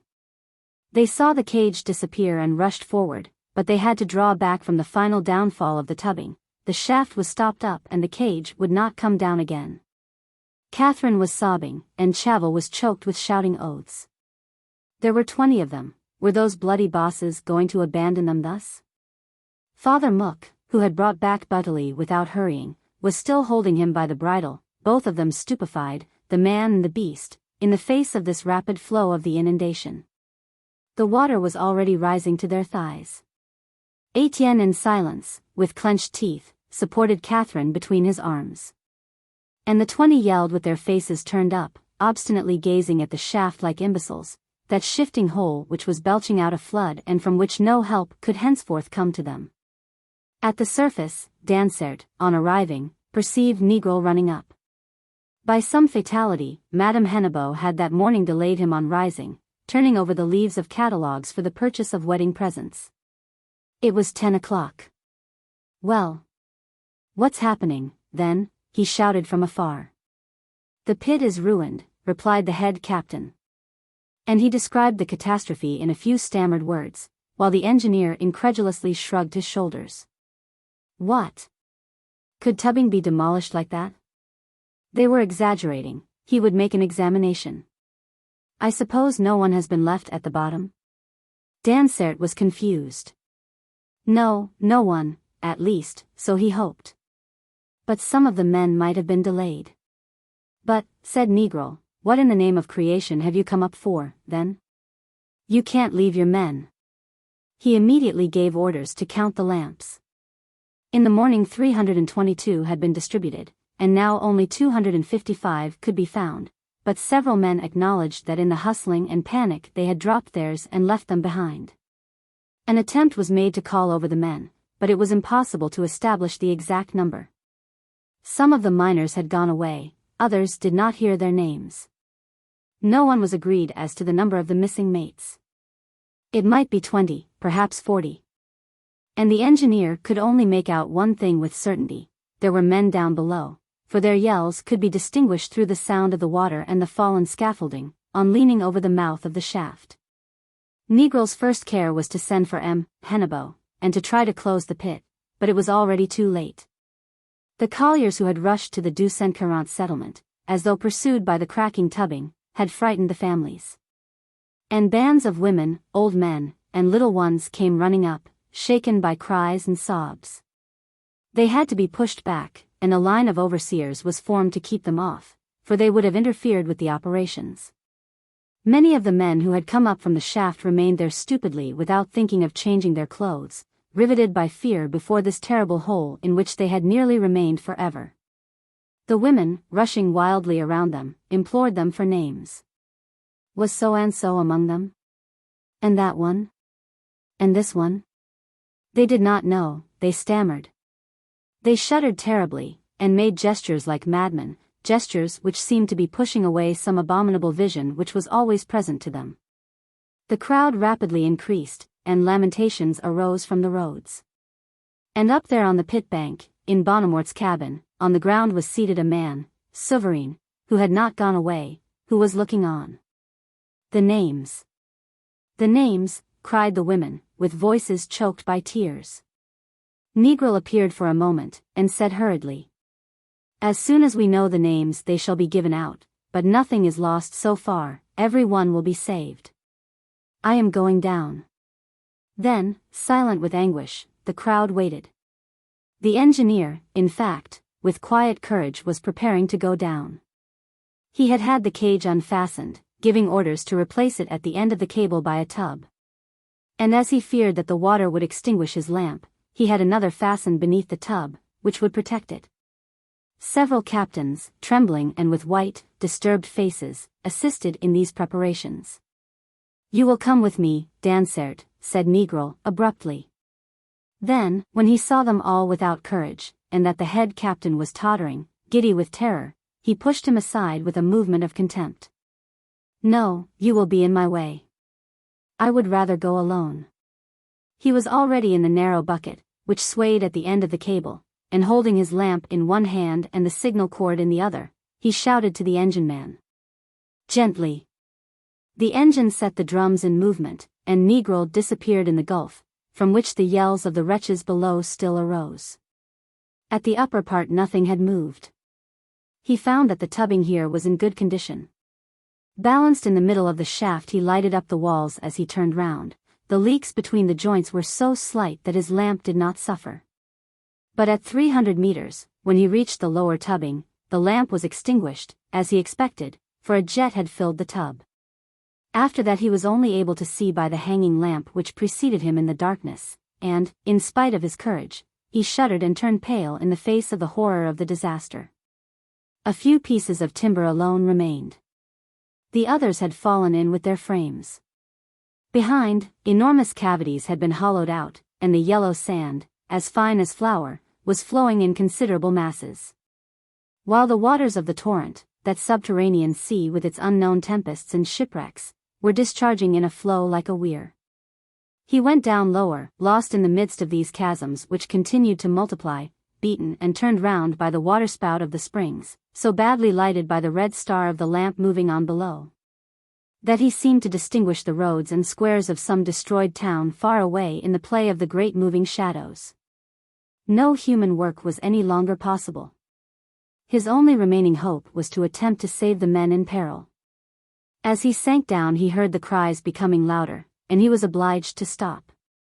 An impassable obstacle barred the shaft, a mass of scaffolding, the broken joists of the guides, the split brattices entangled with the metalwork torn from the pump. As he looked on for a long time with aching heart, the yelling suddenly ceased. No doubt, the rapid rise of the water had forced the wretches to flee into the galleries, if, indeed, the flood had not already filled their mouths. Negro resigned himself to pulling the signal cord as a sign to draw up. Then he had himself stopped again. He could not conceive the cause of this sudden accident. He wished to investigate it, and examine those pieces of the tubbing which were still in place. At a distance the tears and cuts in the wood had surprised him. His lamp, drowned in dampness, was going out, and, touching with his fingers, he clearly recognized the marks of the saw and of the wimble, the whole abominable labor of destruction. Evidently this catastrophe had been intentionally produced. He was stupefied, and the pieces of timber, cracking and falling down with their frames in a last slide, nearly carried him with them.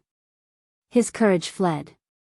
The thought of the man who had done that made his hair stand on end, and froze him with a supernatural fear of evil, as though, mixed with the darkness, the men were still there paying for his immeasurable crime.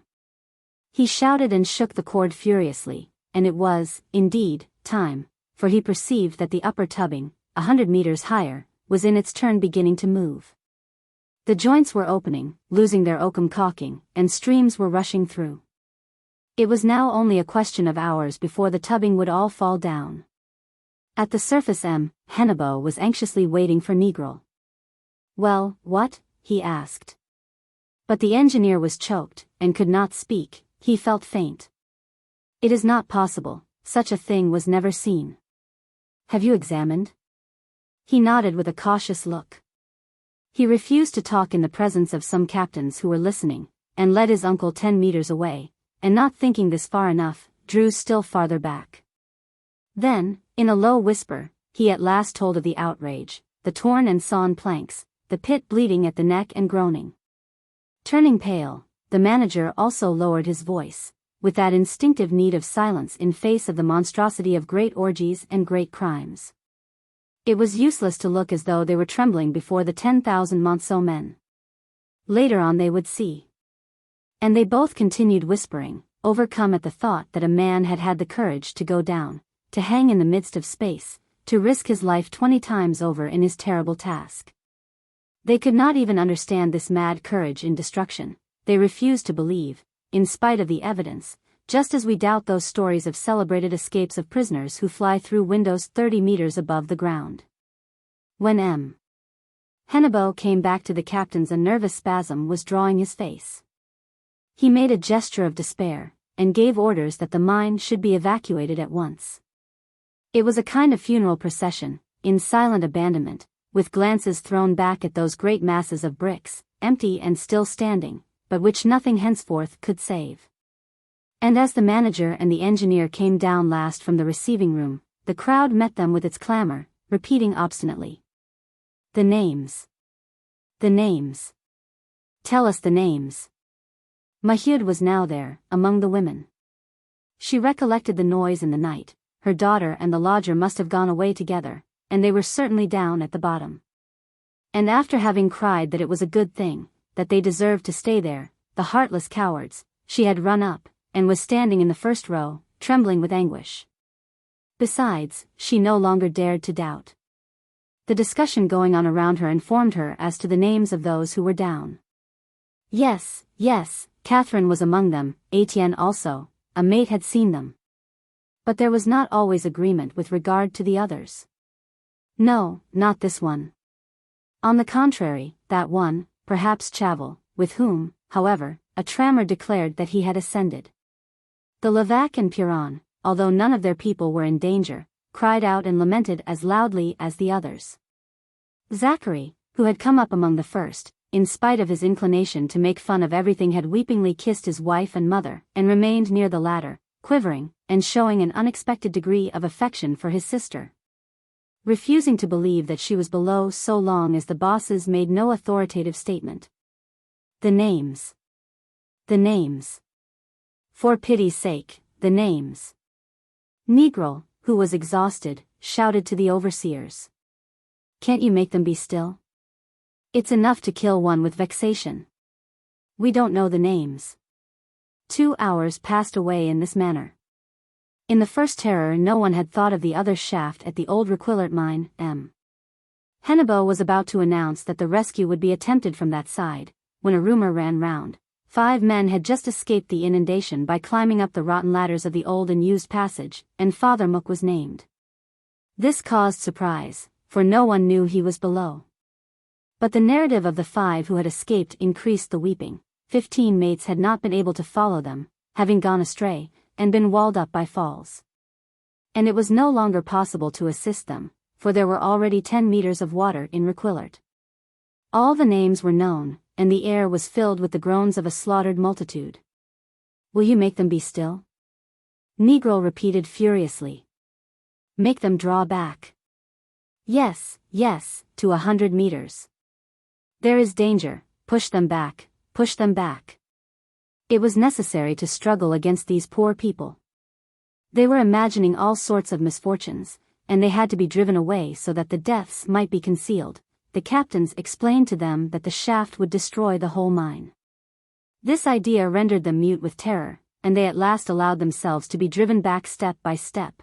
The guards, however, who kept them back had to be doubled, for they were fascinated by the spot and continually returned. Thousands of people were hustling each other along the road. They were running up from all the settlements, and even from Monceau. And the man above, on the pit bank, the fair man with the girlish face, smoked cigarettes to occupy himself, keeping his clear eyes fixed on the pit. Then the wait began. It was midday, no one had eaten, but no one moved away. In the misty sky, of a dirty gray color, rusty clouds were slowly passing by.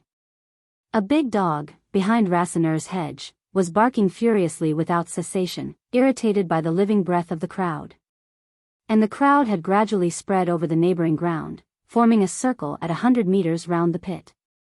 The Voreux arose in the center of the great space. There was not a soul there, not a sound, it was a desert.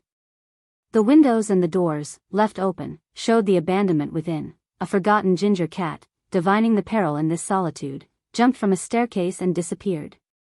No doubt the stoves of the boilers were scarcely extinguished, for the tall brick chimney gave out a light smoke beneath the dark clouds. While the weathercock on the steeple creaked in the wind with a short, shrill cry, the only melancholy voice of these vast buildings which were about to die. At 2 o'clock nothing had moved. M. Hennebeau, Negro, and other engineers who had hastened up, formed a group in black coats and hats standing in front of the crowd. And they, too, did not move away, though their legs were aching with fatigue, and they were feverish and ill at their impotence in the face of such a disaster, only whispering occasional words as though at a dying person's bedside. The upper tubbing must nearly all have fallen in, for sudden echoing sounds could be heard as of deep broken falls, succeeded by silence. The wound was constantly enlarging, the landslip which had begun below was rising and approaching the surface. Negril was seized by nervous impatience, he wanted to see, and he was already advancing alone into this awful void when he was seized by the shoulders. What was the good? He could prevent nothing. An old miner, however, circumventing the overseers, rushed into the shed, but he quietly reappeared, he had gone for his sabots. 3 o'clock struck. Still nothing. A falling shower had soaked the crowd, but they had not withdrawn a step. Rasseneur's dog had begun to bark again. And it was at 20 minutes past 3 only that the first shock was felt. The Voreux trembled, but continued solid and upright. Then a second shock followed immediately, and a long cry came from open mouths. The tarred screening shed, after having tottered twice, had fallen down with a terrible crash. Beneath the enormous pressure the structures broke and jarred each other so powerfully that sparks leapt out. From this moment the earth continued to tremble, the shocks succeeded one another, subterranean downfalls, the rumbling of a volcano in eruption. Afar the dog was no longer barking, but he howled plaintively as though announcing the oscillations which he felt coming. And the women, the children, all these people who were looking on, could not keep back a clamor of distress at each of these blows which shook them. In less than 10 minutes the slate roof of the steeple fell in, the receiving room and the engine rooms were split open, leaving a considerable breach. Then the sound ceased, the downfall stopped, and there was again deep silence. For an hour the Voreux remained thus, broken into, as though bombarded by an army of barbarians. There was no more crying out, the enlarged circle of spectators merely looked on. Beneath the piled-up beams of the sifting shed, fractured tipping cradles could be made out with broken and twisted hoppers. But the rubbish had especially accumulated at the receiving room, where there had been a rain of bricks, and large portions of wall and masses of plaster had fallen in. The iron scaffold which bore the pulleys had bent, half buried in the pit. A cage was still suspended, a torn cable end was hanging, then there was a hash of trams, metal plates, and ladders. By some chance the lamp cabin remained standing, exhibiting on the left its bright rows of little lamps. And at the end of its disemboweled chamber, the engine could be seen seated squarely on its massive foundation of masonry. Its copper was shining and its huge steel limbs seemed to possess indestructible muscles. The enormous crank, bent in the air, looked like the powerful knee of some giant quietly reposing in his strength. After this hour of respite, Hennebeau's hopes began to rise. The movement of the soil must have come to an end, and there would be some chance of saving the engine and the remainder of the buildings. But he would not yet allow anyone to approach, considering another half-hour's patience desirable. This waiting became unbearable, the hope increased the anguish and all hearts were beating quickly. A dark cloud, growing large at the horizon, hastened the twilight, a sinister dayfall over this wreck of earth's tempests. Since 7 o'clock they had been there without moving or eating. And suddenly, as the engineers were cautiously advancing, a supreme convulsion of the soil put them to flight. Subterranean detonations broke out. A whole monstrous artillery was cannonading in the gulf. At the surface, the last buildings were tipped over and crushed. At first a sort of whirlpool carried away the rubbish from the sifting shed and the receiving room. Next, the boiler building burst and disappeared. Then it was the low square tower, where the pumping engine was groaning, which fell on its face like a man mown down by a bullet. And then a terrible thing was seen. The engine, dislocated from its massive foundation, with broken limbs was struggling against death. It moved, it straightened its crank, its giant's knee, as though to rise, but, crushed and swallowed up, it was dying. The chimney alone, 30 meters high, still remained standing, though shaken, like a mast in the tempest. It was thought that it would be crushed to fragments and fly to powder, when suddenly it sank in one block, drunk down by the earth, melted like a colossal candle, and nothing was left, not even the point of the lightning conductor. It was done for. The evil beast crouching in this hole, gorged with human flesh, was no longer breathing with its thick, long respiration. The Voreux had been swallowed whole by the abyss. The crowd rushed away yelling. The women hid their eyes as they ran. Terror drove the men along like a pile of dry leaves. They wished not to shout, and they shouted, with swollen breasts and arms in the air, before the immense hole which had been hollowed out. This crater, as of an extinct volcano, 15 meters deep, extended from the road to the canal for a space of at least 40 meters. The whole square of the mine had followed the buildings, the gigantic platforms, the footbridges with their rails, a complete train of trams, 3 wagons, without counting the wood supply, a forest of cut timber, gulped down like straw. At the bottom it was only possible to distinguish a confused mass of beams, bricks, iron, plaster, frightful remains, piled up, entangled, soiled in the fury of the catastrophe. And the hole became larger, cracks started from the edges, reaching afar, across the fields. A fissure ascended as far as Rasseneur's bar, and his front wall had cracked. Would the settlement itself pass into it? How far ought they to flee to reach shelter at the end of this abominable day, beneath this leaden cloud which also seemed about to crush the earth? A cry of pain escaped Negril. Hennebeau, who had drawn back, was in tears. The disaster was not complete. One bank of the canal gave way, and the canal emptied itself like one bubbling sheet through one of the cracks. It disappeared there, falling like a cataract down a deep valley. The mine drank down this river. The galleries would now be submerged for years. Soon the crater was filled and a lake of muddy water occupied the place where once stood the Voreux, like one of those lakes beneath which sleep accursed towns. There was a terrified silence, and nothing now could be heard but the fall of this water rumbling in the bowels of the earth. Then on the shaken pit bank Souverine rose up. He had recognized Mahiud and Zachary sobbing before this downfall, the weight of which was so heavy on the heads of the wretches who were in agony beneath. And he threw down his last cigarette. He went away, without looking back, into the now dark night. Afar his shadow diminished and mingled with the darkness. He was going over there, to the unknown. He was going tranquilly to extermination, wherever there might be dynamite to blow up towns and men. He will be there, without doubt, when the middle class in agony shall hear the pavement of the streets bursting up beneath their feet. Chapter 4. On the night that followed the collapse of the Voreux, Hennebeau started for Paris, wishing to inform the directors in person before the newspapers published the news. And when he returned on the following day he appeared to be quite calm, with his usual correct administrative air. He had evidently freed himself from responsibility. He did not appear to have decreased in favor. On the contrary, the decree appointing him officer of the Legion of Honor was signed 24 hours afterwards. But if the manager remained safe, the company was tottering beneath the terrible blow. It was not the few million francs that had been lost, it was the wound in the flank, the deep incessant fear of the morrow in face of this massacre of one of their mines. The company was so impressed that once more it felt the need of silence. What was the good of stirring up this abomination? If the villain were discovered, why make a martyr of him in order that his awful heroism might turn other heads, and give birth to a long line of incendiaries and murderers? Besides, the real culprit was not suspected. The company came to think that there was an army of accomplices, not being able to believe that a single man could have had courage and strength for such a task.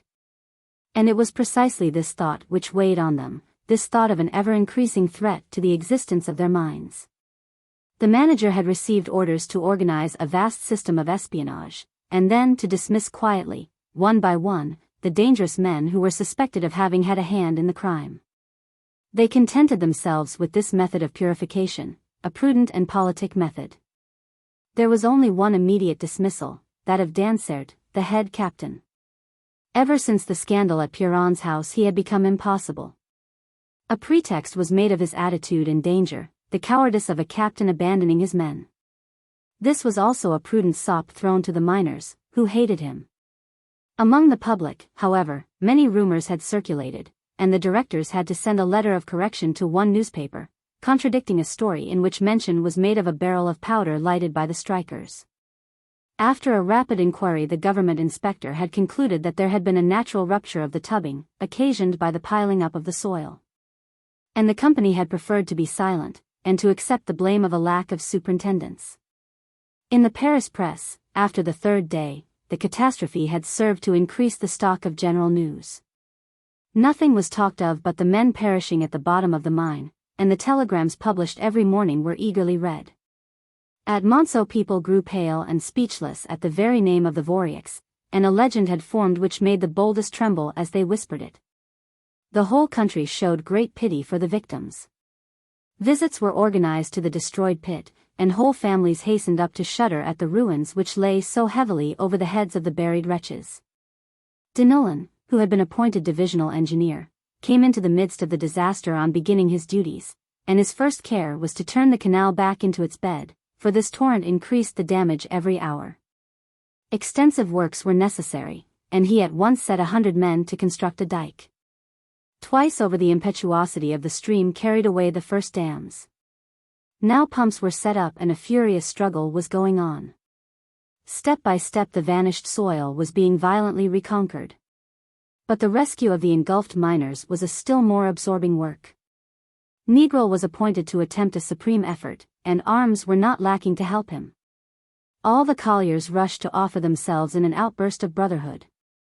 They forgot the strike, they did not trouble themselves at all about payment. They might get nothing, they only asked to risk their lives as soon as there were mates in danger of death. They were all there with their tools, quivering as they waited to know where they ought to strike. Many of them, sick with fright after the accident, shaken by nervous tremors, soaked in cold sweats, and the prey of continual nightmares, got up in spite of everything, and were as eager as any in their desire to fight against the earth. As though they had a revenge to take on it. Unfortunately, the difficulty began when the question arose, what could be done? How could they go down? From what side could they attack the rocks? Negral's opinion was that not one of the unfortunate people was alive. The 15 had surely perished, drowned or suffocated. But in these mine catastrophes the rule is always to assume that buried men are alive, and he acted on this supposition. The first problem which he proposed to himself was to decide where they could have taken refuge. The captains and old miners whom he consulted were agreed on one point: in the face of the rising water the men had certainly come up from gallery to the highest cuttings, so that they were, without doubt, driven to the end of some upper passages. This agreed with Father Mook's information, and his confused narrative even gave reason to suppose that in the wild flight the band had separated into smaller groups, leaving fugitives on the road at every level.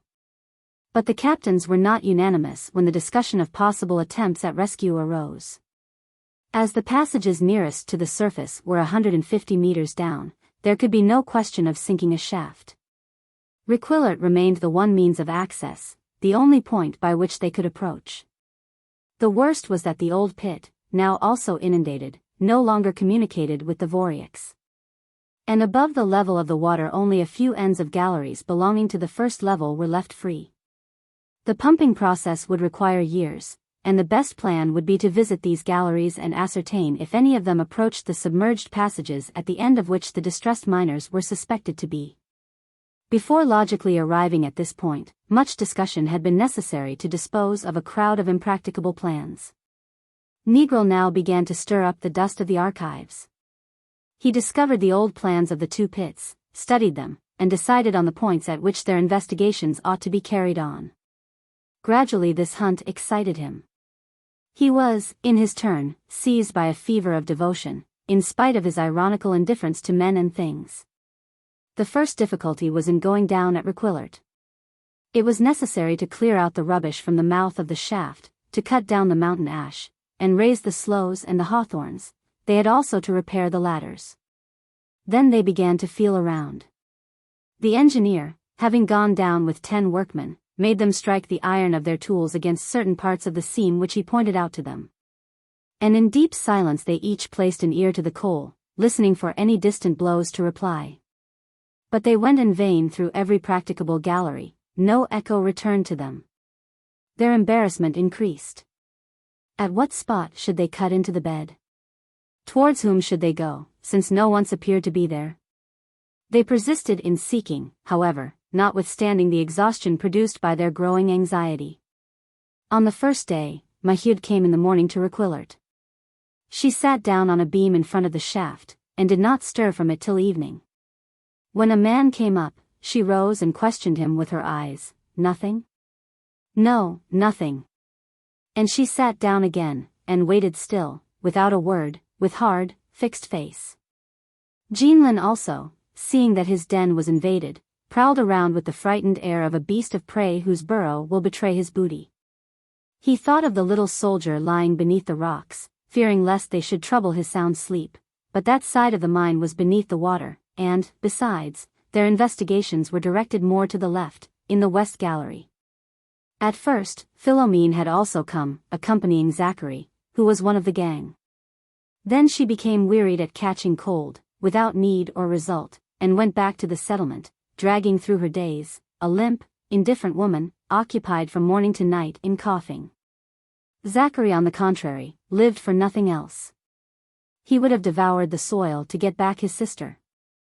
At night he shouted out that he saw her, he heard her, very lean from hunger, her chest sore with calling for help. Twice he had tried to dig without orders, saying that it was there, that he was sure of it. The engineer would not let him go down any more, and he would not go away from the pit, from which he was driven off. He could not even sit down and wait near his mother, he was so deeply stirred by the need to act, which drove him constantly on. It was the third day. Negril, in despair, had resolved to abandon the attempt in the evening. At midday, after lunch, when he came back with his men to make one last effort, he was surprised to see Zachary, red and gesticulating, come out of the mine shouting. "She's there. She's replied to me. Come along, quickly."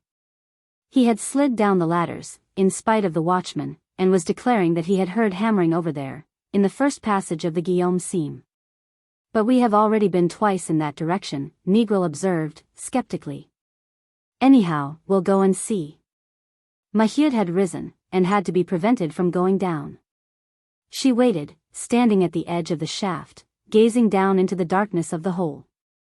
Negril, down below, himself struck 3 blows, at long intervals. He then applied his ear to the coal, cautioning the workers to be very silent. Not a sound reached him, and he shook his head, evidently the poor lad was dreaming. In a fury, Zachary struck in his turn, and listened anew with bright eyes, and limbs trembling with joy. Then the other workmen tried the experiment, one after the other, and all grew animated, hearing the distant reply quite clearly. The engineer was astonished.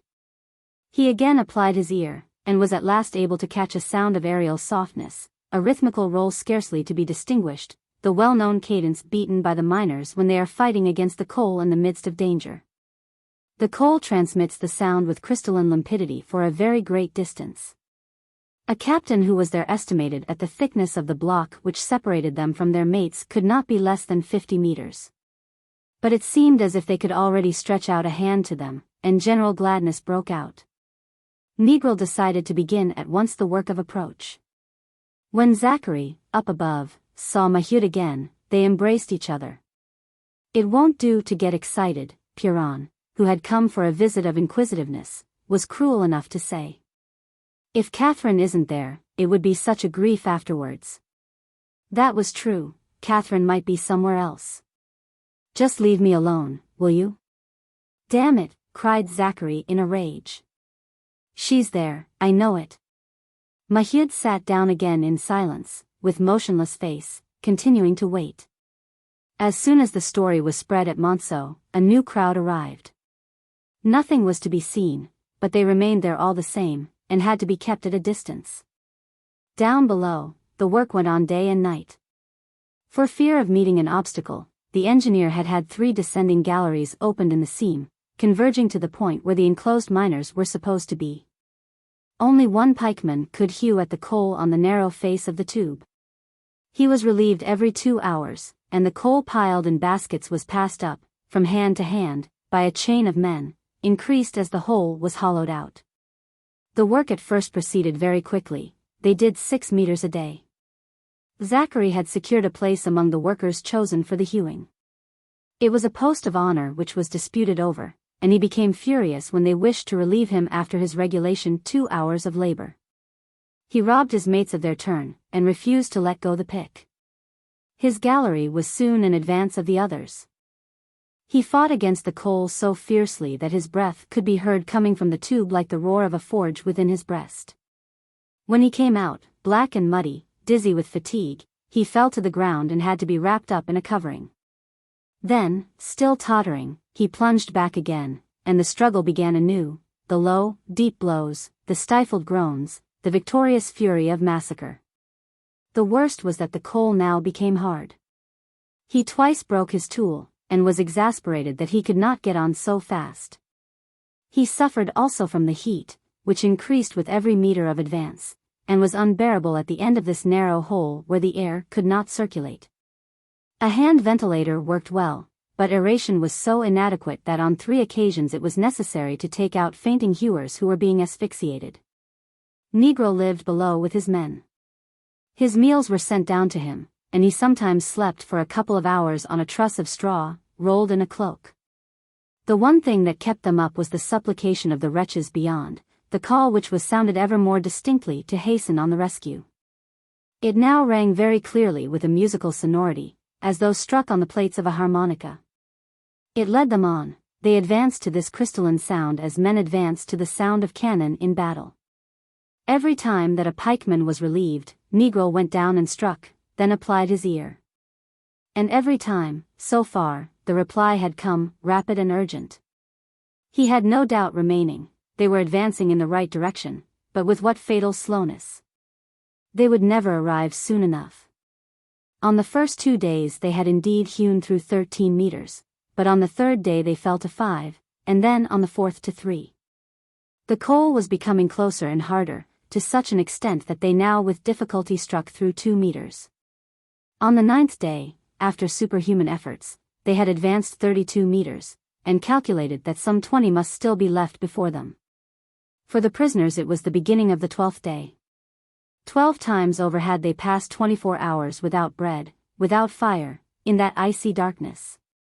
This awful idea moistened the eyelids and stiffened the arm of the workers. It seemed impossible that Christians could live longer. The distant blows had become weaker since the previous day, and every moment they trembled lest they should stop. Mahud came regularly every morning to sit at the mouth of the shaft. In her arms she brought Estelle, who could not remain alone from morning to night. Hour by hour she followed the workers, sharing their hopes and fears. There was feverish expectation among the groups standing around, and even as far as Monceau, with endless discussion. Every heart in the district was beating down there beneath the earth. On the 9th day, at the breakfast hour, no reply came from Zachary when he was called for the relay. He was like a madman, working on furiously with oaths. Negro, who had come up for a moment, was not there to make him obey, and only a captain and 3 miners were below. No doubt Zachary, infuriated with the feeble vacillating light, which delayed his work, committed the imprudence of opening his lamp, although severe orders had been given, for leakages of fire damp had taken place.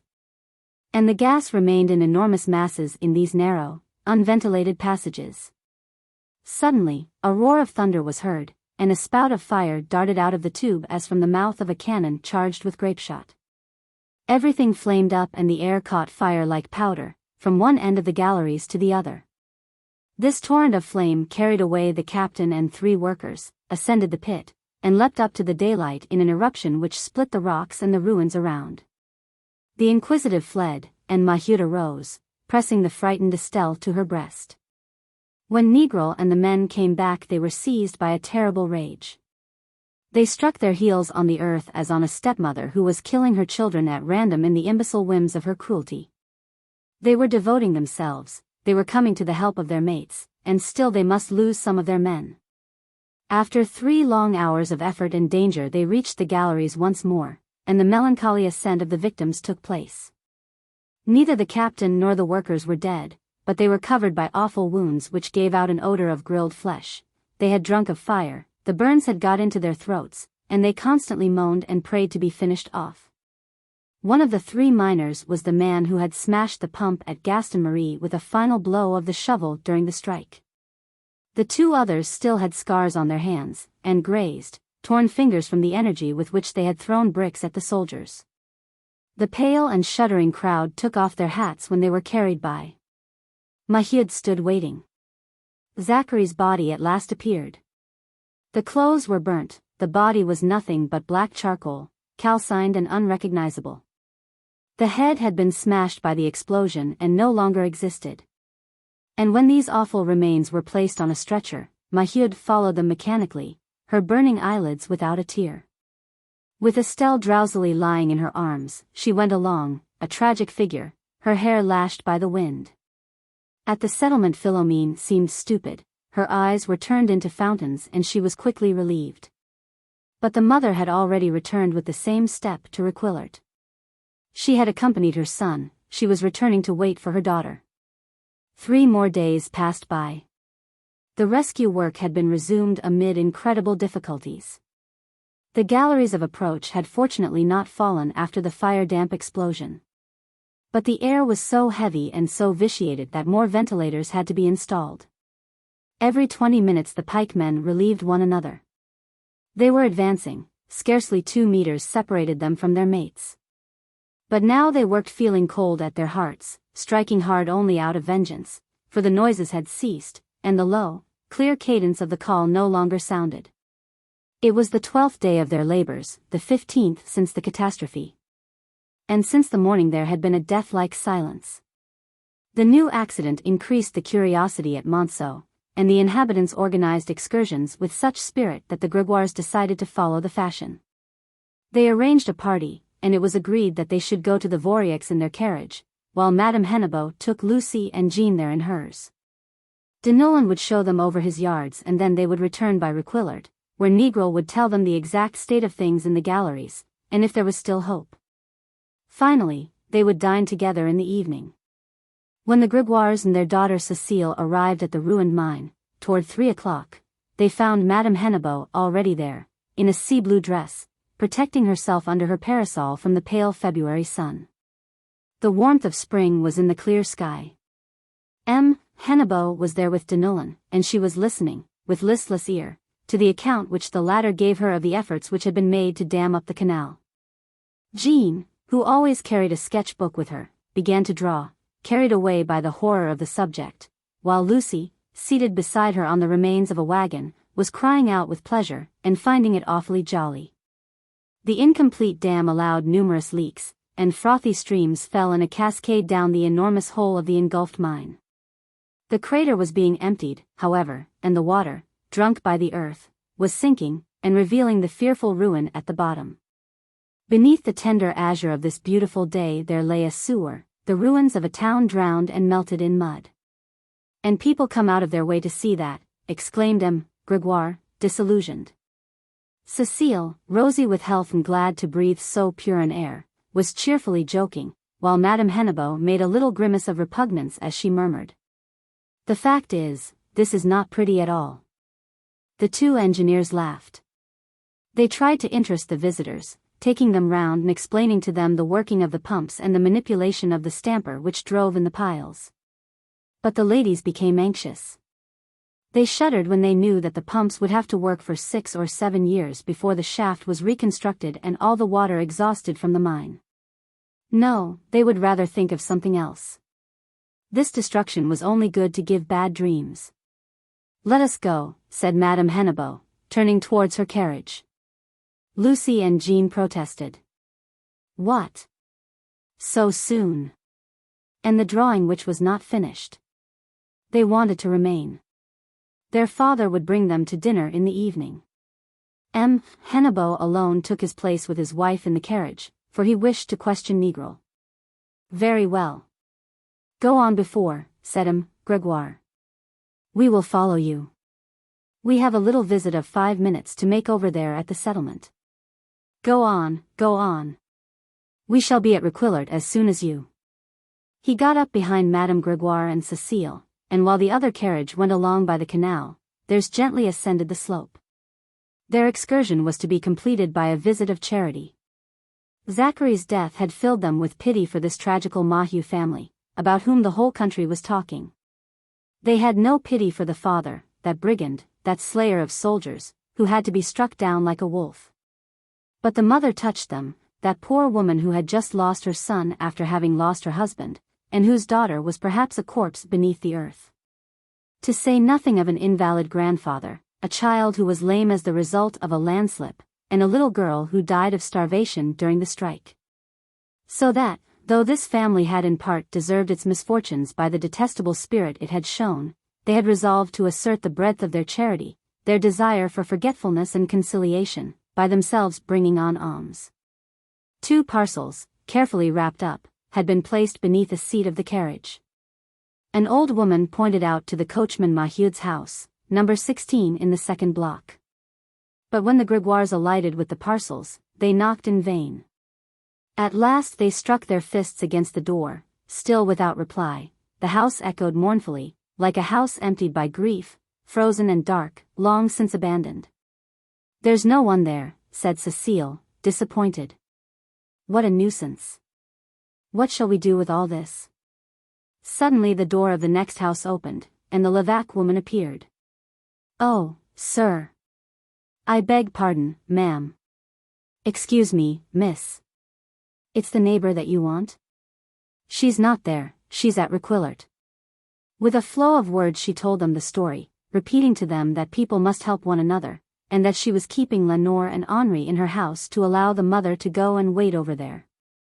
Her eyes had fallen on the parcels, and she began to talk about her poor daughter, who had become a widow, displaying her own wretchedness, while her eyes shone with covetousness.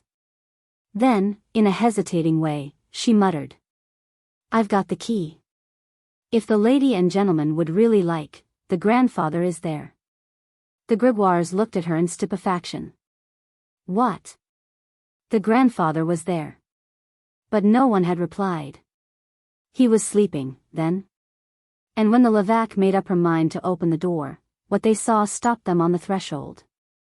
Bonnemort was there alone, with large fixed eyes, nailed to his chair in front of the cold fireplace. Around him the room appeared larger without the clock or the polished deal furniture which formerly animated it. There only remained against the green crudity of the walls the portraits of the Emperor and Empress, whose rosy lips were smiling with official benevolence. The old man did not stir nor wink his eyelids beneath the sudden light from the door. He seemed imbecile, as though he had not seen all these people come in. At his feet lay his plate, garnished with ashes, such as is placed for cats for ordure.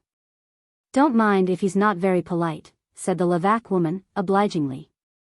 "Seems he's broken something in his brain. It's a fortnight since he left off speaking." But Bonnemort was shaken by some agitation, a deep scraping which seemed to arise from his belly, and he expectorated into the plate a thick black expectoration.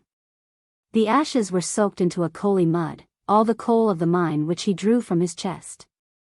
He had already resumed his immobility. He stirred no more, except at intervals, to spit. Uneasy, and with stomachs turned, the Grégoires endeavored to utter a few friendly and encouraging words. "Well, my good man," said the father, "you have a cold, then?" The old man, with his eyes to the wall, did not turn his head. And a heavy silence fell once more. "They ought to make you a little gruel," added the mother. He preserved his mute stiffness. "I say, Papa," murmured Cécile, "they certainly told us he was an invalid. Only we did not think of it afterwards." She interrupted herself, much embarrassed. After having placed on the table a pot au feu and 2 bottles of wine, she undid the second parcel and drew from it a pair of enormous boots. It was the present intended for the grandfather, and she held one boot in each hand, in confusion, contemplating the poor man's swollen feet, which would never walk again. They come a little late, don't they, my worthy fellow?" said M. Grégoire again, to enliven the situation. "It doesn't matter, they're always useful." Bonnemort neither heard nor replied, with his terrible face as cold and as hard as a stone.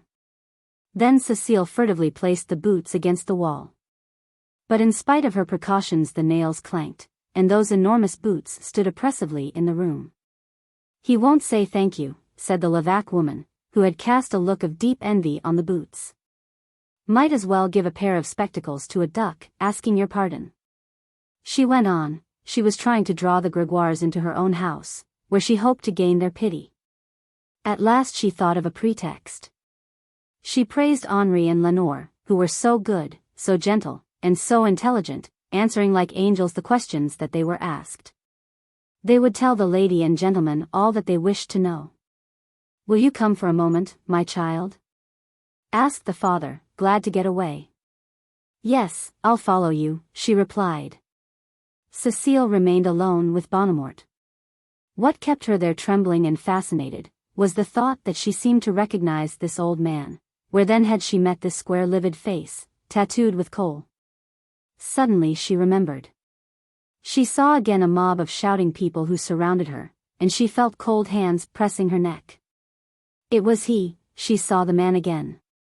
She looked at his hands placed on his knees, the hands of an invalid workman whose whole strength is in his wrists, still firm in spite of age. Gradually Bonnemort seemed to awake. He perceived her and examined her in his turn. A flame mounted to his cheeks, a nervous spasm drew his mouth, from which flowed a thin streak of black saliva. Fascinated, they remained opposite each other, she flourishing, plump, and fresh from the long idleness and sated comfort of her race. He swollen with water, with the pitiful ugliness of a foundered beast, destroyed from father to son by a century of work and hunger.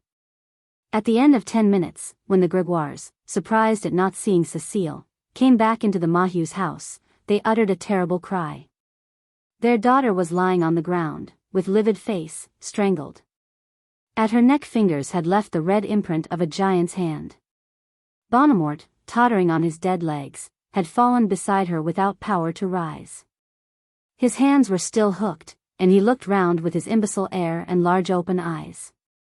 In his fall he had broken his plate, the ashes were spread round, the mud of the black expectoration had stained the floor, while the great pair of boots, safe and sound, stood side by side against the wall. It was never possible to establish the exact facts. Why had Cécile come near? How could Bonnemort, nailed to his chair, have been able to seize her throat? Evidently, when he held her, he must have become furious, constantly pressing, overthrown with her, and stifling her cries to the last groan. Not a sound, not a moan had traversed the thin partition to the neighboring house.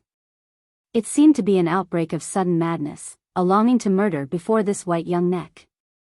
Such savagery was stupefying in an old invalid, who had lived like a worthy man, an obedient brute, opposed to new ideas. What rancor, unknown to himself, by some slow process of poisoning, had risen from his bowels to his brain? The horror of it led to the conclusion that he was unconscious, that it was the crime of an idiot. The Grégoires, meanwhile, on their knees, were sobbing, choked with grief. Their idolized daughter, that daughter desired so long, on whom they had lavished all their goods, whom they used to watch sleeping, on tiptoe, whom they never thought sufficiently well nourished, never sufficiently plump. It was the downfall of their very life. What was the good of living, now that they would have to live without her? The Levaque woman in distraction cried. "Ah, the old beggar!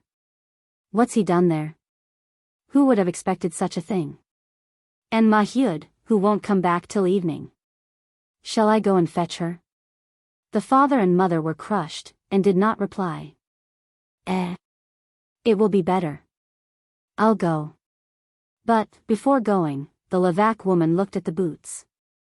The whole settlement was excited, and a crowd was already hustling around. Perhaps they would get stolen. And then the Mahieus had no man, now, to put them on. She quietly carried them away. They would just fit Bouteloup's feet. At Requillart the Hennebeaus, with Nigrel, waited a long time for the Grégoires. Nigrel, who had come up from the pit, gave details. They hoped to communicate that very evening with the prisoners, but they would certainly find nothing but corpses, for the death-like silence continued. Behind the engineer, Mahieu, seated on the beam, was listening with white face, when the Levaque woman came up and told her the old man's strange deed. And she only made a sweeping gesture of impatience and irritation. She followed her, however. Madame Hennebeau was much affected. What an abomination! That poor Cécile, so merry that very day, so full of life an hour before.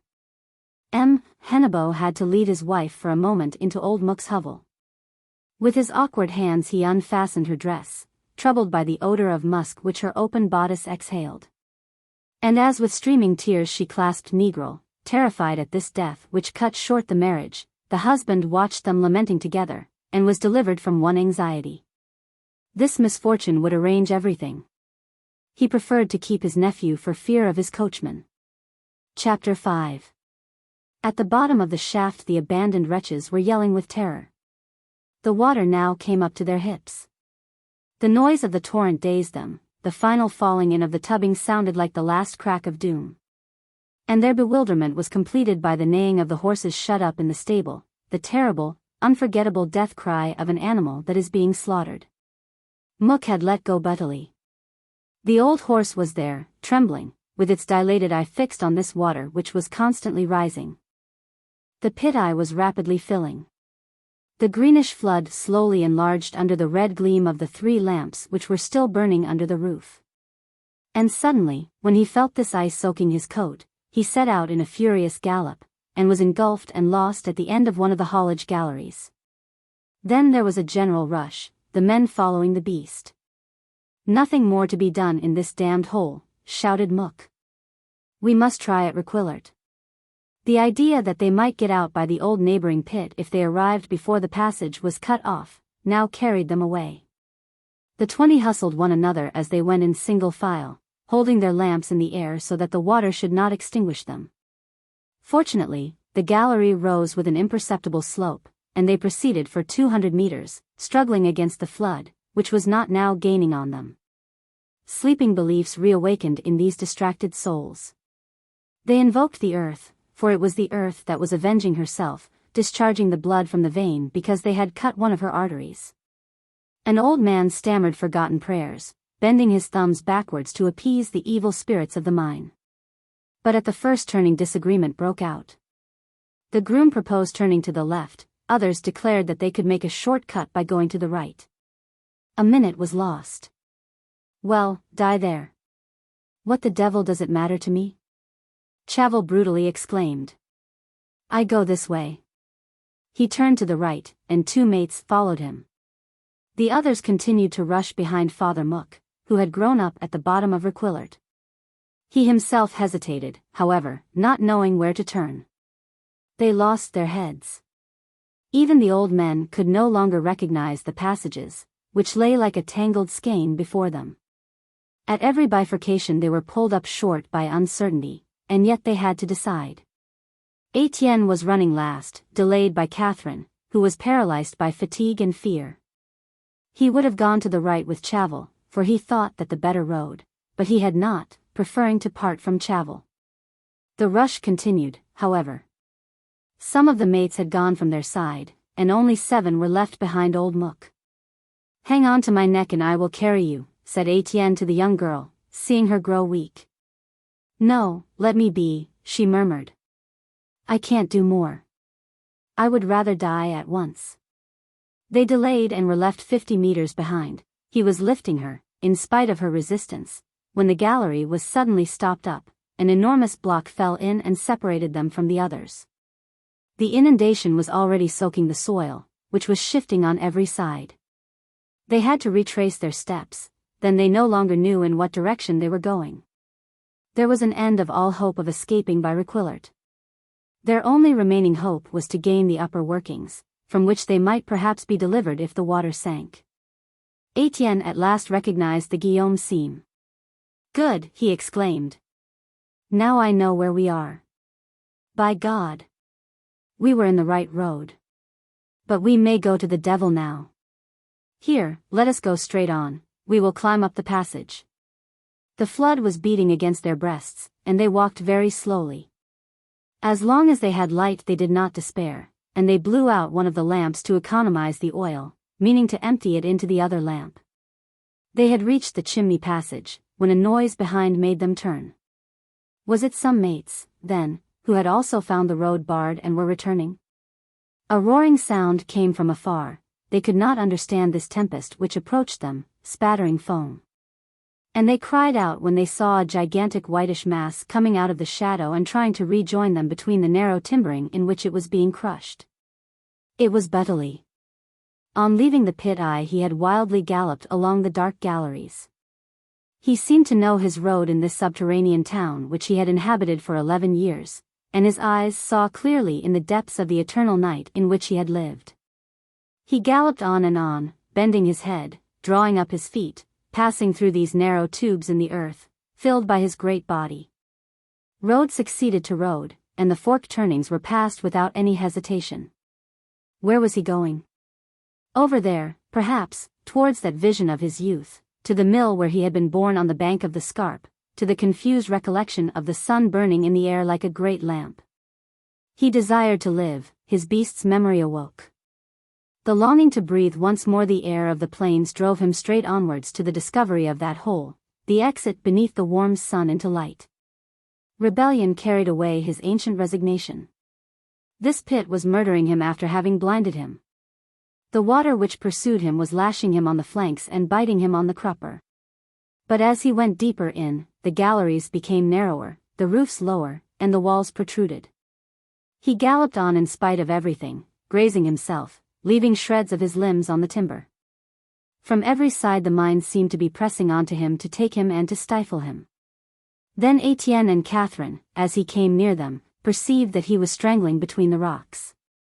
He had stumbled and broken his 2 front legs. With a last effort, he dragged himself a few meters, but his flanks could not pass. He remained hemmed in and garroted by the earth. With his bleeding head stretched out, he still sought for some crack with his great troubled eyes. The water was rapidly covering him. He began to neigh with that terrible prolonged death rattle with which the other horses had already died in the stable. It was a sight of fearful agony, this old beast shattered and motionless, struggling at this depth, far from the daylight. The flood was drowning his mane, and his cry of distress never ceased. He uttered it more hoarsely, with his large open mouth stretched out.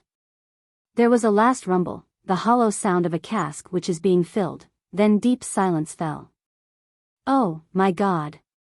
Take me away!" Catherine sobbed. "Ah, my God! I'm afraid, I don't want to die. Take me away! Take me away!" She had seen death. The fallen shaft, the inundated mine, nothing had seized her with such terror as this clamor of battle in agony. And she constantly heard it, her ears were ringing with it, all her flesh was shuddering with it. "Take me away! Take me away!" Étienne had seized her and lifted her. It was, indeed, time. They ascended the chimney passage, soaked to the shoulders. He was obliged to help her, for she had no strength to cling to the timber. 3 times over he thought that she was slipping from him and falling back into that deep sea of which the tide was roaring beneath them. However, they were able to breathe for a few minutes when they reached the first gallery, which was still free. The water reappeared, and they had to hoist themselves up again. And for hours this ascent continued, the flood chasing them from passage to passage, and constantly forcing them to ascend. At the 6th level a respite rendered them feverish with hope, and it seemed that the waters were becoming stationary. But a more rapid rise took place, and they had to climb to the 7th and then to the 8th level. Only one remained, and when they had reached it they anxiously watched each centimeter by which the water gained on them. If it did not stop they would then die like the old horse, crushed against the roof, and their chests filled by the flood. Landslips echoed every moment. The whole mine was shaken, and its distended bowels burst with the enormous flood which gorged them.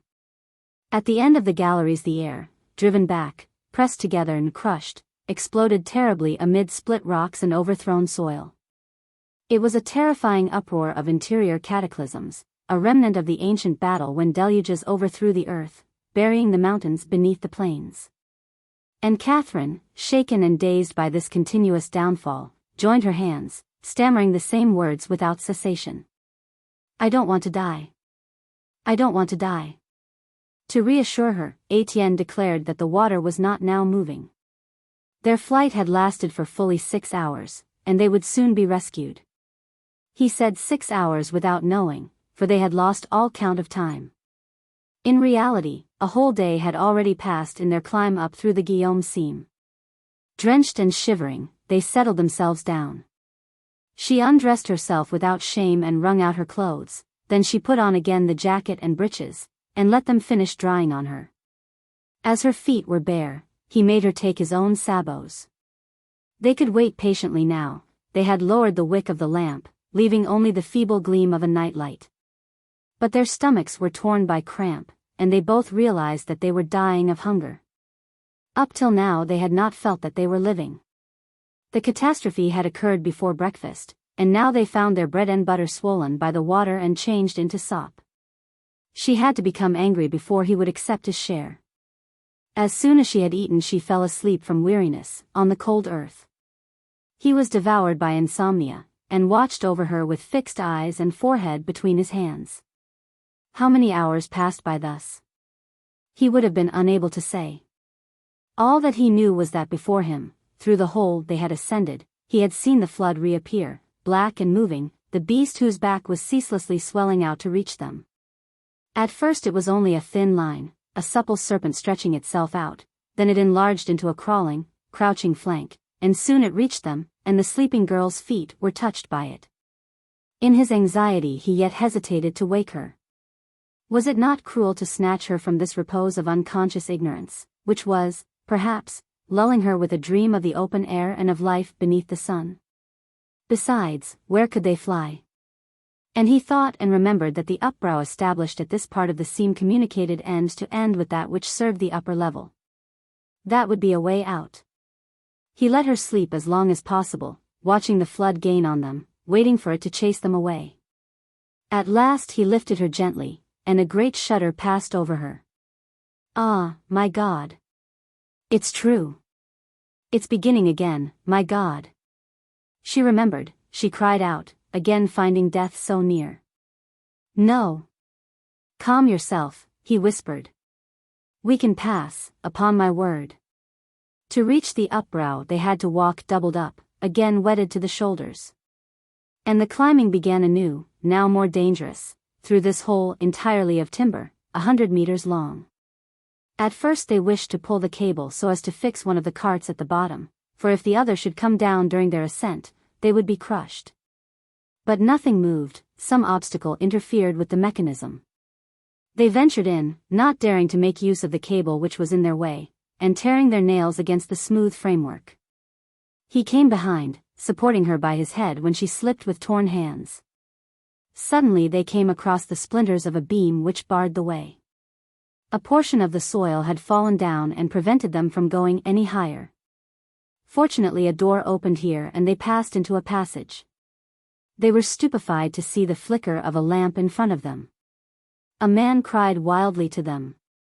More clever people as big fools as I am. They recognized Chavel, who had found himself blocked by the landslip which filled the upbrow. His two mates who had set out with him had been left on the way with fractured skulls. He was wounded in the elbow, but had had the courage to go back on his knees, take their lamps, and search them to steal their bread and butter. As he escaped, a final downfall behind his back had closed the gallery. He immediately swore that he would not share his victuals with these people who came up out of the earth. He would sooner knock their brains out. Then he, too, recognized them. His anger fell, and he began to laugh with a laugh of evil joy. Ah! It's you, Catherine.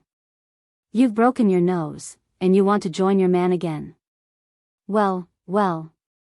We'll play out the game together. He pretended not to see Étienne. The latter, overwhelmed by this encounter, made a gesture as though to protect the putter, who was pressing herself against him. He must, however, accept the situation. Speaking as though they had left each other good friends an hour before, he simply asked. Have you looked down below? We can't pass through the cuttings, then? Chavel still grinned. Ah, bosh. The cuttings. They've fallen in two. We are between two walls, a real mousetrap. But you can go back by the brow if you are a good diver. The water, in fact, was rising, they could hear it rippling. Their retreat was already cut off. And he was right. It was a mousetrap, a gallery end obstructed before and behind by considerable falls of earth. There was not one issue, all three were walled up. Then you'll stay? Chavel added, jeeringly. Well, it's the best you can do, and if you'll just leave me alone, I shan't even speak to you. There's still room here for two men. We shall soon see which will die first, provided they don't come to us, which seems a tough job. The young man said. If we were to hammer, they would hear us, perhaps. I'm tired of hammering. Here, try yourself with this stone. Étienne picked up the fragment of sandstone which the other had already broken off, and against the seam at the end he struck the miner's call, the prolonged roll by which workmen in peril signal their presence. Then he placed his ear to listen. 20 times over he persisted, no sound replied. During this time Chavel affected to be coolly attending to his little household. First he arranged the 3 lamps against the wall, only one was burning, the others could be used later on. Afterwards, he placed on a piece of timber the 2 slices of bread and butter which were still left. That was the sideboard, he could last quite 2 days with that, if he were careful. He turned round saying, You know, Catherine, there will be half for you when you are famished. The young girl was silent. It completed her unhappiness to find herself again between these 2 men. And their awful life began. Neither Chavel nor Étienne opened their mouths, seated on the earth a few paces from each other. At a hint from the former the latter extinguished his lamp, a piece of useless luxury, then they sank back into silence. Catherine was lying down near Étienne, restless under the glances of her former lover. The hours passed by, they heard the low murmur of the water forever rising, while from time to time deep shocks and distant echoes announced the final settling down of the mine. When the lamp was empty and they had to open another to light it, they were, for a moment, disturbed by the fear of fire damp. But they would rather have been blown up at once than live on in darkness. Nothing exploded, however, there was no fire damp. They stretched themselves out again, and the hours continued to pass by. A noise aroused Étienne and Catherine, and they raised their heads. Chavel had decided to eat, he had cut off half a slice of bread and butter, and was chewing it slowly, to avoid the temptation of swallowing it all. They gazed at him, tortured by hunger. Well, do you refuse? He said to the putter, in his provoking way. You're wrong. She had lowered her eyes, fearing to yield, her stomach was torn by such cramps that tears were swelling beneath her eyelids. But she understood what he was asking. In the morning he had breathed over her neck. He was seized again by one of his old furies of desire on seeing her near the other man.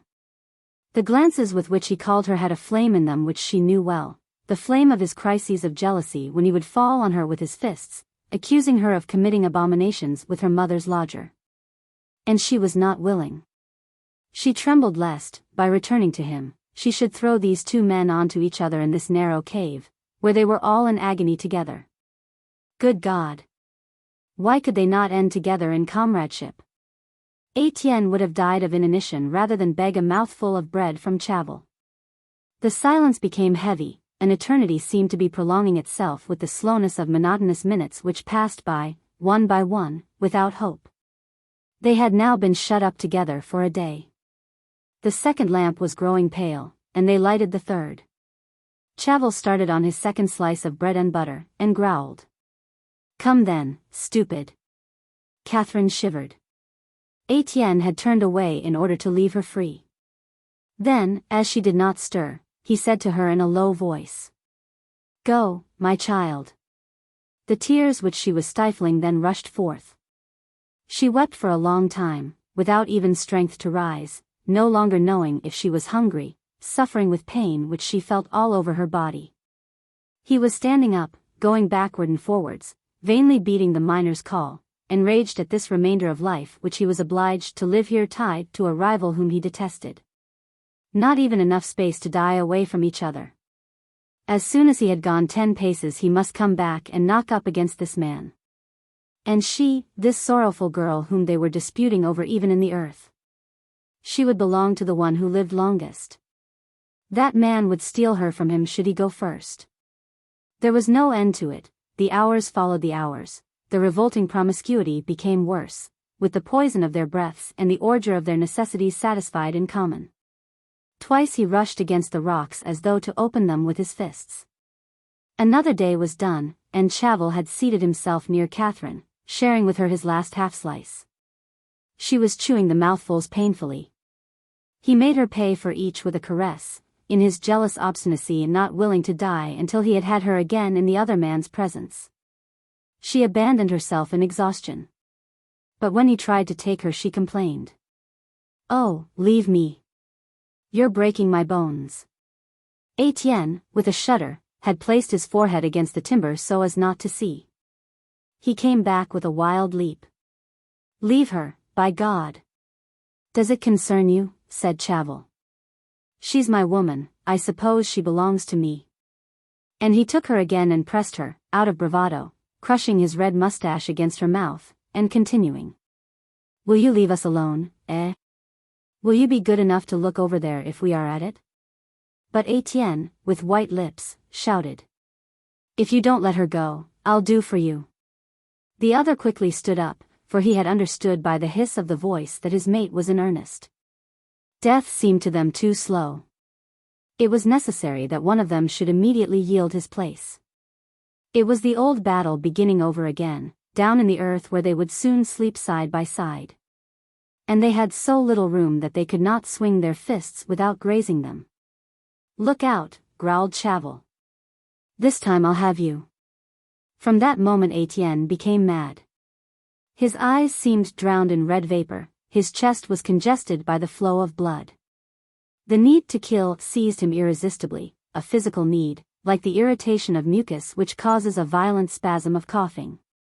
It rose and broke out beyond his will, beneath the pressure of the hereditary disease. He had seized a sheet of slate in the wall and he shook it and tore it out, a very large, heavy piece. Then with both hands and with tenfold strength he brought it down on Chavel's skull. The latter had not time to jump backwards. He fell, his face crushed, his skull broken. The brains had bespattered the roof of the gallery, and a purple jet flowed from the wound, like the continuous jet of a spring. Immediately there was a pool, which reflected the smoky star of the lamp. Darkness was invading the walled-up cave, and this body, lying on the earth, looked like the black boss of a mass of rough coal. Leaning over, with wide eyes, Étienne looked at him. It was done, then, he had killed. All his struggles came back to his memory confusedly, that useless fight against the poison which slept in his muscles, the slowly accumulated alcohol of his race. He was, however, only intoxicated by hunger. The remote intoxication of his parents had been enough. His hair stood up before the horror of this murder. And yet, in spite of the revolt which came from his education, a certain gladness made his heart beat, the animal joy of an appetite at length satisfied. He felt pride, too, the pride of the stronger man. The little soldier appeared before him, with his throat opened by a knife, killed by a child. Now he, too, had killed. But Catherine, standing erect, uttered a loud cry. "My God! He is dead." "Are you sorry?" asked Étienne, fiercely. She was choking, she stammered. Then, tottering, she threw herself into his arms. "Ah, kill me too. Ah, let us both die." She clasped him, hanging to his shoulders, and he clasped her, and they hoped that they would die. But death was in no hurry, and they unlocked their arms. Then, while she hid her eyes, he dragged away the wretch, and threw him down the upbrow, to remove him from the narrow space in which they still had to live. Life would no longer have been possible with that corpse beneath their feet. And they were terrified when they heard it plunge into the midst of the foam which leapt up. The water had already filled that hole, then. They saw it. It was entering the gallery. Then there was a new struggle. They had lighted the last lamp, it was becoming exhausted in illuminating this flood, with its regular, obstinate rise which never ceased. At first the water came up to their ankles. Then it wetted their knees. The passage sloped up, and they took refuge at the end. This gave them a respite for some hours. But the flood caught them up, and bathed them to the waist. Standing up, brought to bay, with their spines close against the rock, they watched it ever and ever increasing. When it reached their mouths, all would be over. The lamp, which they had fastened up, threw a yellow light on the rapid surge of the little waves. It was becoming pale. They could distinguish no more than a constantly diminishing semicircle, as though eaten away by the darkness which seemed to grow with the flood, and suddenly the darkness enveloped them. The lamp had gone out, after having spat forth its last drop of oil. There was now complete and absolute night, that night of the earth which they would have to sleep through without ever again opening their eyes to the brightness of the sun. By God! Étienne swore, in a low voice. Catherine, as though she had felt the darkness seize her, sheltered herself against him. She repeated, in a whisper, the miner's saying. Death is blowing out the lamp. Yet in the face of this threat their instincts struggled, the fever for life animated them. He violently set himself to hollow out the slate with the hook of the lamp, while she helped him with her nails. They formed a sort of elevated bench, and when they had both hoisted themselves up to it, they found themselves seated with hanging legs and bent backs, for the vault forced them to lower their heads. They now only felt the icy water at their heels. But before long the cold was at their ankles, their calves, their knees, with its invincible, truceless movement. The bench, not properly smoothed, was soaked in moisture, and so slippery that they had to hold themselves on vigorously to avoid slipping off. It was the end. What could they expect, reduced to this niche where they dared not move, exhausted, starving, having neither bread nor light? And they suffered especially from the darkness, which would not allow them to see the coming of death. There was deep silence, the mine, being gorged with water, no longer stirred. They had nothing beneath them now but the sensation of that sea, swelling out its silent tide from the depths of the galleries. The hours succeeded one another, all equally black, but they were not able to measure their exact duration, becoming more and more vague in their calculation of time. Their tortures, which might have been expected to lengthen the minutes, rapidly bore them away. They thought that they had only been shut up for 2 days and a night, when in reality the third day had already come to an end. All hope of help had gone, no one knew they were there, no one could come down to them. And hunger would finish them off if the inundation spared them. For one last time it occurred to them to beat the call, but the stone was lying beneath the water. Besides, who would hear them? Catherine was leaning her aching head against the seam, when she sat up with a start. Listen, she said. At first Étienne thought she was speaking of the low noise of the ever-rising water. He lied in order to quiet her. It's me you hear, I'm moving my legs. No, not that. Over there, listen. And she placed her ear to the coal. He understood, and did likewise. They waited for some seconds, with stifled breath. Then, very far away and very weak, they heard 3 blows at long intervals. But they still doubted, their ears were ringing. Perhaps it was the cracking of the soil. And they knew not what to strike with in answer. Étienne had an idea. You have the sabots. Take them off and strike with the heels. She struck, beating the miner's call. And they listened and again distinguished the 3 blows far off. 20 times over they did it, and 20 times the blows replied. They wept and embraced each other, at the risk of losing their balance. At last the mates were there, they were coming. An overflowing joy and love carried away the torments of expectation and the rage of their vain appeals, as though their rescuers had only to split the rock with a finger to deliver them. She cried merrily, wasn't it lucky that I lent my head? Oh, you've got an ear, he said in his turn. Now, I heard nothing. From that moment they relieved each other, one of them always listening, ready to answer at the least signal. They soon caught the sounds of the pick. The work of approaching them was beginning, a gallery was being opened. Not a sound escaped them. But their joy sank. In vain they laughed to deceive each other, despair was gradually seizing them. At first they entered into long explanations, evidently they were being approached from Requillart. The gallery descended in the bed, perhaps several were being opened, for there were always 3 men hewing. Then they talked less, and were at last silent when they came to calculate the enormous mass which separated them from their mates. They continued their reflections in silence, counting the days and days that a workman would take to penetrate such a block. They would never be reached soon enough, they would have time to die 20 times over. And no longer venturing to exchange a word in this redoubled anguish, they gloomily replied to the appeals by a roll of the sabots, without hope, only retaining the mechanical need to tell the others that they were still alive. Thus passed a day, 2 days. They had been at the bottom 6 days.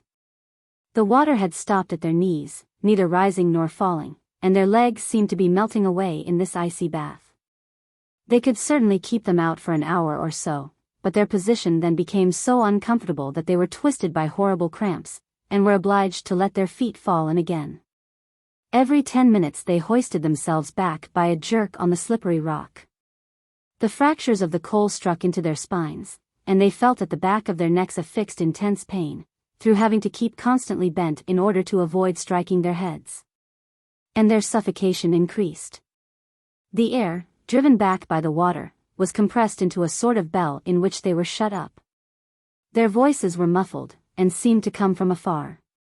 Their ears began to buzz, they heard the peals of a furious tocsin, the tramp of a flock beneath a storm of hail, going on unceasingly. At first Catherine suffered horribly from hunger. She pressed her poor shriveled hands against her breasts, her breathing was deep and hollow, a continuous tearing moan, as though tongs were tearing her stomach. Étienne, choked by the same torture, was feeling feverishly round him in the darkness, when his fingers came upon a half-rotten piece of timber, which his nails could crumble. He gave a handful of it to the putter, who swallowed it greedily. For 2 days they lived on this worm-eaten wood, devouring it all, in despair when it was finished, grazing their hands in the effort to crush the other planks which were still solid with resisting fibers. Their torture increased, and they were enraged that they could not chew the cloth of their clothes. A leather belt, which he wore round the waist, relieved them a little. He bit small pieces from it with his teeth, and she chewed them, and endeavored to swallow them. This occupied their jaws, and gave them the illusion of eating. Then, when the belt was finished, they went back to their clothes, sucking them for hours. But soon these violent crises subsided, hunger became only a low deep ache with the slow progressive languor of their strength. No doubt they would have succumbed if they had not had as much water as they desired. They merely bent down and drank from the hollow of the hand, and that very frequently, parched by a thirst which all this water could not quench. On the 7th day Catherine was bending down to drink, when her hand struck some floating body before her. "I say, look. What's this?"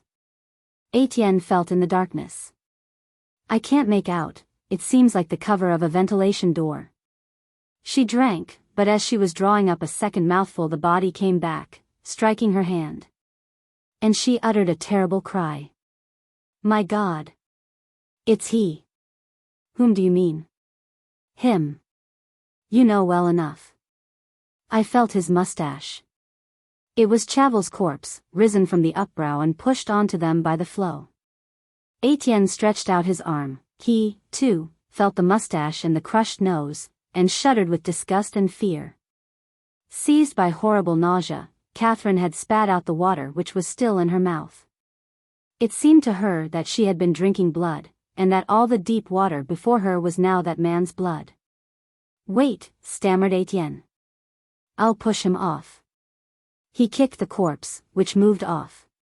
But soon they felt it again striking against their legs. "By God! Get off!" And the third time Étienne had to leave it. Some current always brought it back. Chavel would not go. He desired to be with them, against them. It was an awful companion, at last poisoning the air. All that day they never drank, struggling, preferring to die. It was not until the next day that their suffering decided them. They pushed away the body at each mouthful and drank in spite of it. It had not been worth while to knock his brains out, for he came back between him and her, obstinate in his jealousy. To the very end he would be there, even though he was dead, preventing them from coming together. A day passed, and again another day. At every shiver of the water Étienne perceived a slight blow from the man he had killed, the simple elbowing of a neighbor who is reminding you of his presence. And every time it came he shuddered. He continually saw it there, swollen, greenish, with the red mustache and the crushed face. Then he no longer remembered. He had not killed him. The other man was swimming and trying to bite him. Catherine was now shaken by long endless fits of crying, after which she was completely prostrated. She fell at last into a condition of irresistible drowsiness.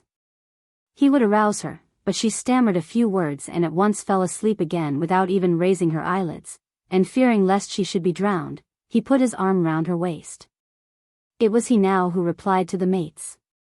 The blows of the pick were now approaching, he could hear them behind his back.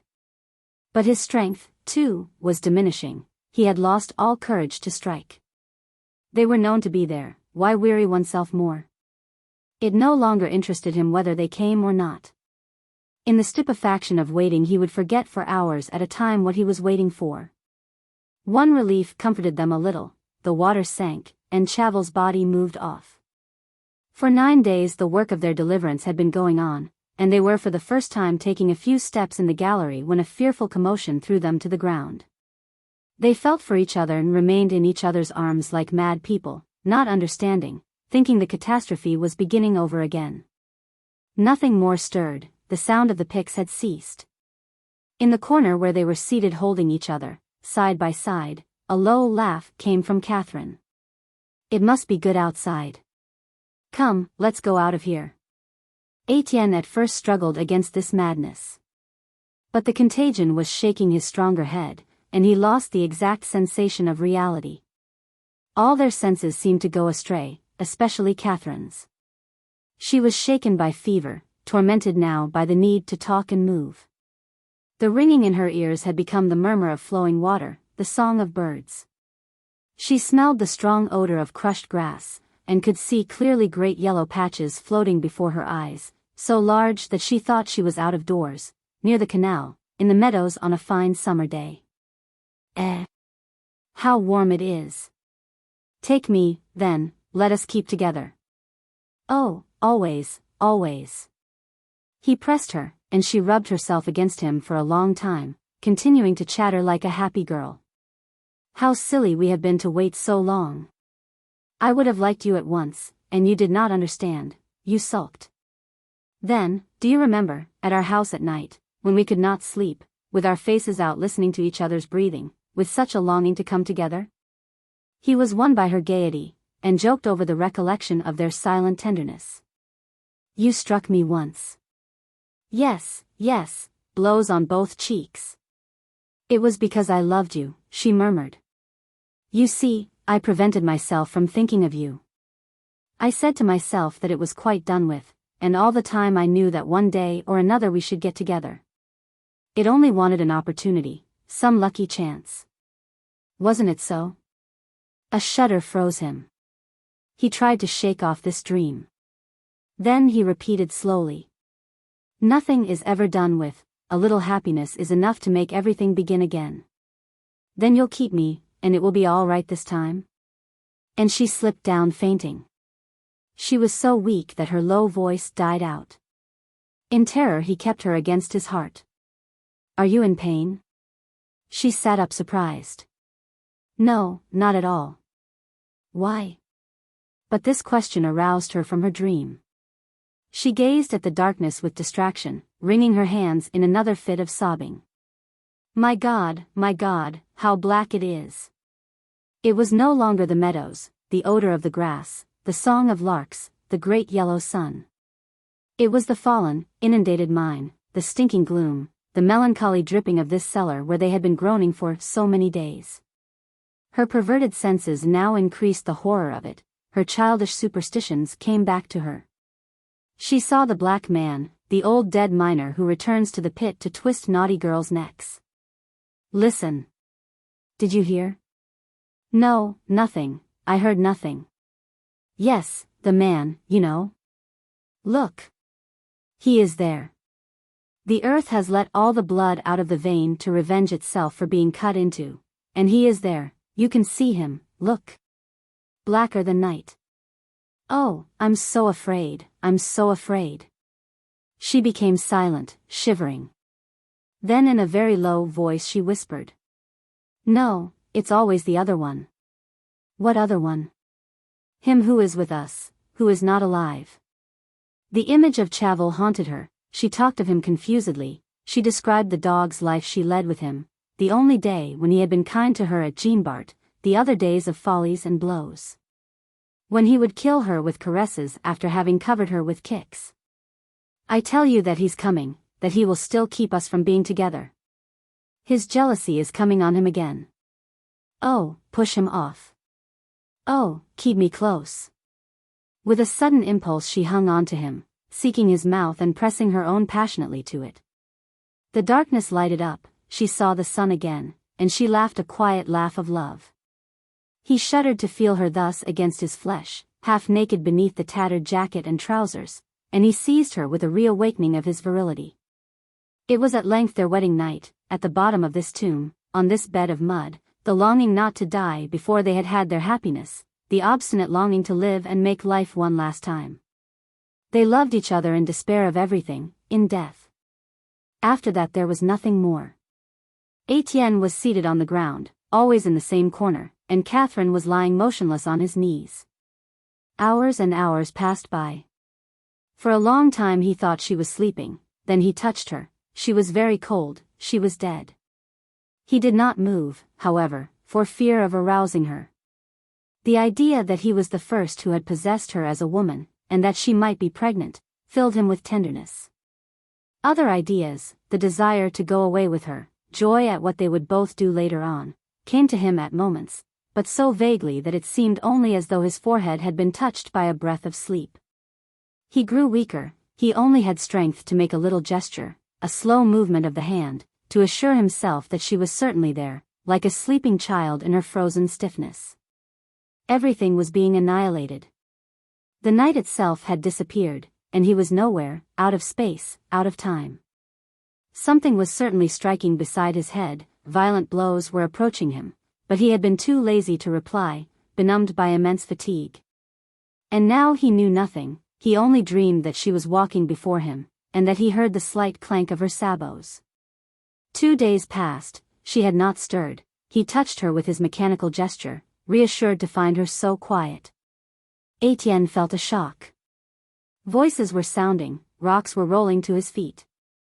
When he perceived a lamp he wept. His blinking eyes followed the light, he was never tired of looking at it, enraptured by this reddish point which scarcely stained the darkness. But some mates carried him away, and he allowed them to introduce some spoonfuls of soup between his clenched teeth. It was only in the Requillart gallery that he recognized someone standing before him, the engineer, Negro. And these two men, with their contempt for each other, the rebellious workman and the skeptical master, threw themselves on each other's necks, sobbing loudly in the deep upheaval of all the humanity within them. It was an immense sadness, the misery of generations, the extremity of grief into which life can fall. At the surface, Mahud, stricken down near dead Catherine, uttered a cry, then another, very long, deep, incessant moans. Several corpses had already been brought up, and placed in a row on the ground. Chavel, who was thought to have been crushed beneath a landslip, a trammer, and 2 hewers, also crushed, with brainless skulls and bellies swollen with water. Women in the crowd went out of their minds, tearing their skirts and scratching their faces. When Étienne was at last taken out, after having been accustomed to the lamps and fed a little, he appeared fleshless, and his hair was quite white. People turned away and shuddered at this old man. Mahud left off crying to stare at him stupidly with her large fixed eyes. Chapter 6. It was 4 o'clock in the morning, and the fresh April night was growing warm at the approach of day. In the limpid sky the stars were twinkling out, while the east grew purple with dawn. And a slight shudder passed over the drowsy black country, the vague rumor which precedes awakening. Étienne, with long strides, was following the Vendôme road. He had just passed 6 weeks at Monceau, in bed at the hospital. Though very thin and yellow, he felt strength to go, and he went. The company, still trembling for its pits, was constantly sending men away, and had given him notice that he could not be kept on. He was offered the sum of 100 francs, with the paternal advice to leave off working in mines, as it would now be too severe for him. But he refused the 100 francs. He had already received a letter from Pluchart, calling him to Paris, and enclosing money for the journey. His old dream would be realized. The night before, on leaving the hospital, he had slept at the Bonjoyeux, Widow Desser's. And he rose early. Only one desire was left, to bid his mates farewell before taking the 8 o'clock train at Marchiennes. For a moment Étienne stopped on the road, which was now becoming rose-colored. It was good to breathe that pure air of the precocious spring. It would turn out a superb day. The sun was slowly rising, and the life of the earth was rising with it. And he set out walking again, vigorously striking with his briar stick, watching the plain afar, as it rose from the vapors of the night. He had seen no one. Mahud had come once to the hospital, and, probably, had not been able to come again. But he knew that the whole settlement of the Deux Saint-Quarante was now going down at Jean Bart, and that she too had taken work there. Little by little the deserted roads were peopled, and colliers constantly passed Étienne with pallid, silent faces. The company, people said, was abusing its victory.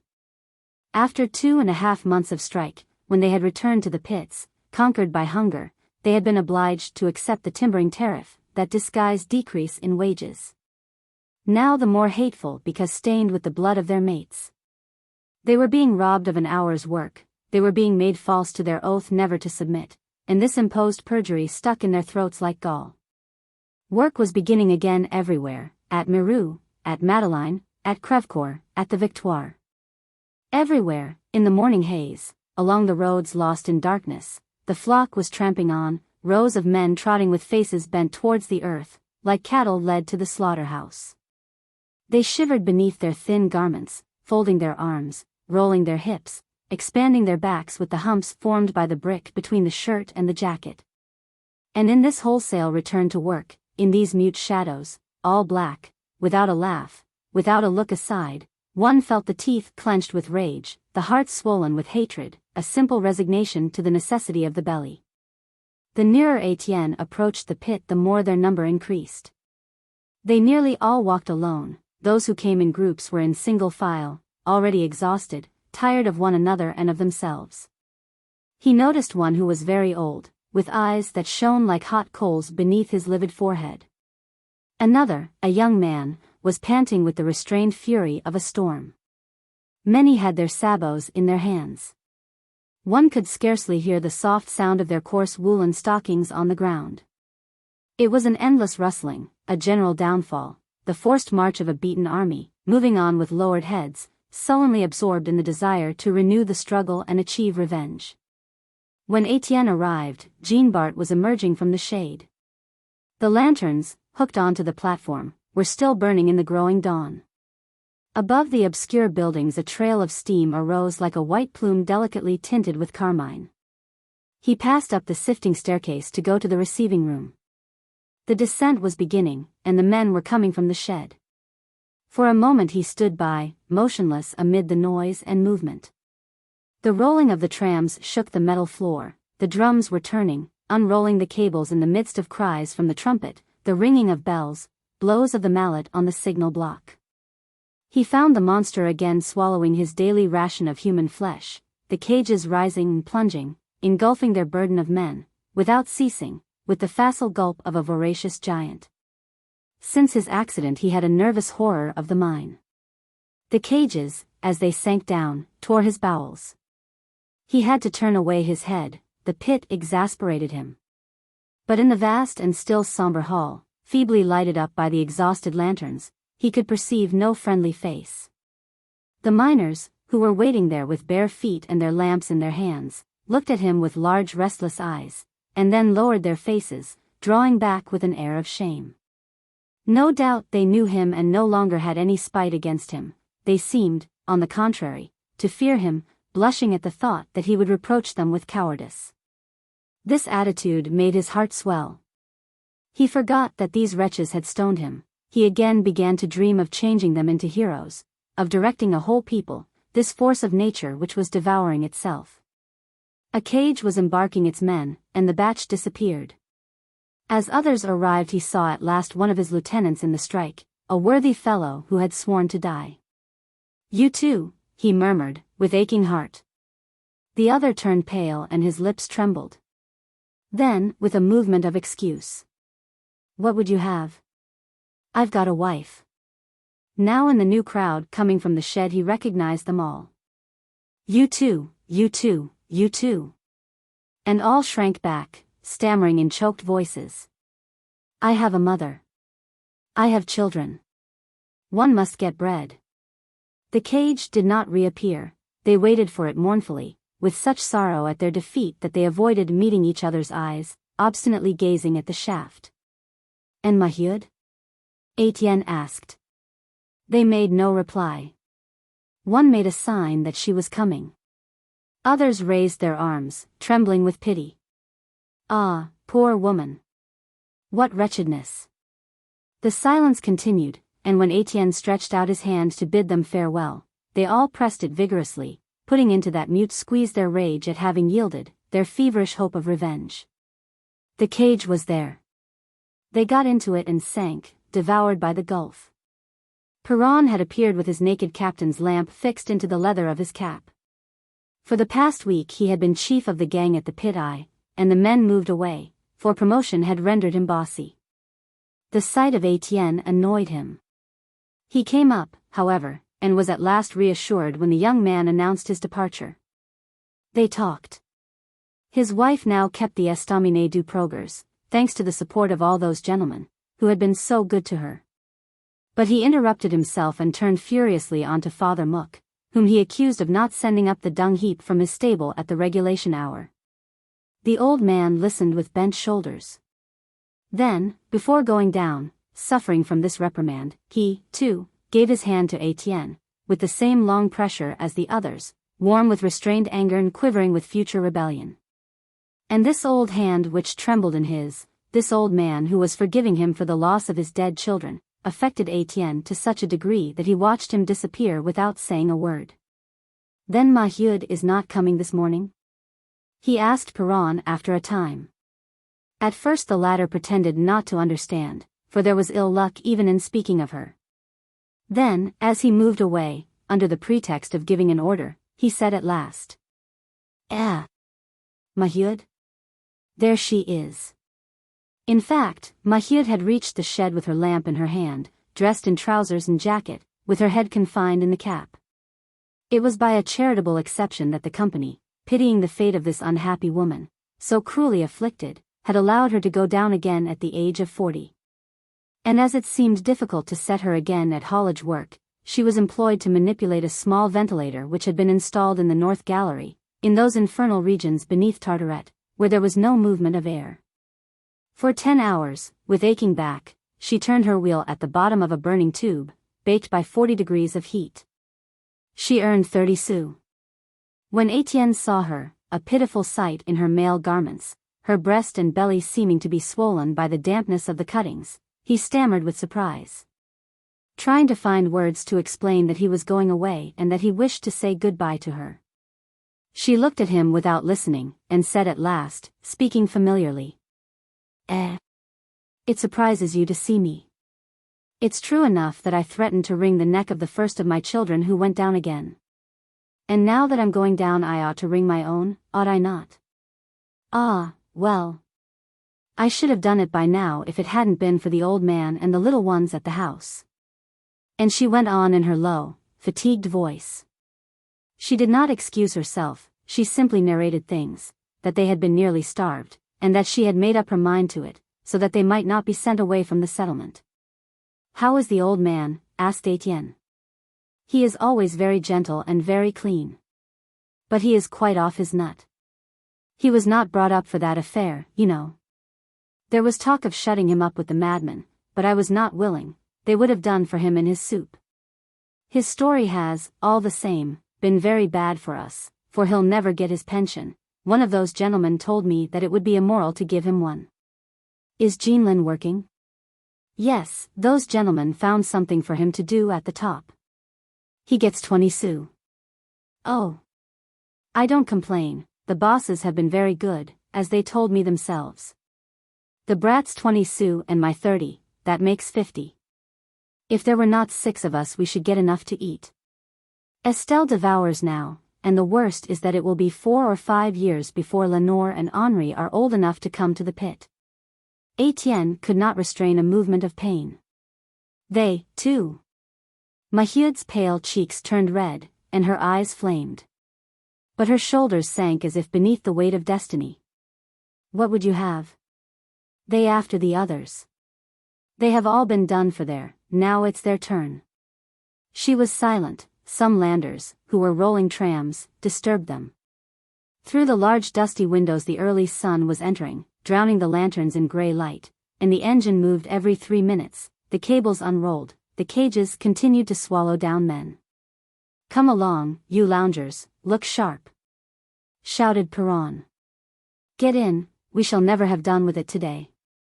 Maheude, whom he was looking at, did not stir. She had already allowed 3 cages to pass, and she said, as though arousing herself and remembering Etienne's first words. Then you're going away? Yes, this morning. You're right, better be somewhere else if one can.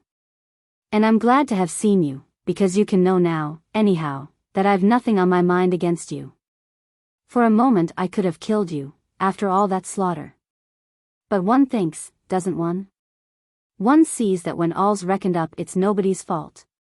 No, no. It's not your fault, it's the fault of everybody. Now she talked with tranquility of her dead, of her man, of Zachary, of Catherine. And tears only came into her eyes when she uttered Alzire's name. She had resumed her calm reasonableness, and judged things sensibly. It would bring no luck to the middle class to have killed so many poor people. Sure enough, they would be punished for it one day, for everything has to be paid for. There would even be no need to interfere, the whole thing would explode by itself. The soldiers would fire on the masters just as they had fired on the men. And in her everlasting resignation, in that hereditary discipline under which she was again bowing, a conviction had established itself, the certainty that injustice could not last longer, and that, if there were no good God left, another would spring up to avenge the wretched. She spoke in a low voice, with suspicious glances round. Then, as Perron was coming up, she added, aloud. Well, if you're going, you must take your things from our house. There are still 2 shirts, 3 handkerchiefs, and an old pair of trousers. Etienne, with a gesture, refused these few things saved from the dealers. No, it's not worthwhile, they can be for the children. At Paris I can arrange for myself. 2 more cages had gone down, and Perron decided to speak straight to Maheude. I say now, over there, they are waiting for you. Is that little chat nearly done? But she turned her back. Why should he be so zealous, this man who had sold himself? The descent didn't concern him. His men hated him enough already on his level. And she persisted, with her lamp in her hand, frozen amid the draughts in spite of the mildness of the season. Neither Etienne nor she found anything more to say. They remained facing each other with hearts so full that they would have liked to speak once more. At last she spoke for the sake of speaking. The Levaque is in the family way. Levaque is still in prison, Bouteloup is taking his place meanwhile. Ah, yes. Bouteloup. And, listen. Did I tell you? Philomene has gone away. What? Gone away? Yes, gone away with a Pas-de-Calais miner. I was afraid she would leave the 2 brats on me. But no, she took them with her. Eh. A woman who spits blood and always looks as if she were on the point of death. She mused for a moment, and then went on in a slow voice. There's been talk on my account. You remember they said I slept with you. Lord. After my man's death that might very well have happened if I had been younger. But now I'm glad it wasn't so, for we should have regretted it, sure enough. Yes, we should have regretted it, Etienne repeated, simply. That was all. They spoke no more. A cage was waiting for her, she was being called angrily, threatened with a fine. Then she made up her mind, and pressed his hand. Deeply moved, he still looked at her, so worn and worked out, with her livid face, her discolored hair escaping from the blue cap, her body as of a good over-fruitful beast, deformed beneath the jacket and trousers. And in this last pressure of the hands he felt again the long, silent pressure of his mates, giving him a rendezvous for the day when they would begin again. He understood perfectly. There was a tranquil faith in the depths of her eyes. It would be soon, and this time it would be the final blow. "What a damned shammer," exclaimed Piron. Pushed and hustled, Mahud squeezed into a tram with 4 others. The signal cord was drawn to strike for meat, the cage was unhooked and fell into the night, and there was nothing more but the rapid flight of the cable. Then Étienne left the pit. Below, beneath the screening shed, he noticed a creature seated on the earth, with legs stretched out, in the midst of a thick pile of coal. It was Jeanlin, who was employed there to clean the large coal. He held a block of coal between his thighs, and freed it with a hammer from the fragments of slate. A fine powder drowned him in such a flood of soot that the young man would never have recognized him if the child had not lifted his ape-like face, with the protruding ears and small greenish eyes. He laughed, with a joking air, and, giving a final blow to the block, disappeared in the black dust which arose. Outside, Étienne followed the road for a while, absorbed in his thoughts. All sorts of ideas were buzzing in his head. But he felt the open air, the free sky, and he breathed deeply. The sun was appearing in glory at the horizon, there was a reawakening of gladness over the whole country. A flood of gold rolled from the east to the west on the immense plain. This heat of life was expanding and extending in a tremor of youth, in which vibrated the sighs of the earth, the song of birds, all the murmuring sounds of the waters and the woods. It was good to live, and the old world wanted to live through one more spring. And penetrated by that hope, Étienne slackened his walk, his eyes wandering to right and to left amid the gaiety of the new season. He thought about himself, he felt himself strong, seasoned by his hard experiences at the bottom of the mine. His education was complete, he was going away armed, a rational soldier of the revolution, having declared war against society as he saw it and as he condemned it. The joy of rejoining Plouchert and of being, like Plouchert, a leader who was listened to, inspired him with speeches, and he began to arrange the phrases. He was meditating an enlarged program. That middle-class refinement, which had raised him above his class, had deepened his hatred of the middle class. He felt the need of glorifying these workers, whose odor of wretchedness was now unpleasant to him. He would show that they alone were great and stainless, the only nobility and the only strength in which humanity could be dipped afresh. He already saw himself in the tribune, triumphing with the people, if the people did not devour him. The loud song of a lark made him look up towards the sky. Little red clouds, the last vapors of the night, were melting in the limpid blue, and the vague faces of Souverain and Rasseneur came to his memory. Decidedly, all was spoilt when each man tried to get power for himself. Thus that famous international which was to have renewed the world had impotently miscarried, and its formidable army had been cut up and crumbled away from internal dissensions. Was Darwin right, then, and the world only a battlefield, where the strong ate the weak for the sake of the beauty and continuance of the race? This question troubled him, although he settled it like a man who is satisfied with his knowledge. But one idea dissipated his doubts and enchanted him, that of taking up his old explanation of the theory the first time that he should speak. If any class must be devoured, would not the people, still new and full of life, devour the middle class, exhausted by enjoyment? The new society would arise from new blood. And in this expectation of an invasion of barbarians, regenerating the old decayed nations, reappeared his absolute faith in an approaching revolution. The real one, that of the workers, the fire of which would inflame this century's end with that purple of the rising sun which he saw like blood on the sky. He still walked, dreaming, striking his briar stick against the flints on the road, and when he glanced around him he recognized the various places. Just there, at the Forcheux Buffs, he remembered that he had taken command of the band that morning when the pits were sacked. Today the brutish, deathly, ill-paid work was beginning over again. Beneath the earth, down there at 700 meters, it seemed to him he heard low, regular, continuous blows. It was the men he had just seen go down, the black workers, who were hammering in their silent rage. No doubt they were beaten. They had left their dead and their money on the field, but Paris would not forget the volleys fired at the Voreux, and the blood of the empire, too, would flow from that incurable wound. And if the industrial crisis was drawing to an end, if the workshops were opening again one by one, a state of war was no less declared, and peace was henceforth impossible. The colliers had reckoned up their men.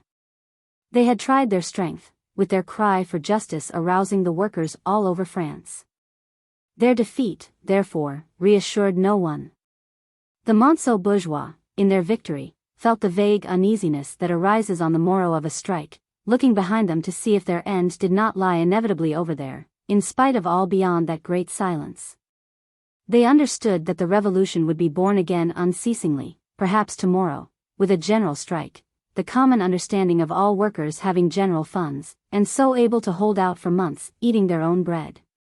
This time a push only had been given to a ruinous society, but they had heard the rumbling beneath their feet, and they felt more shocks arising, and still more, until the old edifice would be crushed, fallen in and swallowed, going down like the Voreux to the abyss. Étienne took the Joiselle road, to the left. He remembered that he had prevented the band from rushing on to Gaston-Marie. Afar, in the clear sky he saw the steeples of several pits, Mirou to the right, Madeleine and Crèvecoeur side by side. Work was going on everywhere. He seemed to be able to catch the blows of the pick at the bottom of the earth, striking now from one end of the plain to the other, one blow, and another blow, and yet more blows. Beneath the fields and roads and villages which were laughing in the light, all the obscure labor of the underground prison. So crushed by the enormous mass of the rocks that one had to know it was underneath there to distinguish its great painful sigh. And he now thought that, perhaps, violence would not hasten things. Cutting cables, tearing up rails, breaking lamps, what a useless task it was. It was not worth while for 3,000 men to rush about in a devastating band doing that. He vaguely divined that lawful methods might one day be more terrible. His reason was ripening, he had sown the wild oats of his spite. Yes, Maheude had well said, with her good sense, that would be the great blow, to organize quietly, to know one another, to unite in associations when the laws would permit it. Then, on the morning when they felt their strength, and millions of workers would be face to face with a few thousand idlers, to take the power into their own hands and become the masters. Ah! What a reawakening of truth and justice! The sated and crouching God would at once get his death blow, the monstrous idol hidden in the depths of his sanctuary, in that unknown distance where poor wretches fed him with their flesh without ever having seen him. But Étienne, leaving the Vendôme road, now came on to the paved street. On the right he saw Monceau, which was lost in the valley. Opposite were the ruins of the Voreux, the accursed hole where 3 pumps worked unceasingly. Then there were the other pits at the horizon, the Victoire, St. Thomas, Feutry-Cantel, while, towards the north, the tall chimneys of the blast furnaces, and the batteries of coke ovens, were smoking in the transparent morning air. If he was not to lose the 8 o'clock train he must hasten, for he had still 6 kilometers before him. And beneath his feet, the deep blows, those obstinate blows of the pick, continued. The mates were all there. He heard them following him at every stride. Was not that Maheude beneath the beetroots, with bent back and hoarse respiration accompanying the rumble of the ventilator? To left, to right, farther on, he seemed to recognize others beneath the wheat fields, the hedges, the young trees. Now the April sun, in the open sky, was shining in his glory, and warming the pregnant earth. From its fertile flanks life was leaping out, buds were bursting into green leaves, and the fields were quivering with the growth of the grass. On every side seeds were swelling, stretching out, cracking the plain, filled by the need of heat and light. An overflow of sap was mixed with whispering voices, the sound of the germs expanding in a great kiss. Again and again, more and more distinctly, as though they were approaching the soil, the mates were hammering. In the fiery rays of the sun on this youthful morning the country seemed full of that sound. Men were springing forth, a black avenging army, germinating slowly in the furrows, growing towards the harvests of the next century, and their germination would soon overturn the earth.